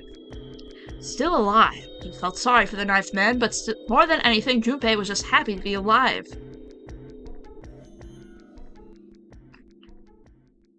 There you have it. Our half of the story. His part finished, Ace fell silent. For a moment, Junpei was silent in thought, then he spoke. Okay, let me see if I got all this straight. When you guys got here, the bases for the Reds were already gone. And you looked all over this room, but you couldn't find anything. So you figured that there might be something in the hallway with all the doors. So you went and had a look? Huh. Yeah. And while you were looking around, you heard voices. Uh-huh. You heard voices? So you followed the voices and came back here. Weird. Indeed. And that was how we found you. Our voices. Oh, I see. That was like random voices in this 0 escape, 9 hours, 9 person, 9 doors. Why don't we check those 3 Reds again, just in case? You're right. Huh. There's a long, thin gap on the bottom. It's true. I think it's a slot for something. Probably electronic. Well, this isn't good. If the red is inactive, we can't keep going. Well, what about that hallway over there? Isn't there anywhere else we can go? No, there isn't. There are plenty more hospital rooms, but nothing else. I also want to take Snake to Chili's. I think that would be fun. Hospital rooms.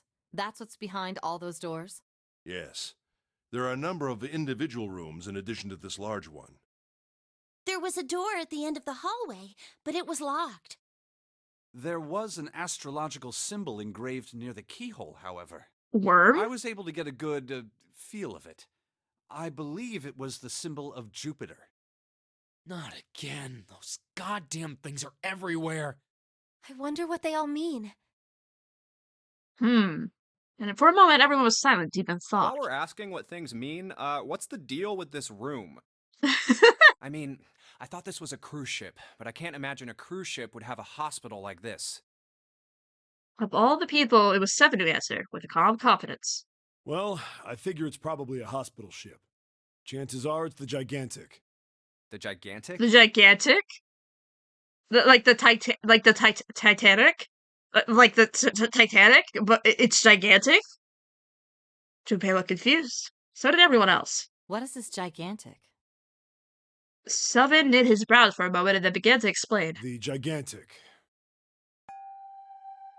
She was a sister ship to the Titanic, built in the early 20th century. And they called it the Gigantic? Actually, the Titanic had 2 sister ships, and they looked exactly the same. The Gigantic was said to be one of them. Is this real? I almost said, is this canon? And then I realized that's not how you say things are real in the real world. But is this real? Is there actually a sister ship named the Gigantic? Or is this not real and game logic? I'm so intrigued. They intended to make her a passenger liner like the Titanic, but World War I began soon after the ship launched. The British Navy took her over and made her a hospital ship.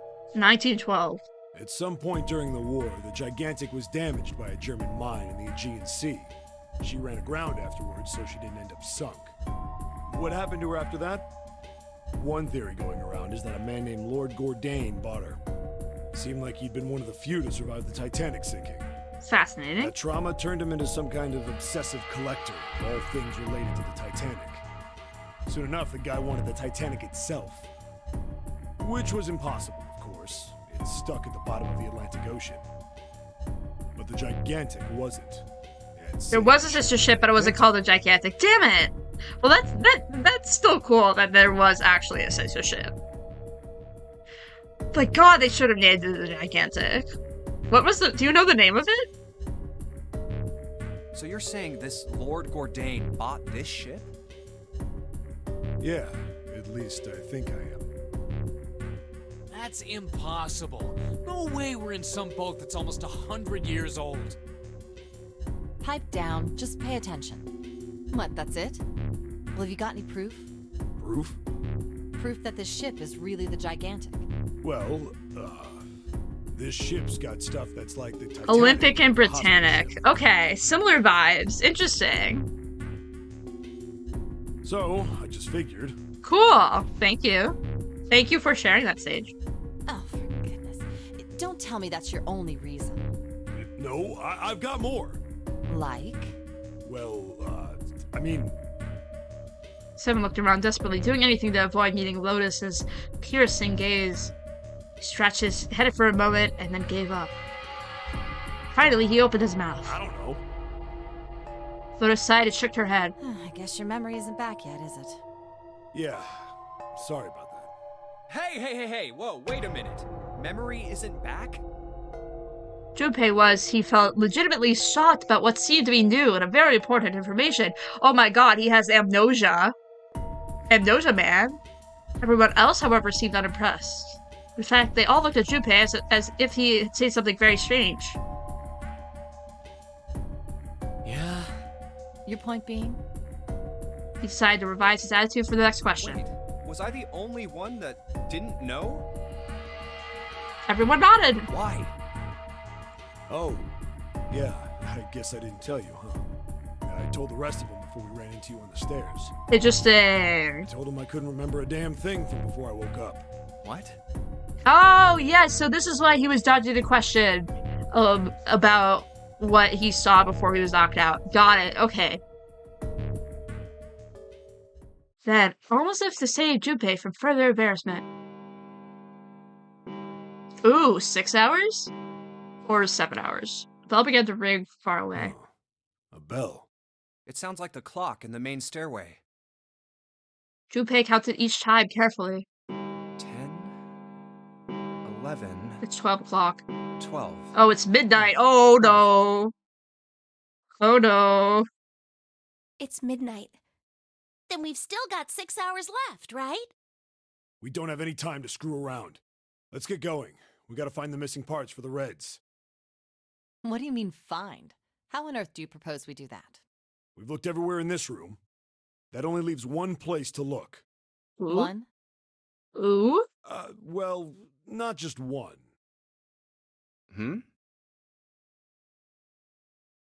Wait. Don't tell me you mean we need to search all of the other rooms. Don't freak out. We've already searched 4 of them. Holy, 4 of them? We just have to split up the rest between the 8 of us. Oh, Lord. If each of us can do 6 rooms apiece. We'll have the other 48 rooms cleared in no time. Okay. There are 48 other rooms? Her earlier experiences has apparently not encouraged Lotus to trust Seven. Seven scratched his head awkwardly. Maybe? All right, so everyone knows which area they're searching? Yeah. Yes! Junpei was chosen to search the rooms on the starboard side, moving from fore to aft. We'll all meet up when the clock goes off again. How about in that room with all the beds? Okay. Yeah. Sounds straightforward enough. I'll shout if I find any of the components we need. I hope we can find them within the time limit. If we can't, then we'll just have to come up with another plan. Right. Then let's do this. Okay. Okay. The details aside, they left to begin searching. Out of the hallway they went, each into the rooms they'd been assigned. However, what do you mean, however? Far away, Junpei heard the bell ring. Did so only once. It was 1 a.m. It's 1. I better get back to the others. Oh, heck. That sounded like the Among Us vent sound. I'm not going nuts. That sounded like the Among Us vent sound. He venting, Your Honor. He's sussy and he's in the vent. He jogged through the entrance of the large hospital room to find 6 of the others already there. Huh?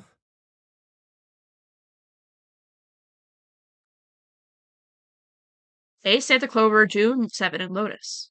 They had gathered in front of the door number 8. Or perhaps to be accurate, they had gathered in front of the red next to the door number 8. What are they doing over there? Oh shit. Had one of them found the missing piece? What happened, guys? It was June who answered him. Jumpy, look! She was pointing at the red. He pushed through to the others until he stood in front of it. Ah! Immediately he knew what she had meant. Vacant. Junpei sighed. Come on, guys. Who was it? I thought we were supposed to yell if we found it. Well... Junpei wondered why she was hesitating. The others looked as confused as June, but kept their mouths shut. What the hell? What is up with you guys? This is sussy. This is so sussy. They all knew something he didn't, and Junpei wasn't about to leave things that way. Finally, Lotus frowned and spoke. Well, that's the thing. We don't know. You don't know? When I got back, it was already like this. There was no one else here.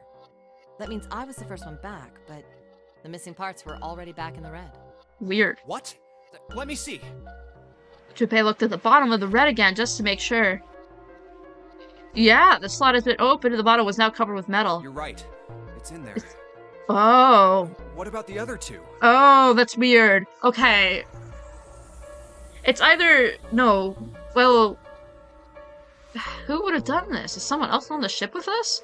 Or is it someone who's an Among Us imposter, Sasibaka, who put that in there? They're the same. Let me take a look. Junpei quickly examined the other 2 boxes. It's just as you said. Interesting. Satisfied that they were also repaired, but still very confused, he returned to the others. Alright, I just want to be sure here. Nobody has any idea what the hell happened here, right? Oh. Correct. None. Ace and June nodded silently. 7 raised his hands as if to say, not me, and Santa just struggled. Only Clover lowered her head and did nothing. Huh. Wait a minute. That was when he noticed.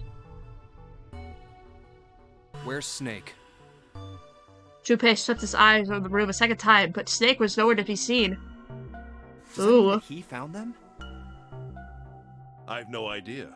There's nothing to suggest it, but nothing to suggest he didn't either. Interesting. I don't suppose we'll know until we can ask him in person.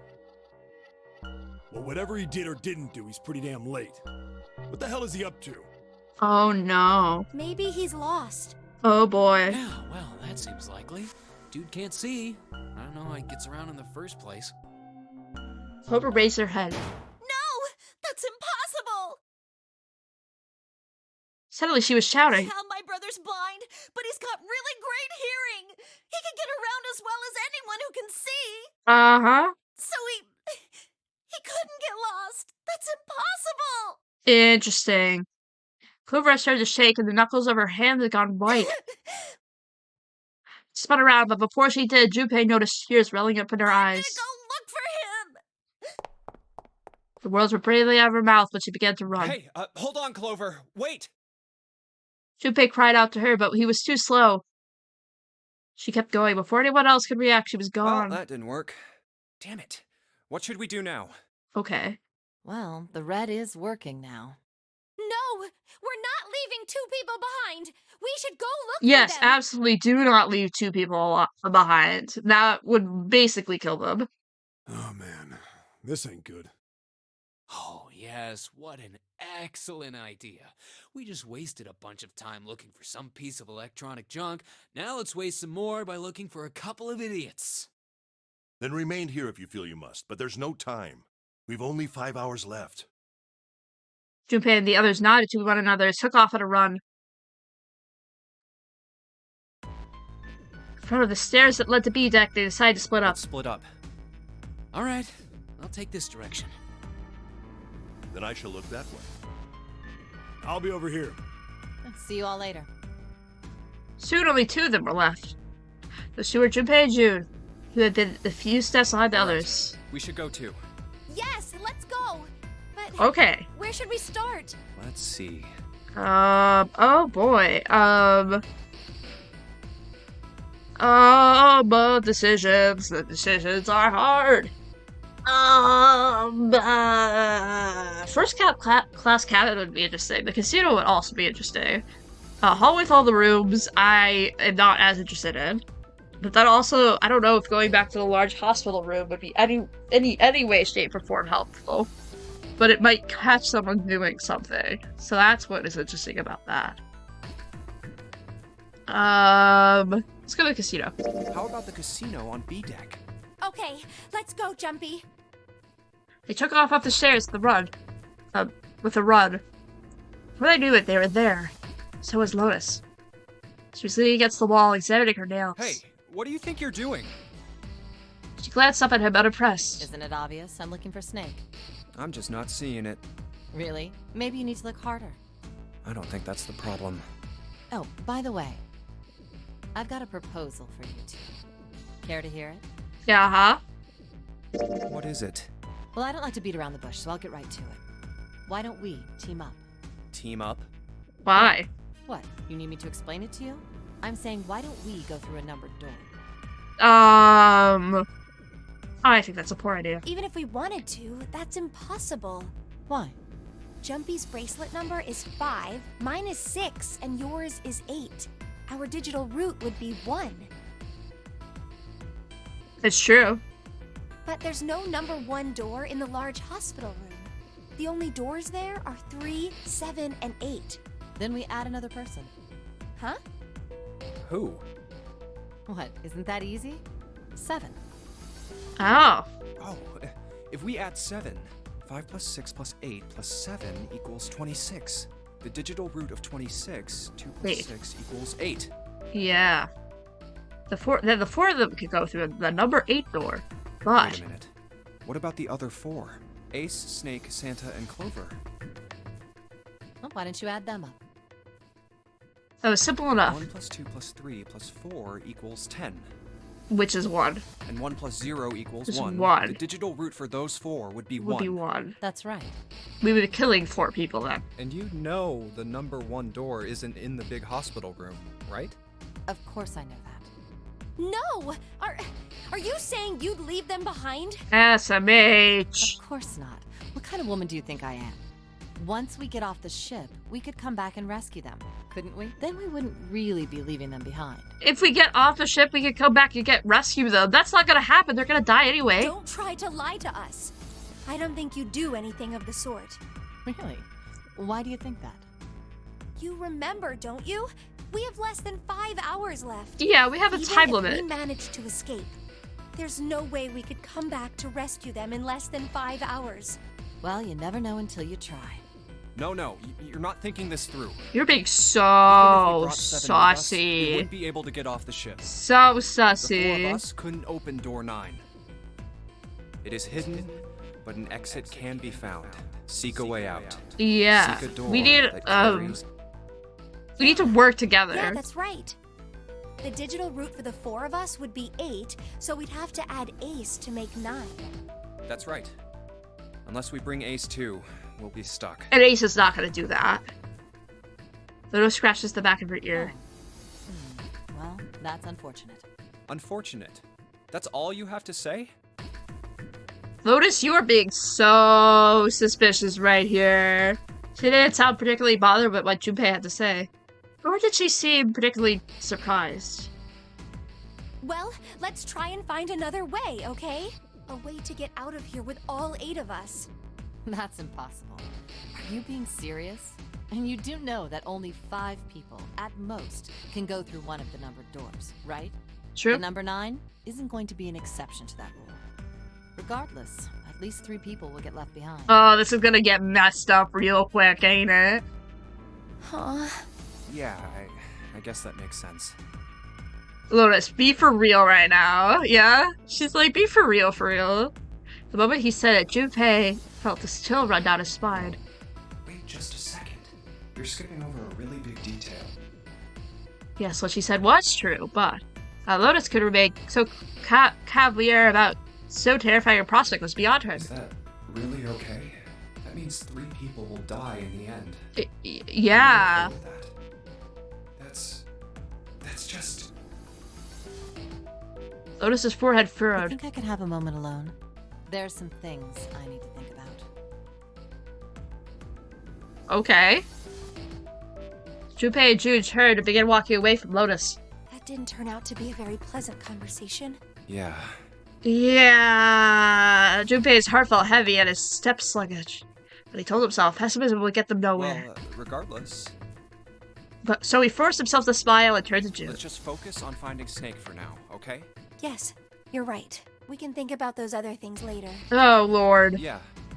Oh, boy. Junpei All nodded. right. Where should we go next? Let's go take a look at the first-class cabin. It's really close. They turned around and took off down the hallway to their left. Outside the first-class cabin, they found Clover. She was standing in front of the wall. She was staring at a meaningless point of the wall, her eyes blank. What should Junpei do? Are you alright? He did his best to sound friendly, but Clover didn't respond. Look, I know you're really worried, but...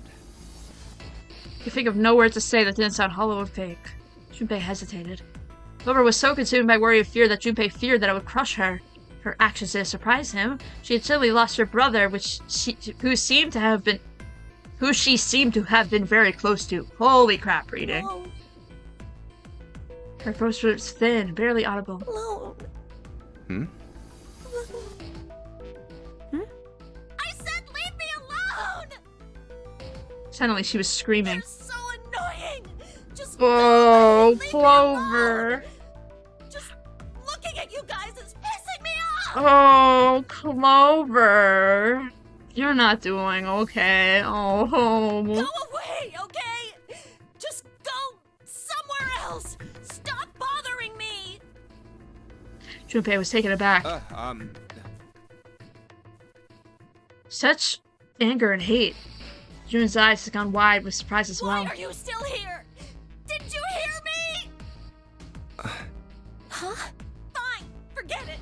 If you aren't gonna leave, then I'll just... Alright, let's go, June. Yeah. Oh, Clover.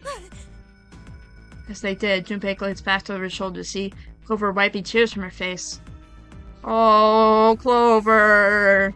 Clover had driven home the misery of their situation, but Junpei told himself that getting depressed would get him nowhere but depressed. We really need to find Snake, for Clover's sake.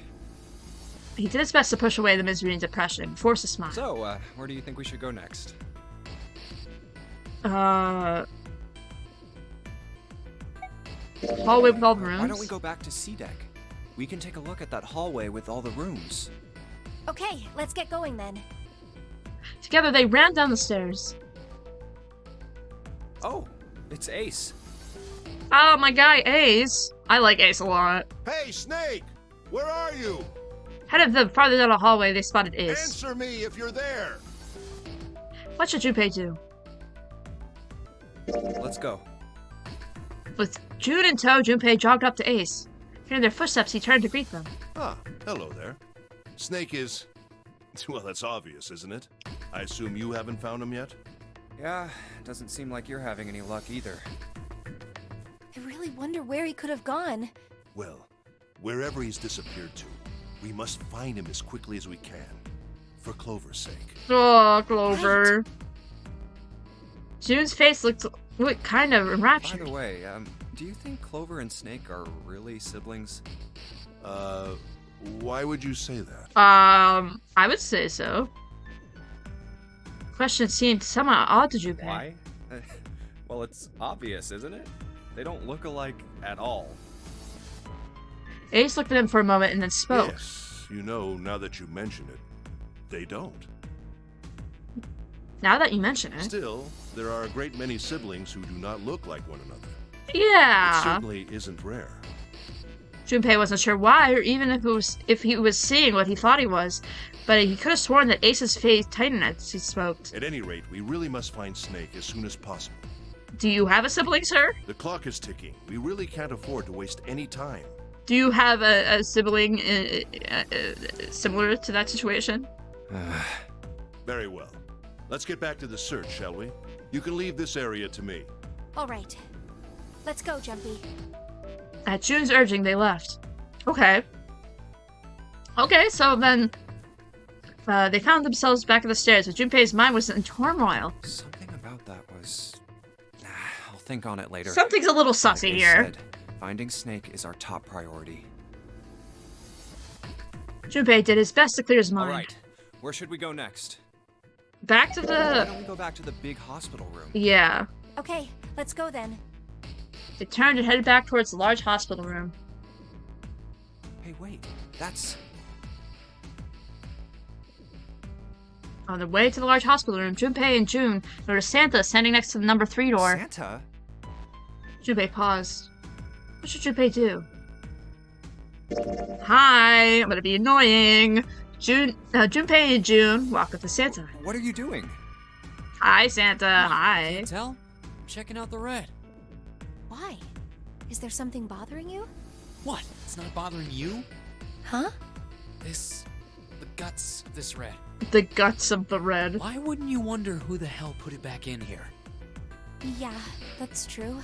Well, I'm curious too, but... Who do you think did it? Santa's eyes narrowed as she looked at June. She shook her head. I don't know. Well, what about you, Junpei? Who do you think fixed this thing? Oh, God.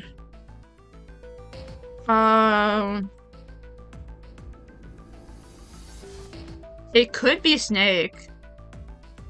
Well, it seems like it would have to be Snake, wouldn't it? Because we can't find him right now. Before any of us.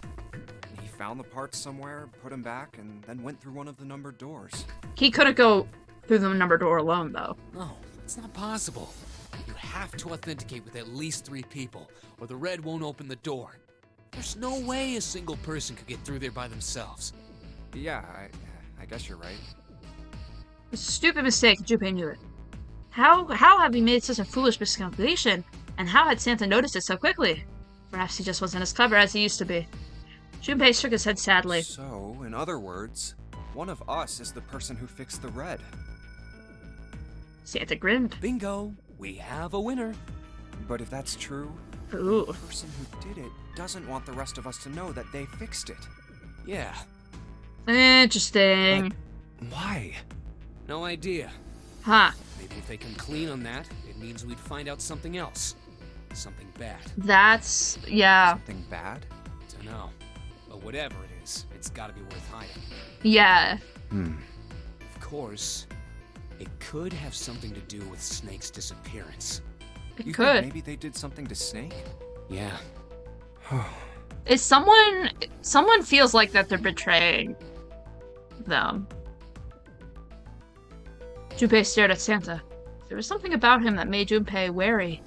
First, he'd assumed the other man wasn't terribly clever, but Junpei was beginning to think he would need to reevaluate that assessment. When Santa spoke again, his voice was quiet. Look, if you trust anybody in this game, you're gonna lose. You've gotta be careful. The person you trust the most could turn out to be the one who stabs you in the back. That is not scary at all! Wow, Santa, that's really not sussy in any way, shape, or form. I don't know what you're talking about. Wow. With that depressing suggestion, he turned and quietly walked away. And that's that, I guess. Great.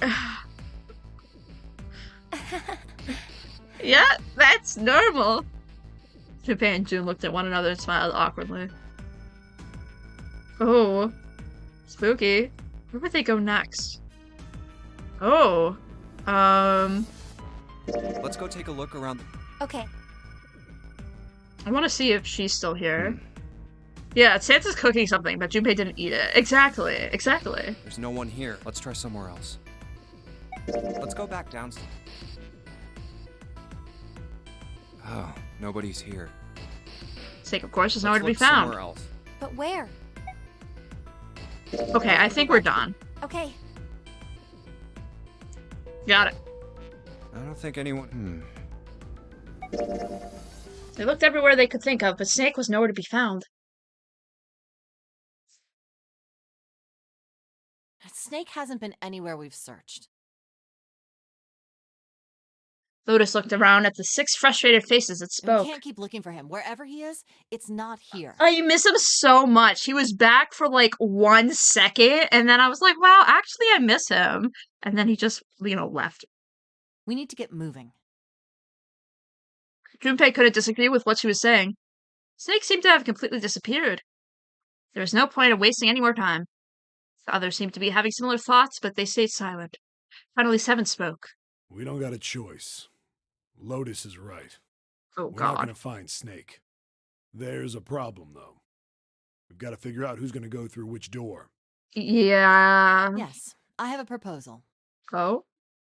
She walked back and forth across the floor, her heels clicking against the wood. Finally, she stopped. Why don't we decide on one person to sacrifice? Oh, no. Oh, no. Sacrifice? Excuse me? Well, perhaps that's a bit of a harsh word, but yes. Excuse me, ma'am? You've all figured it out by now, haven't you? Oh, no. We can't all make it through those doors. If we split into 2 teams of 4 and 3 people respectively, then 3 people will be left behind. If we split into 2 teams of 5 and 2 people respectively, then 2 people will be left behind. Oh, shit. But if we split into 2 groups of 3 and leave 1 person out, then only 1 person will be left behind. Oh, no. Leaving behind 3 people with 2 teams of 4 and 3. Oh, no. Junpei wasn't quite sure that was true. Wait a minute. 2 people get left behind if we split into 5 and 2. And 1 person is left behind if we split into 3, 3, and 1. I got that part. You can't go through the numbered doors with any less than 3 people. Yes. But if we split into 4 and 3, then why do 3 people have to be left behind? Just run the numbers. Let's say we go through door 7. Oh. 1, 4, 5, 6. Who's left over? That would be 3, 7, 8. What's the digital root for that? 3 plus 7 plus 8 is 18. 9, which isn't... Exactly. But door 9 isn't here, right? That means 3, 7, 8 won't be going anywhere. Oh. That was just an example, of course. There are a lot of different combinations, but the result will always be the same. Oh, no. The 3 that are left over can't go through any of the doors. Go ahead and calculate it if you have the time. Anyway, that's how it is. Now, if we can get back to my proposal. We only have to sacrifice 1 person if we split into 3, 3, and 1. Oh, no. When Seven spoke, his voice was strained. Then, you're saying we gotta decide who's gonna stay behind? Yes, we do. Given our circumstances, it's logically and morally the best solution. If the other 6 are to survive, then 1 person has to sacrifice themselves. No, that's too cruel. What's oh, shit. To just sacrifice someone like that? Oh. Then what's your plan?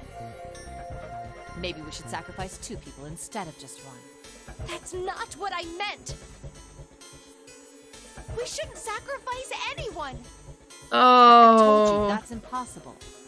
Wake up. Whoa. Calm down, you 2. Oh, no. Look, what Lotus is trying to say is, you should aim to bring the greatest amount of happiness to the greatest amount of people, right? Exactly.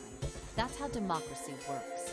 Yeah, but this is like messed up democracy. And for that reason, I think the only fair way to decide who will be sacrificed is through a vote. It really is the trolley problem.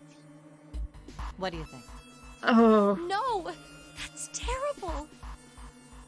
I'm not asking you. Shut up. She's really just like trolley probleming it. What about you, Santa? Me? Well, I agree, I guess. All right, that's 1 vote for. Counting mine, that's 2. 7.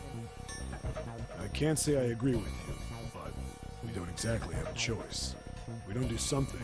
Oh no. Clover's not gonna like this. If I can get one more vote, then it's decided. Oh what shit. About you, Clover? Clover has moved away from the group and was sitting on one of the beds. Whole body drooped. Junpei didn't know if she even heard Lotus's proposal. Hey, Clover. Lotus walked over to Clover and gently laid a hand on her shoulder. Your brother has to be behind one of the numbered doors.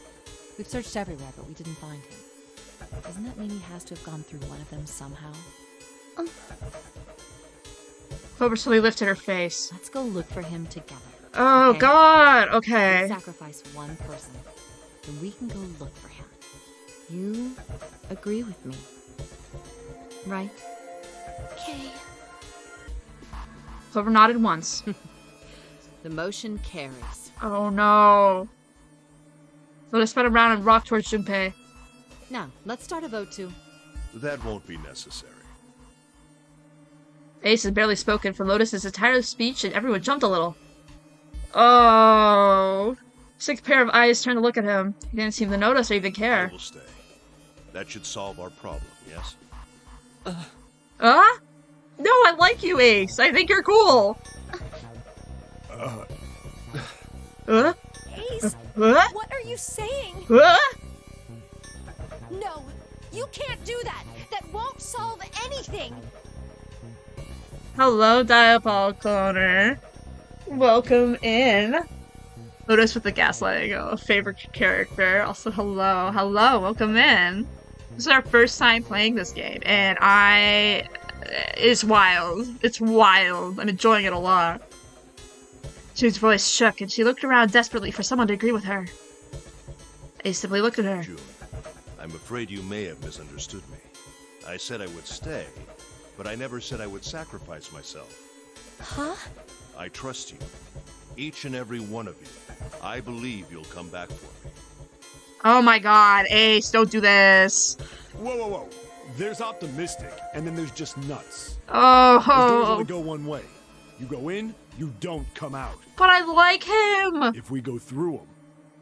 You won't be able to return, correct? Yeah. True, but that will not be the case once you've escaped from the ship. Yeah, you're laying out a little thick, yeah. What? Please, I beg you. Once you've escaped, come back and rescue me. Ideally, within the time limit Zero has given us.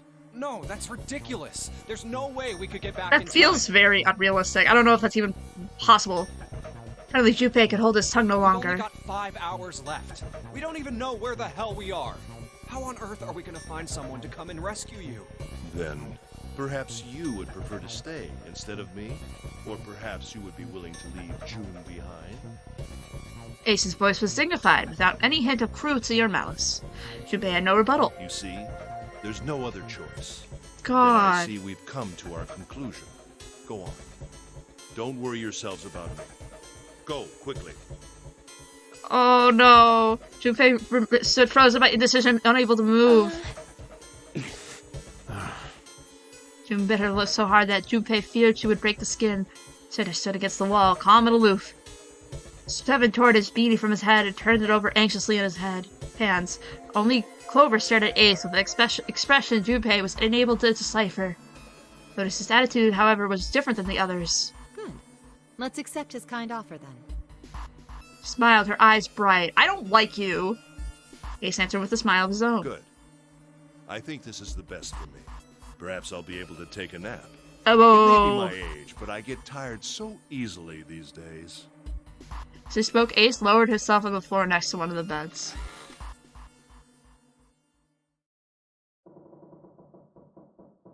Oh, why he EP? He EP. Somewhere deep in the ship, Junpei suddenly heard the screeching of metal on metal. It was almost as if the ship were screaming. Would it really hold until their time limit was up? Already, D-Deck was flooded. In a sudden silence, the only sound was the sad metal wail of the ship. Unsurprisingly, it was Lotus who spoke first. Well, what are you waiting for? We're wasting time. Why don't we hurry it up? As if the spells were broken, all the others began to talk at once. You're right. We should get going. That's all we can do right now. 7. Seriously. Honestly, I was getting kind of sick of listening to you guys talk. You too, Santa? I have to find my brother. Wait, all of you. Let's just calm down and think about this. Oh, no. There has to be a way to get everyone out. There has to be. Right, Jumpy? Say something. Yeah, let's think. Oh, boy. There's gotta be another way. Her words sounded hollow and fake. Fine. Forget about it. I'll figure it out on my own. Spun around and ran towards Ace. He slumped down next to the bed where June grabbed his arm and pulled. Ace! Come on, Ace. Please stand up. You can't give up yet. We just have to sit down together and think about this. We'll figure out a way that we can all get out of here. She's being so optimistic, too. Then it happened. Ace fell forward. He slumped over on the wooden floor, his body folded in half like a boxer out cold. Ace! Oh, shit! June cried out and dropped to her knees beside him. She put her arm around his neck and did her best to lift him up. What happened? Ace, say something! Are you okay, man? She shook him frantically. His eye fluttered open. I'm all right. You good? His voice was weak and slightly slurred. How are you all right? This. He held out his left arm and slowly opened his hand. A syringe? Oh, shit! There was a syringe and a small vial. The vial was empty. It had only recently been opened. A few drops clung to the sides. It was labeled taped to the side of the container. Read Soporil Beta. Soporil Beta? Beta? What does this do? Did you use this? Oh, shit. Yes.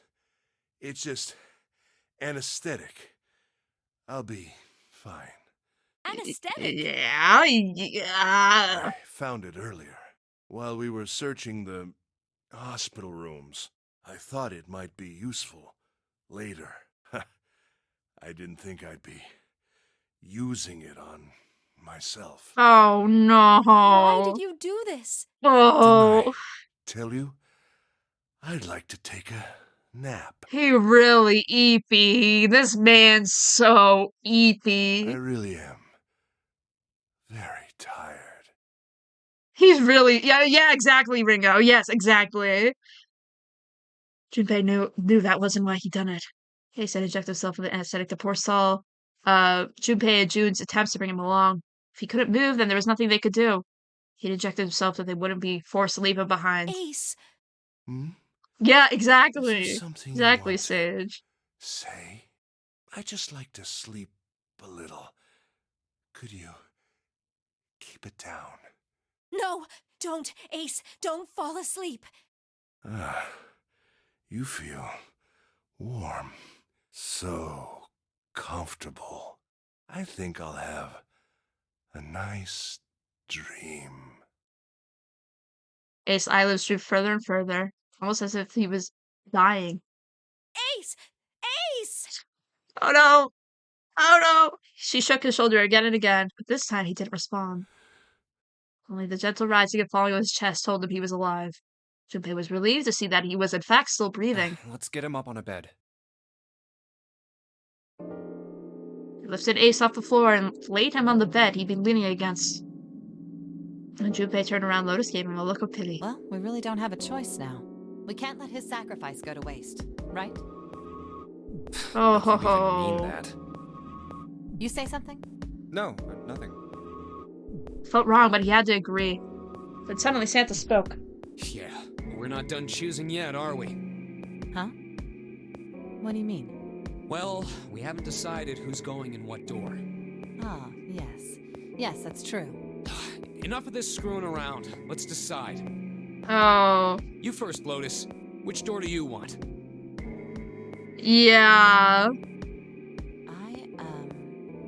I want door number 8. It's the same number as my bracelet number. Got it. You're 8. You're next, 7. Which one do you want? I'll take 7. I can't get along with that old lady. What? What did you just say?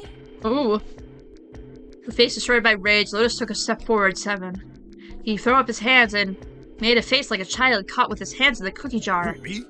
I didn't say nothing. Oh, you're gonna get it next time. Oh, shit. She shot him a glare that would have melted steel, then turned and stalked off. All right, who's next?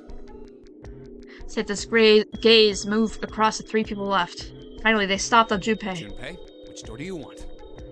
At last, Junpei's mind was already made up. Oh no! I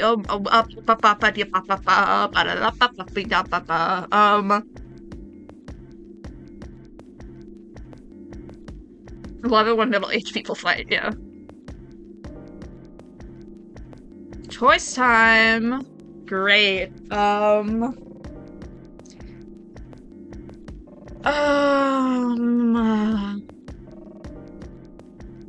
show you like house empty. 3. I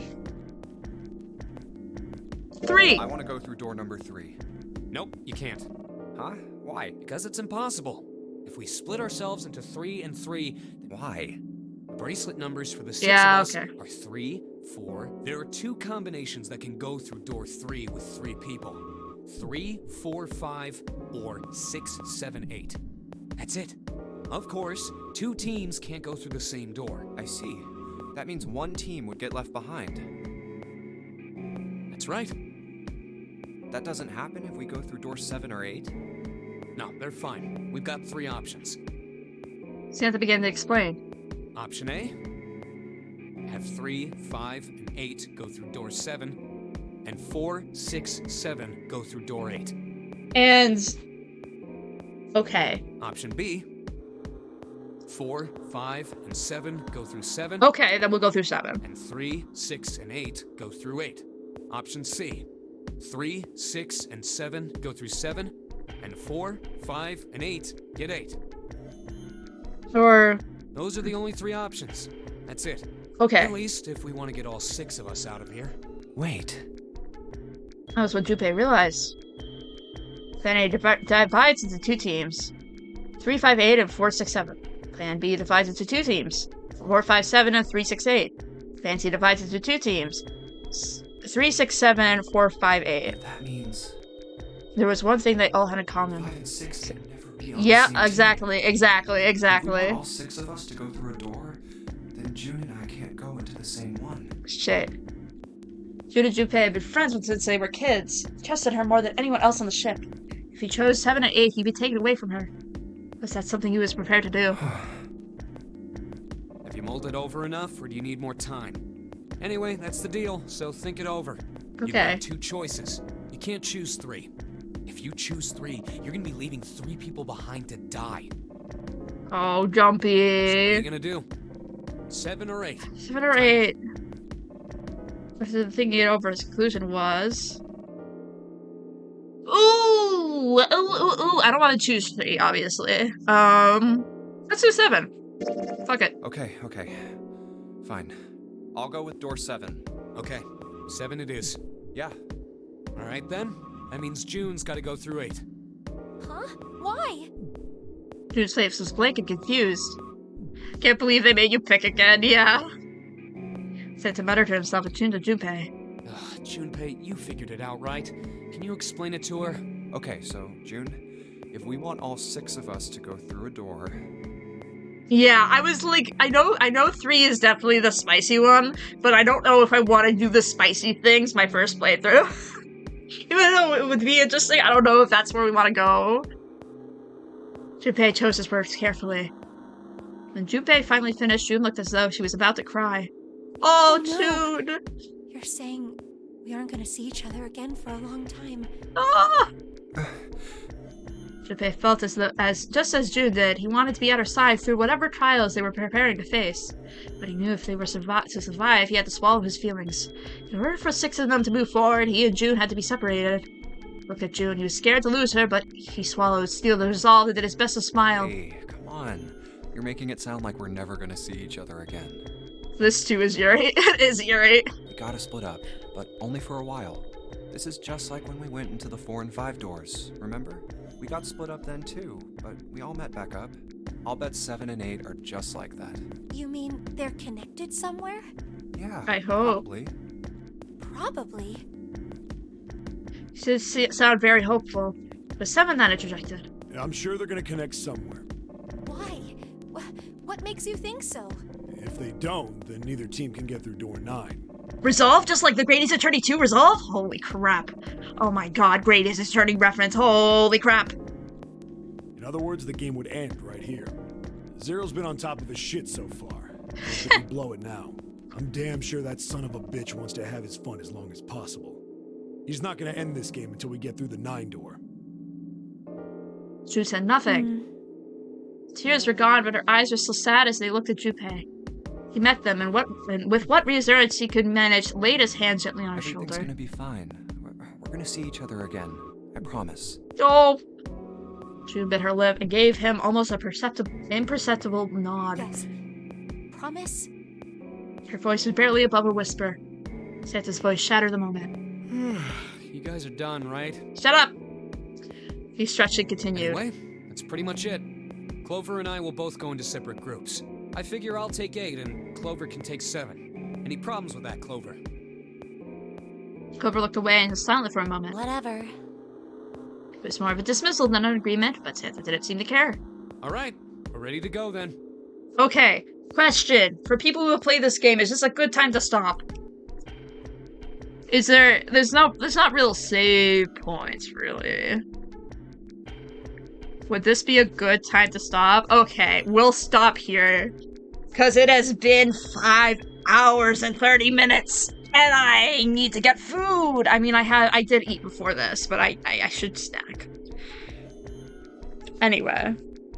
You got mad far. Listen, I was prepared. I was prepared to go relatively far.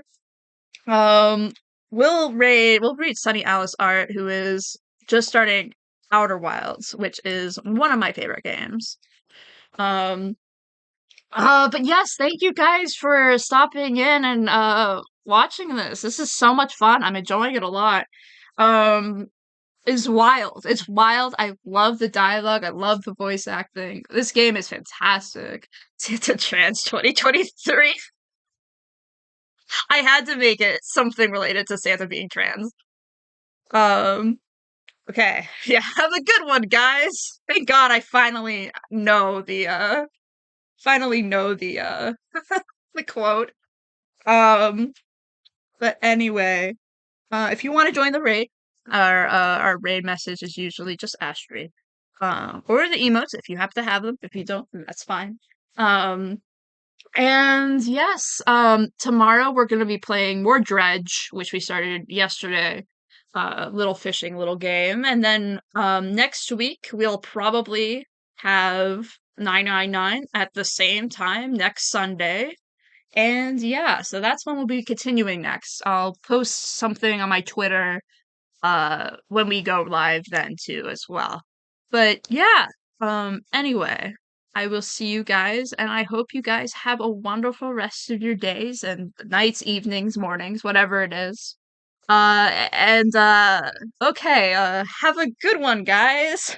Woohoo!